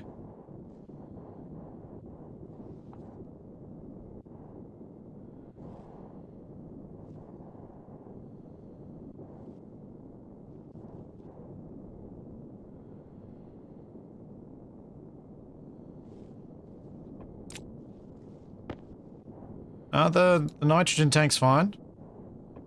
Very low pressure.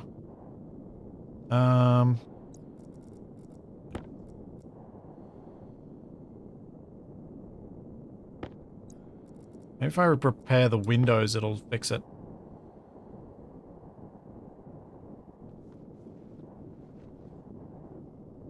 My lens glass is showing stress. They've been damaged by something.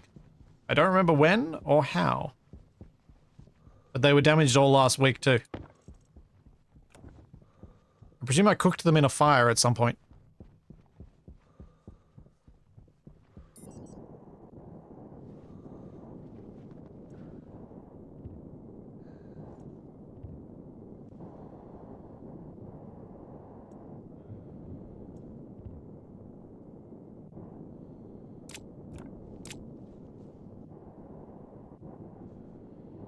These ones aren't damaged. The walls aren't showing any damage, are they? No.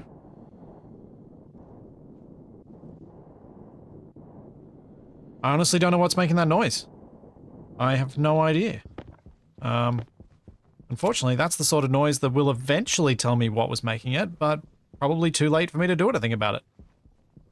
That's really, really concerning. That's probably enough of those for now.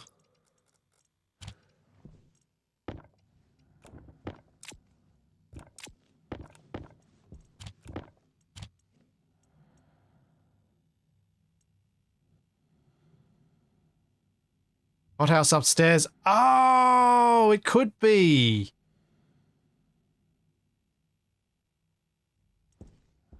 Could be the hothouse.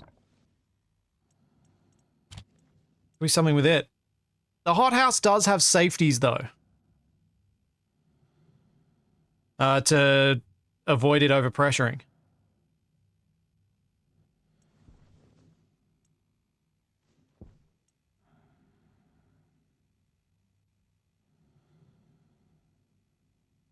Damaged pipes, could be. Yeah. Dunno. Do not know.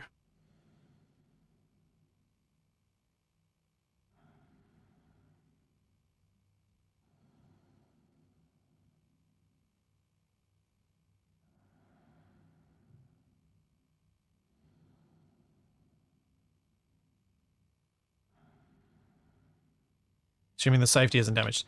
Ooh.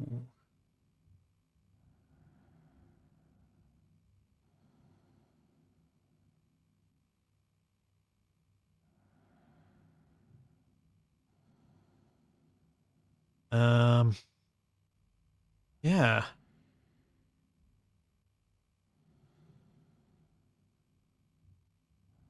This is this is a little bit stressful not knowing what the cause of that is.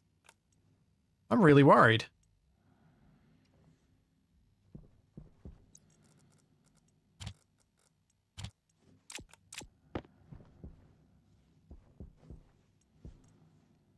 This is legitimately worrying.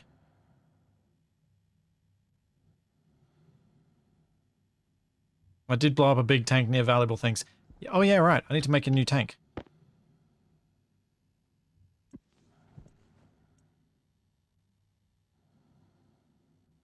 Need some silicone. I'm going to need to smelt some. I'm gonna leave the frames running because I'm gonna need more of them.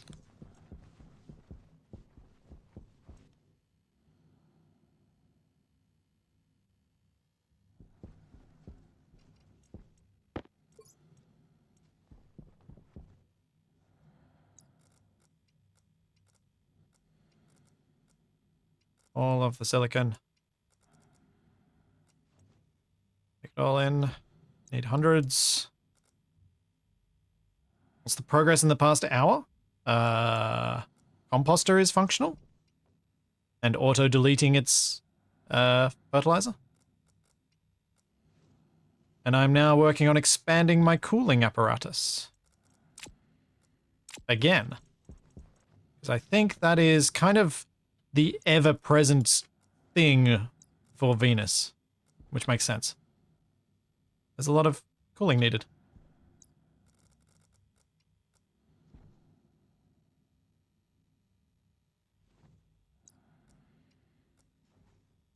Do stuff on a hot planet, and this is what you get. Lots and lots and lots of ongoing cooling problems.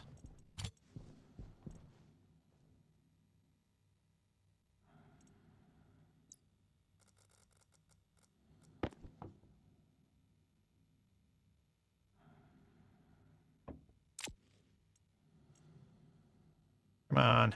Hurry up.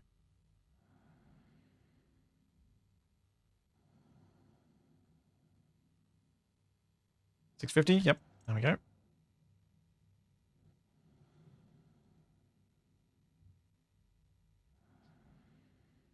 And praying the groaning outside will go away naturally and if possible peacefully. Yep.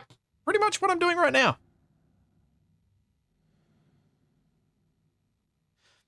No, again, Takari, the LCD displays don't help. They don't. The devs need to change how they work because the LCD displays do not give you enough time on them for you to be able to use the graphs usefully. The time frame is so short that I can't get any useful information out of it for power or anything because it is just too short. Because my power, I need that graph to run from one storm to the next storm. Otherwise, I don't get anything useful from it. Because the storms are where I'm still getting a massive amount of my power. And so if I don't know what's happening during the storm, like from storm to storm, and it's just giving me in the last 10 minutes, there's no extra information I can really glean from that. It doesn't get me anywhere, which is problematic.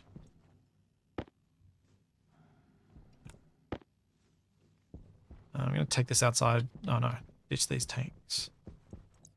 Ditch the tank.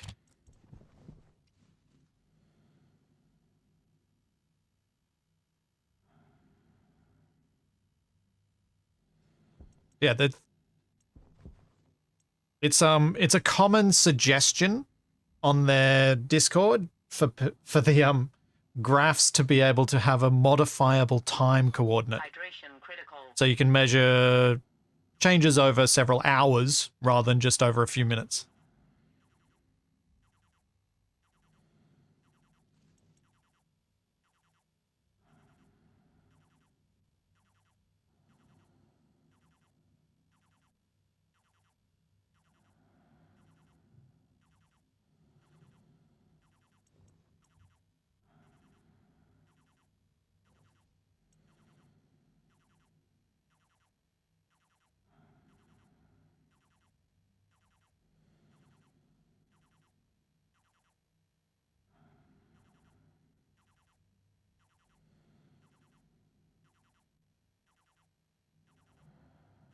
And almost got the tanks, and then I'm going back outside.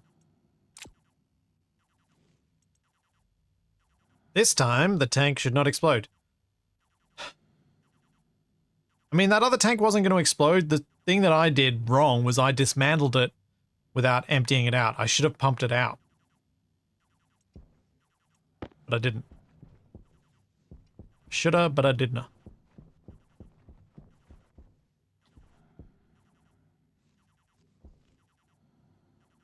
No, there is no simple digital display of number versus number. There are complex ways you can do this stuff, but honestly, they just need to make... That's... Allowing people to have nice graphs around their base should not require them to understand the amount of stuff that's needed to make it work in the current setup, I think. Because graphs look cool. Displays look cool. They make your base feel more dynamic. Should be more obtainable. Should be something you can do with Waste tank caution. logic chips.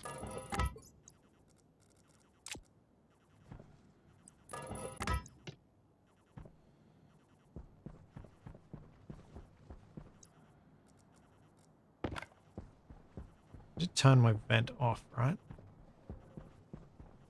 Yes. I'll leave it off now.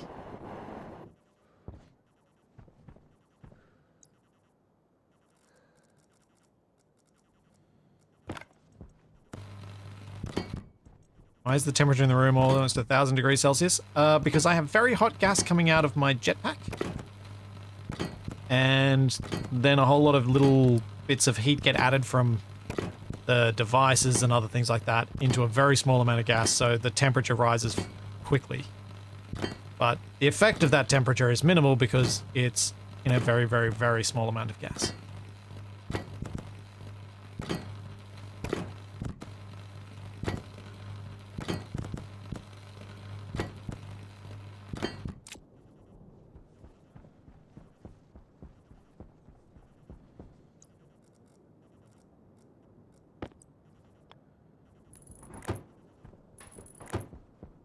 And now the expansion.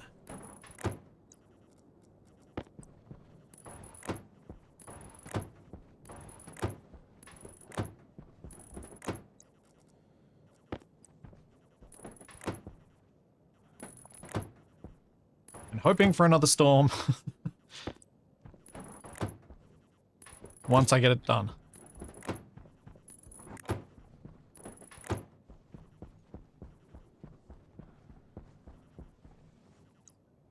So, should...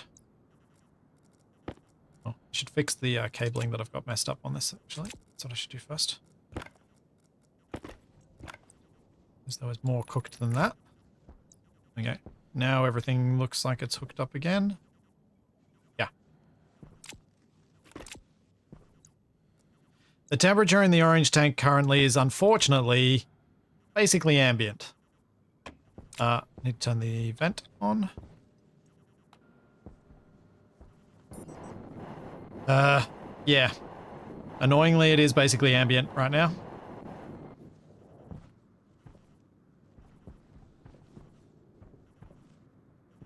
But, yeah. That's part of why I wanted to expand this setup and get myself a larger amount of gas there.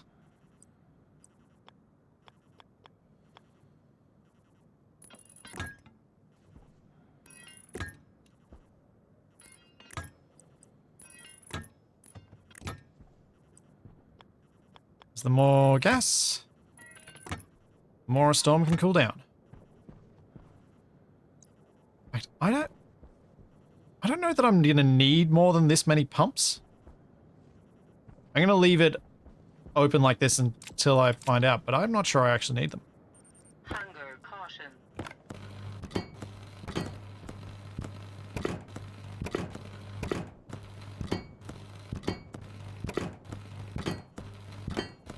Oh wait, no, I remember why I needed them. For emptying it out quickly. Oh, but again, I may not need them.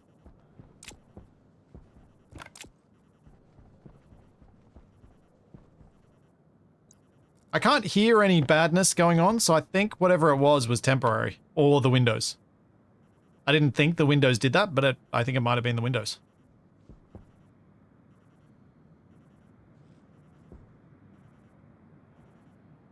Alright, so that vent can stay on for quite some time while I figure out getting the rest of these radiators hooked up. So that whenever the storm comes, I'm good. Yeah, I may not... These 5 pumps may still be adequate, even with the increased size of this. Just need a whole lot of regular pipe, and... Oh. That's annoying. Didn't realize I had this out here.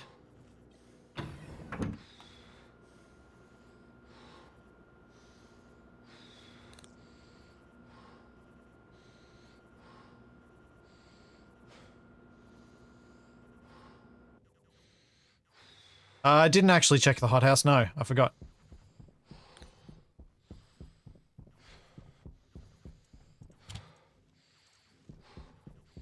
Let's start making some regular pipe.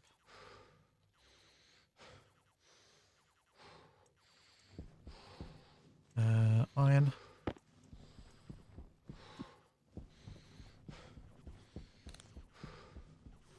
I'll grab some water and food.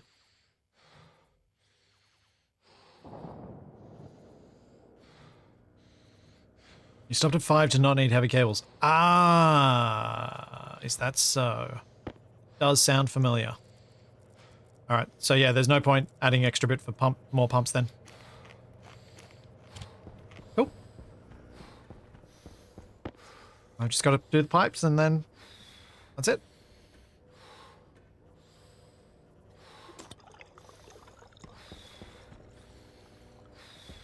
Now, since I'm in here, I have a stack of ferns.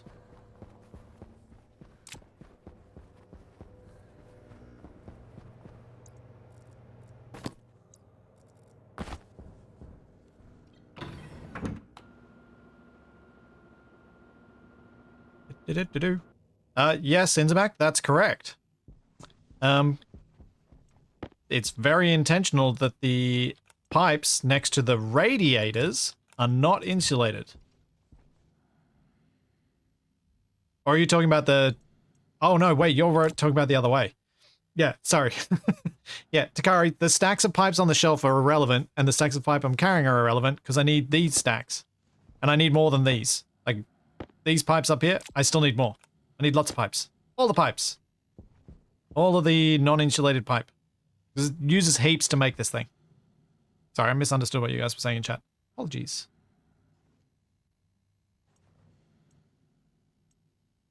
Let's go downstairs. Check on the thingio.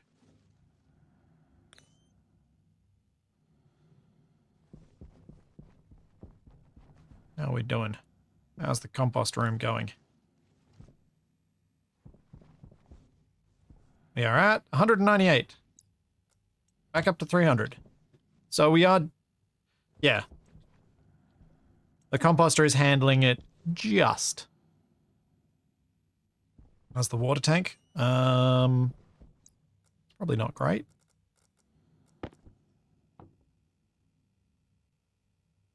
Yeah, it's not great.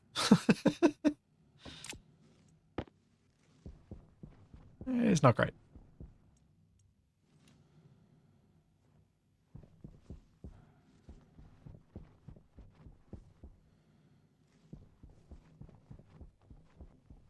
Let's probably stop there.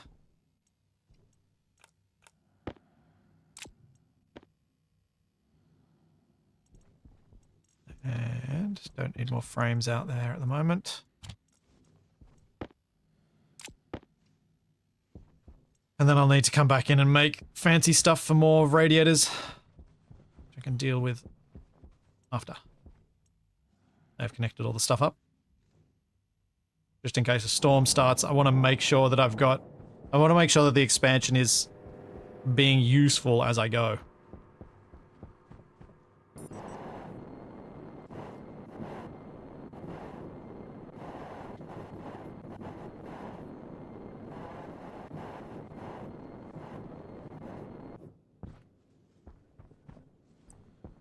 Okie dokie. And now we join all the things up.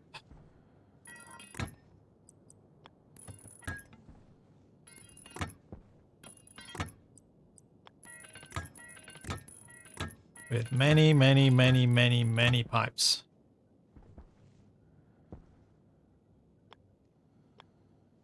So I think I was running them down the... Yeah, yep. I'm running them down the middle. I'm crossing them over. It's all a large amount of pipe.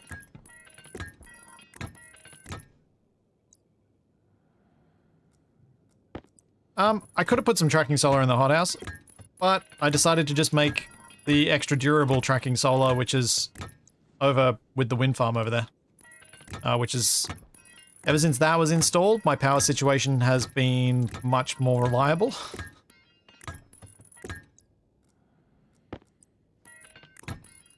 That made a big difference adding the solar into the loop.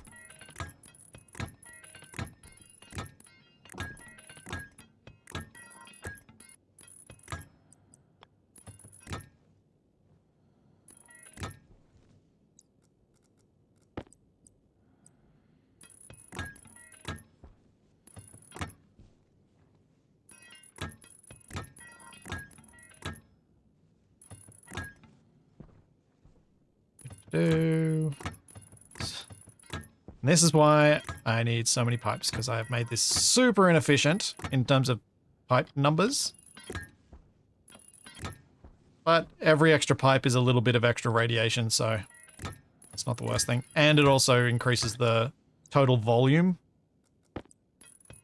of the gases that are getting cooled so that I can put more gas in here to get cooled.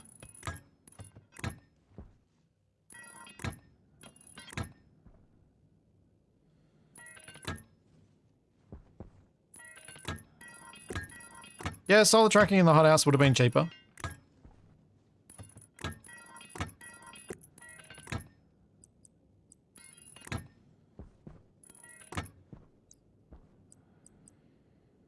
It's true. It's true, it's true. Wow, I need so much more. I'm gonna have to print off... I actually have to make more iron. Let's get rid of these because they're not going to be used.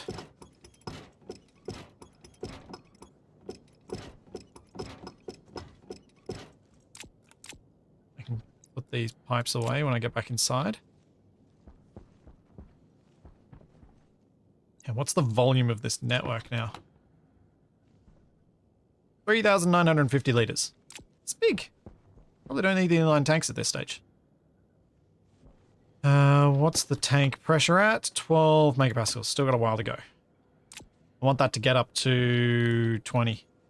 Again, maybe 25.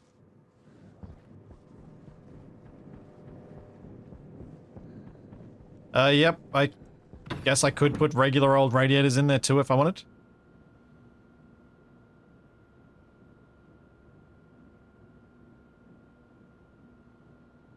I did have inline tanks on the existing radiators. That was because at that network size I needed more, but now that it's this much bigger, it probably is not as relevant. May still be relevant, but not as relevant. I think.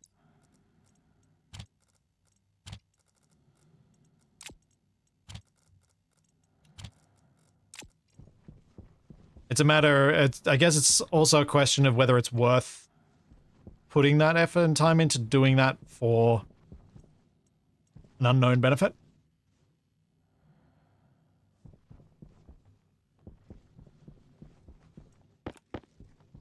Let's actually put some iron in.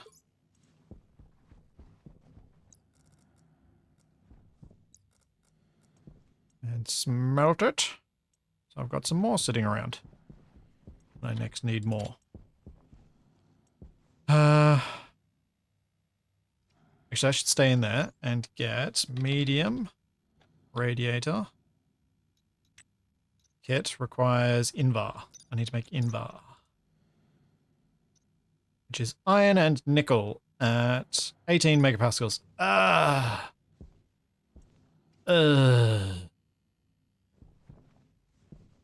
Man, really? Hate that. It's a lot of hot gas to throw through that I don't have to cool. It's annoying.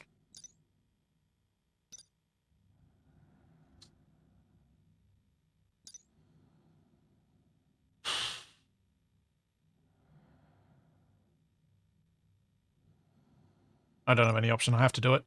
I need the Invar. I'm not going to be able to buy it from someone. So yeah, let's off gas. So 1-to-1 nickel to iron. I probably want to make a big batch of it. I'm going to do it.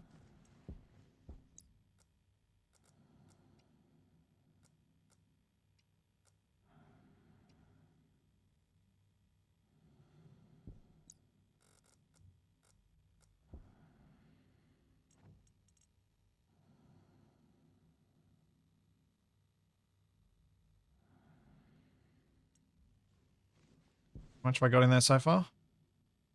200 nickel.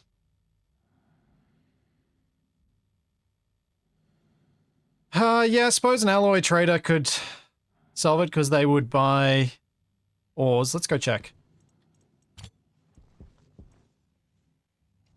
So I can always just chuck this back through the centrifuge. So if I can buy some Invar, that will save a lot of energy.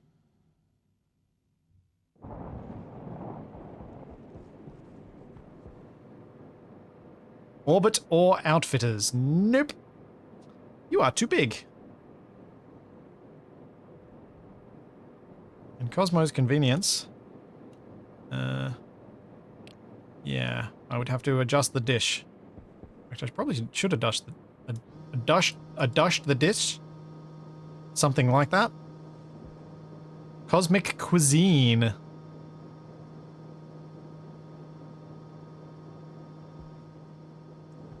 Yep. Nothing there. I'll just have to make it. I know, the guy that's too big is the alloy trader. I know.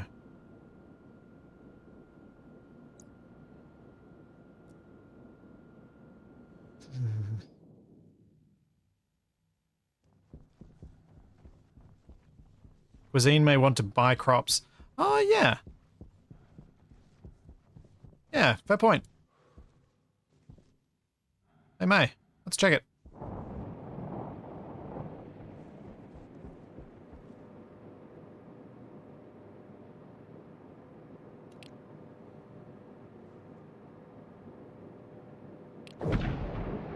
Always nice to sell some off.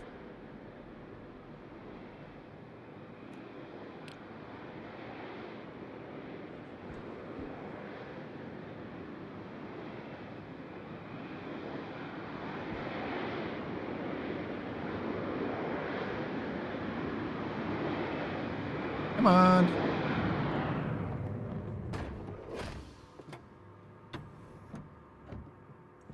All right, what can I sell you? Some corn. You want 19. Okay.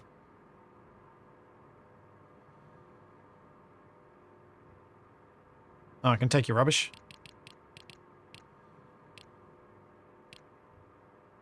And I'll go pick 19 corn for you. Ever going to make an airtight hangar?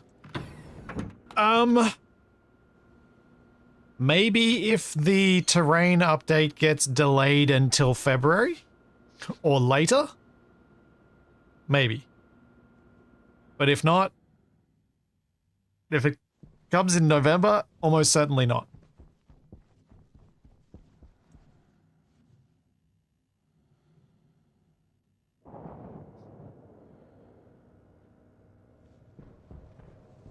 We got corn in here. Yeah, that corn's almost gone bad. Get him fresh corn.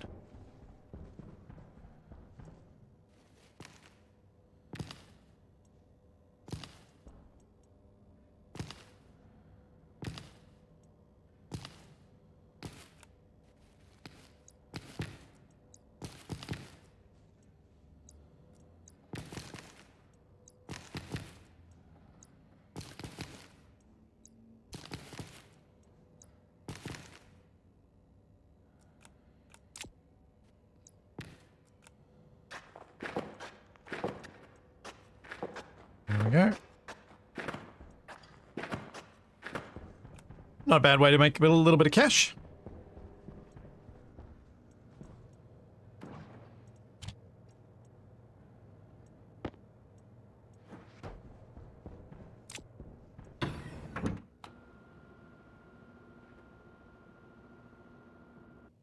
It's such a bother to make the invar just make your pad larger. It's not a bother, it's just a knowledge that I'm delaying some things getting better.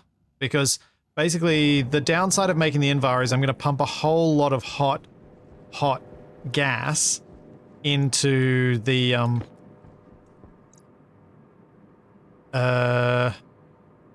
cooling system, which is not ideal. I'd prefer not to. But is a thing that is going to happen.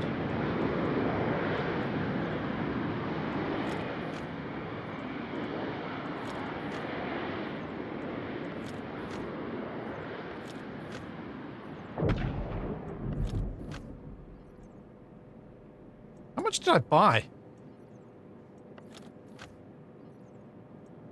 Or is it failing to vend? Nope.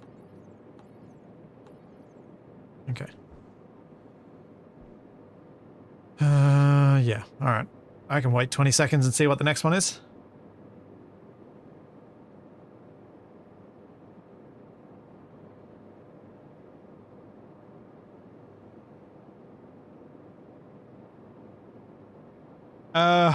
Again, Beer Seeker, the effort of trying to use my currently available hot gas from my waistline. I probably should, next time I build a big furnace room like this, think about having a system to pump that back through so that I can reuse that gas if it's still nearly hot enough. But I don't really... I feel like that's going to take a lot of work to get functional. I don't know how soon I'll get another one popping up.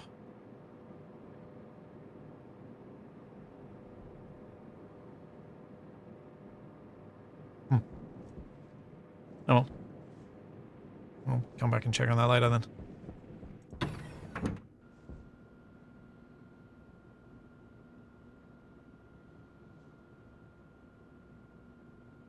I'll go check this stuff through my composter.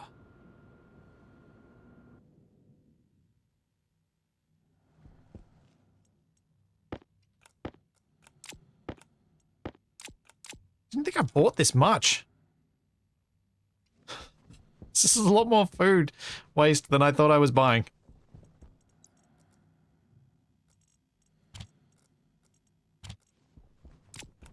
Not upset about it because it's all compost, but I didn't realize.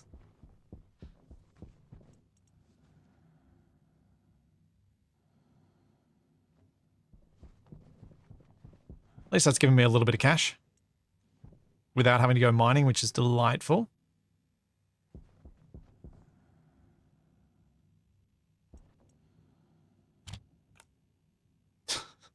Watching that button just get spammed.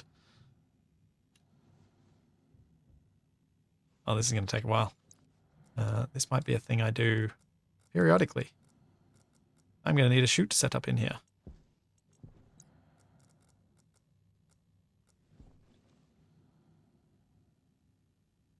I'll wait for this to go and then I'll chuck the corn in. And one of the other stacks and then I'm going to leave. Definitely need the chutes. Yep. So this can be queued up. Hadn't been a problem until now because the stacks I'd been putting in there were so big. And not very many of them.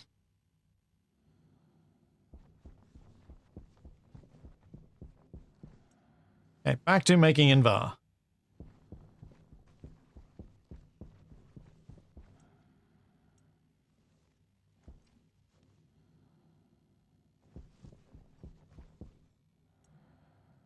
Alright, we need another 200 iron.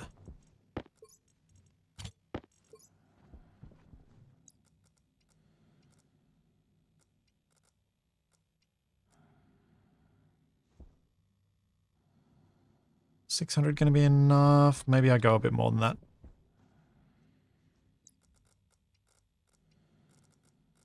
Make it so I hopefully don't have to make Invar for a very, very, very long time.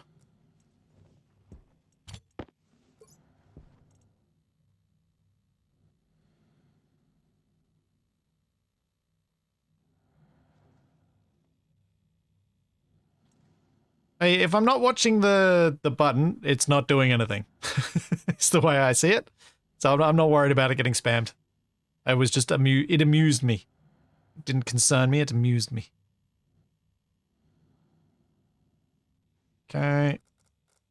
1, 2, 3, 4.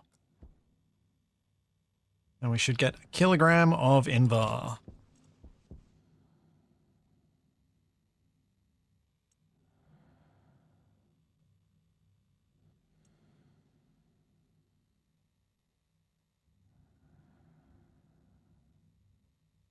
Now, here's my conundrum.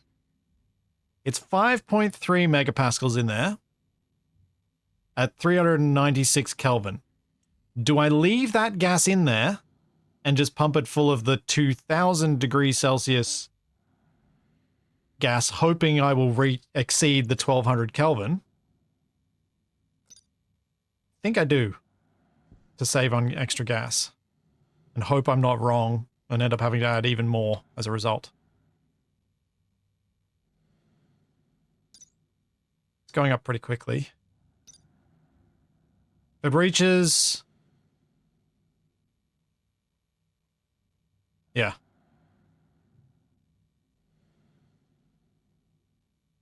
I think it'll get there.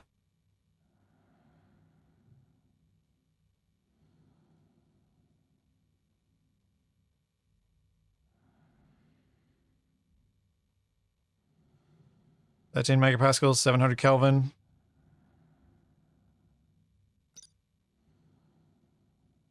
Ooh, I think it might fall short before we... it's close, but it's not going to be close enough. That's annoying. Yep. Alright, I wasted that. That's annoying.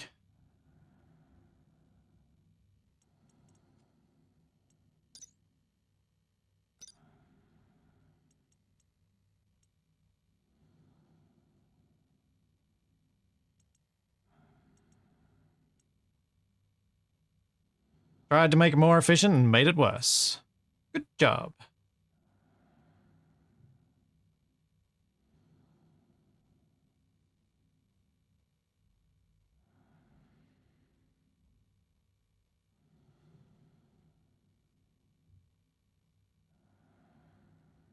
Come on.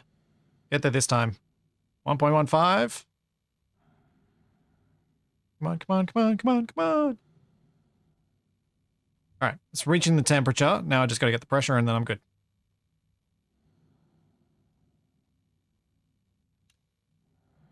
Fill a bottle full of steam at 2000 degrees and drop it into the furnace. Yeah, I don't know. Don't know what that would do.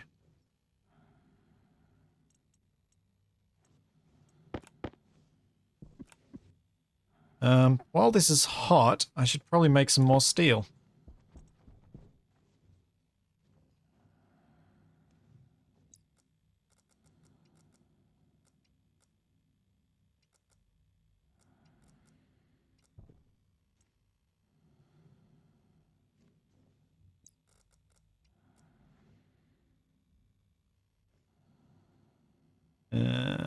I think all of the... I presume the alloys that are used in this game are legit alloys.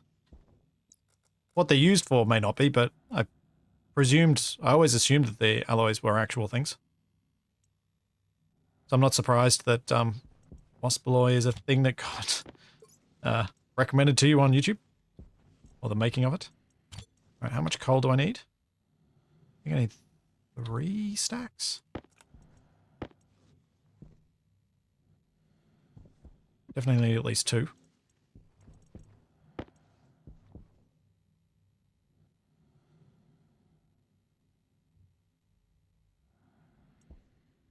Yep, we're still hot enough. Is there a build limit in Stationeers? No. The game just kind of breaks. I think it takes a long time to reach that point, though.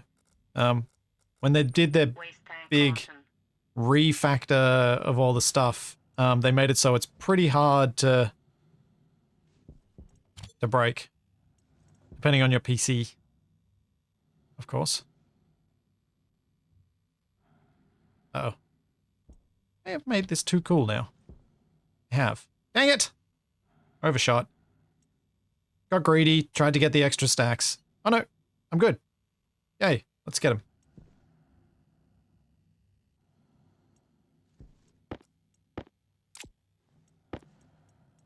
There we go. Not bad.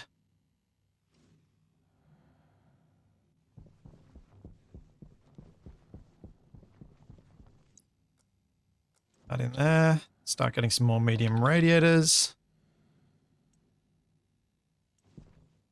Steel in to get even more. Discover that I have a chunk of Invar up on my shelf and I didn't need to do this. Luckily, that is not the case.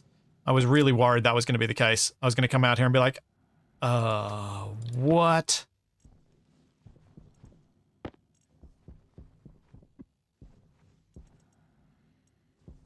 You can make pipe.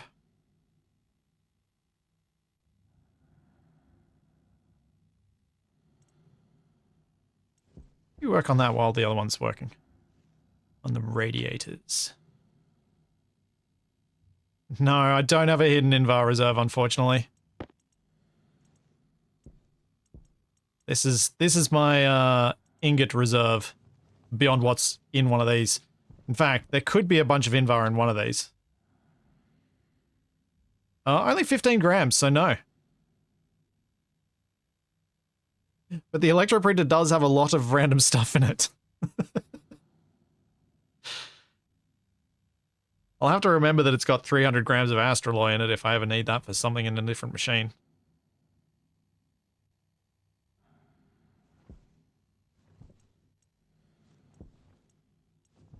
Is there a storm? Oh, I forgot to check whether my light was working with the storm, with me actually having turned on the thing. Oh well. I should fix my tanks. They're full.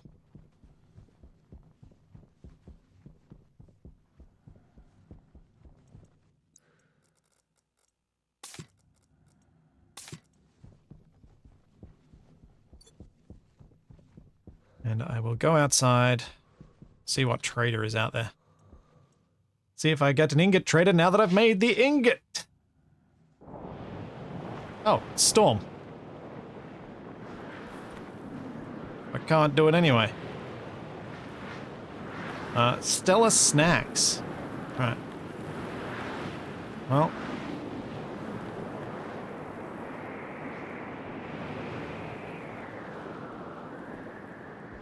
Oh no!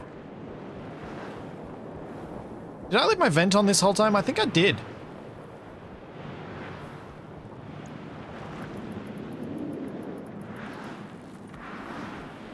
Thanks, Tyrone. Thank you for 37 months. It's actually probably good that the vent is on right now, because it's storm. Well, what pressure have I got this at? 17 megapascals. Alright, we're still okay. Two gigantic tanks take a long time to fill up.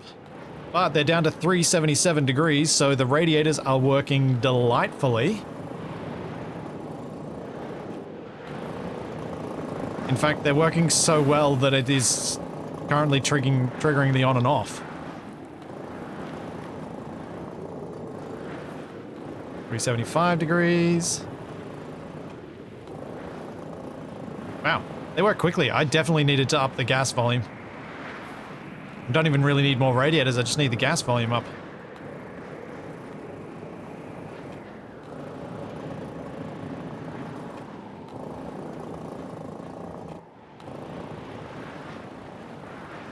Yeah, I don't think 13 kilomoles is going to make a huge difference when pumped back into the tanks. Oh, storm's over. Empty out, please.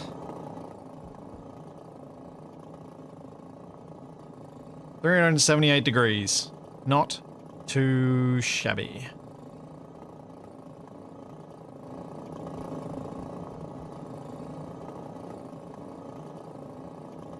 Keep pressurizing that up. I've almost doubled the amount of thermal capacity in this system by adding the extra tank. Because the radiators still seem to be working well.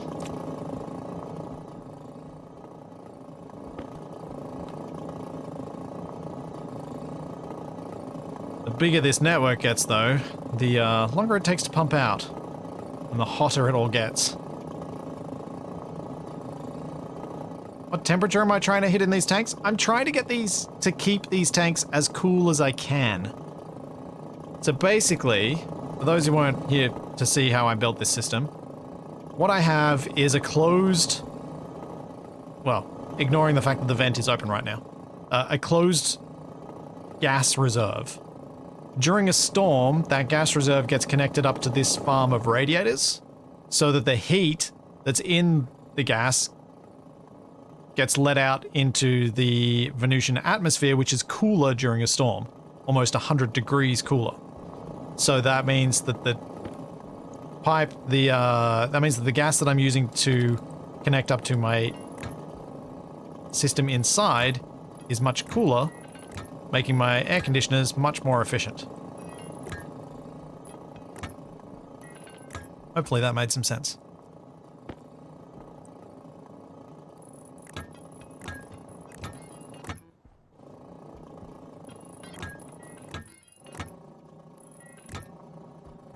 I'm thinking though, the bigger the radiator network, the more tanks I should have.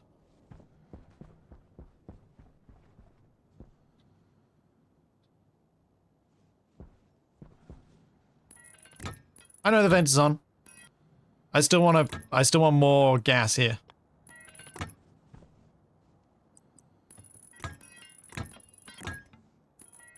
I want all the gas.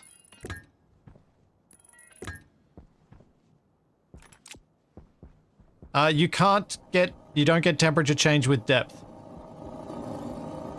That's not a thing.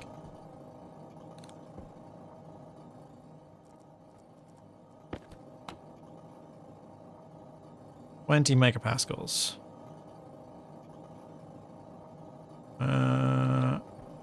Is it 20 in both tanks, or is this one still lower? It's 20 in both. Okay. They're basically empty now. Kind of want to get this up to 30. I'm going to leave it for a bit. Just a bit longer. You'll rethink that sentence when Charlie drops a bomb. That's true. That's true. She's been well behaved on that front today. Thankfully. Oh, I forgot to check the traders. Oh. Let's see how many radiators and pipes I've made.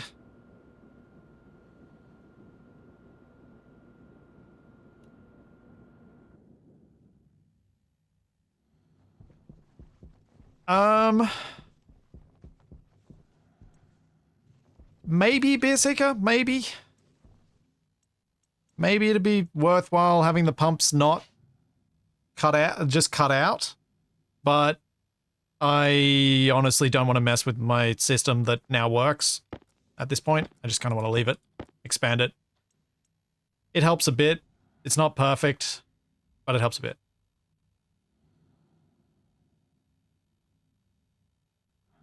Yeah, I didn't check if the weather station was functional. I checked if it's on. It was not. It is now on, but I did not check whether it was the light was functional.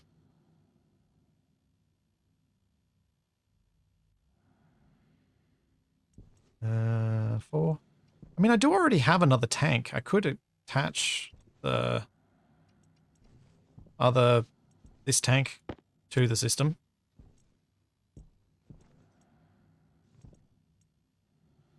Maybe.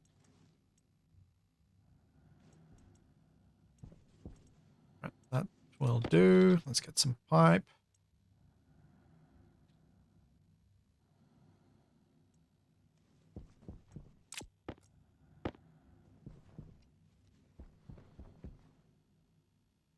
I'll just wait for a little bit of a stack and then I'll head out. Hydration critical. Hydration critical. I don't want to go into the... I just want to get this done. Stop giving me other jobs to do.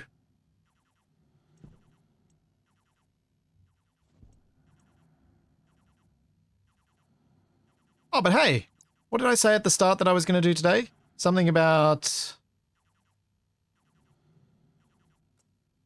Oh no, I said something was going to break this week because everything went well last week. Ironically, the thing that I broke was the thing that I almost broke was the thing that worked surprisingly well last week.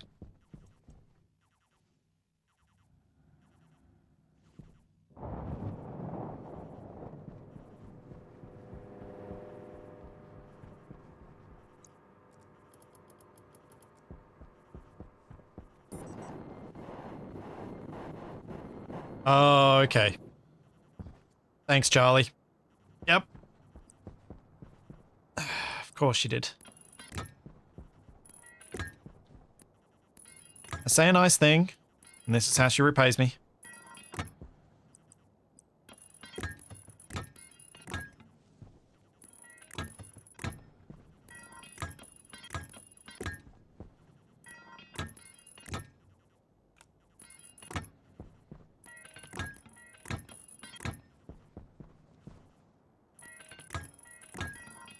I possibly don't want to keep expanding the size of this pipe network. At some point, I must reach an optimal where it's actually better to make it smaller, because then more of it spends time then more of the gas is in the actual radiators. Don't know. Oops, that's not where that should be. What am I doing? Doesn't go there.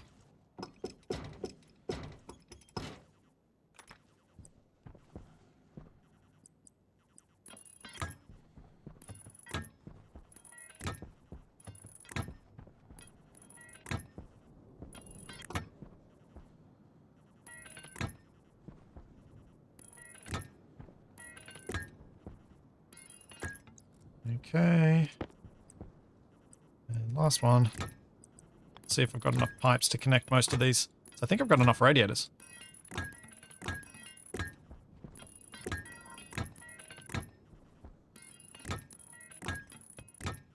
I do not have enough pipes.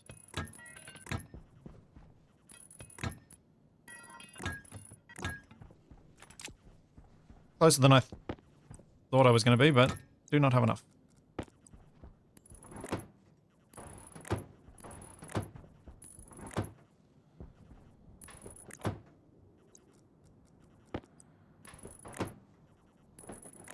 Oh, man. The amount of this series that has been spent on figuring out cooling.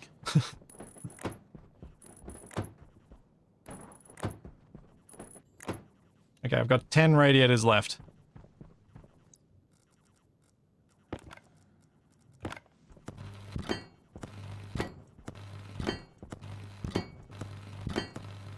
I might rip up some of the other pipes, because I do think this pipe network might be getting too big to be beneficial. And that I actually might want to make it smaller.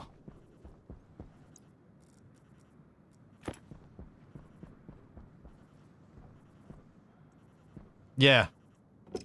Technically, I do only need one connection, that is true. Just needs to be connected. Like, these horizontal ones are probably the more efficient ones to run. These ones that run down the columns aren't required, except for the original one.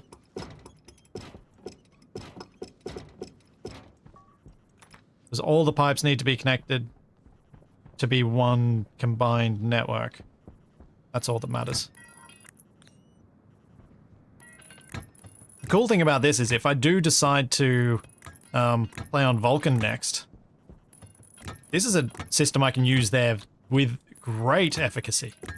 Because it can cool down every single night.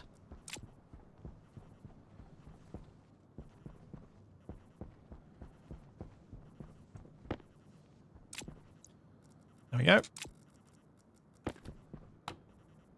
4,700 liters. I am going to remove the inline tanks. Hunger caution.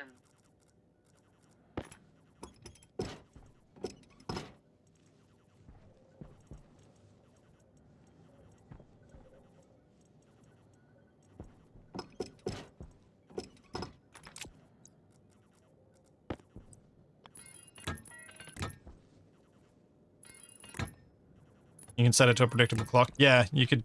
There are a whole bunch of things you could do on Vulcan with this sort of setup. There we go, down to 3,000. Whatever that number was.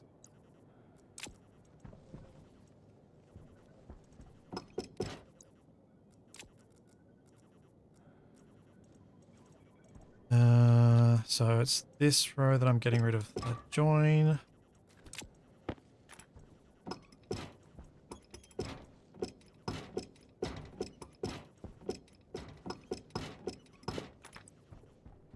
Then I go inside and realize that I think I was making pipes. That was a waste.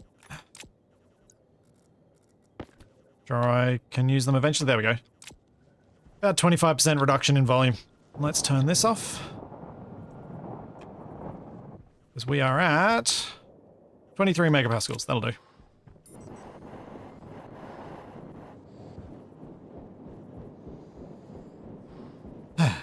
Trader.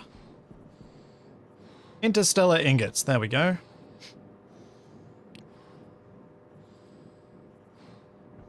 Interstellar inhalants. The heck is interstellar inhalants? Is that just going to be various gases, I imagine?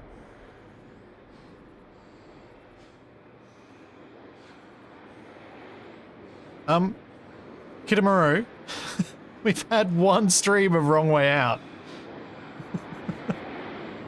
I am not remotely thinking about what comes after Wrong Way Out.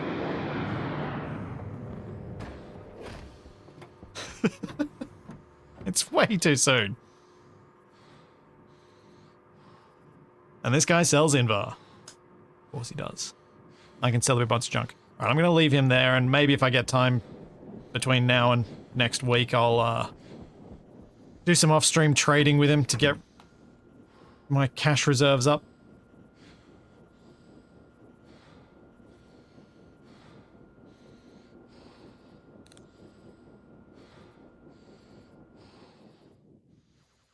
Yeah, Kinamaru, go watch it over on my main YouTube channel. It's there, ready to go. And I'll be back with more of it on my Monday. Is Wrong Way Out. I have not named the next one. The current one is Wrong Way Out. But yeah, I'm going to wrap up here. I will be back on Sunday. Now, Shadow is doing her Factorio thing at the moment, and I'm doing Wrong Way Out on Monday, so I've got Sundays for something solo, and I might occasionally do some streams on a Wednesday morning. I've updated my Twitch schedule to reflect all this. So if you go to twitch.tv/splitsy/schedule, it's all there. But I will be back on Sunday, and at this stage, unless something else comes up that really tickles my fancy, I'm going to go play some solo Icarus. Because it's been a while, and I would really like to do some building without Distractor Pack and Tiffany there. See if I can get something built. Because if I manage to get a cool base built, I could probably bring those two in to do some of the exploration into the null sector, into an already existing save that I've built up for us, for the three of us. So I'll build with 3 people in mind. But yeah, so that'll be Sunday, and maybe next Wednesday. I'll see what I'm feeling like doing on Wednesday morning. Yeah, back on Sunday for Icarus, and then Monday morning with TFE, Capac, and Wasted for some more Wrong Way Out over on YouTube. So there's all that, and plenty more to come, and I will see you then. Have a good one, everyone. Bye.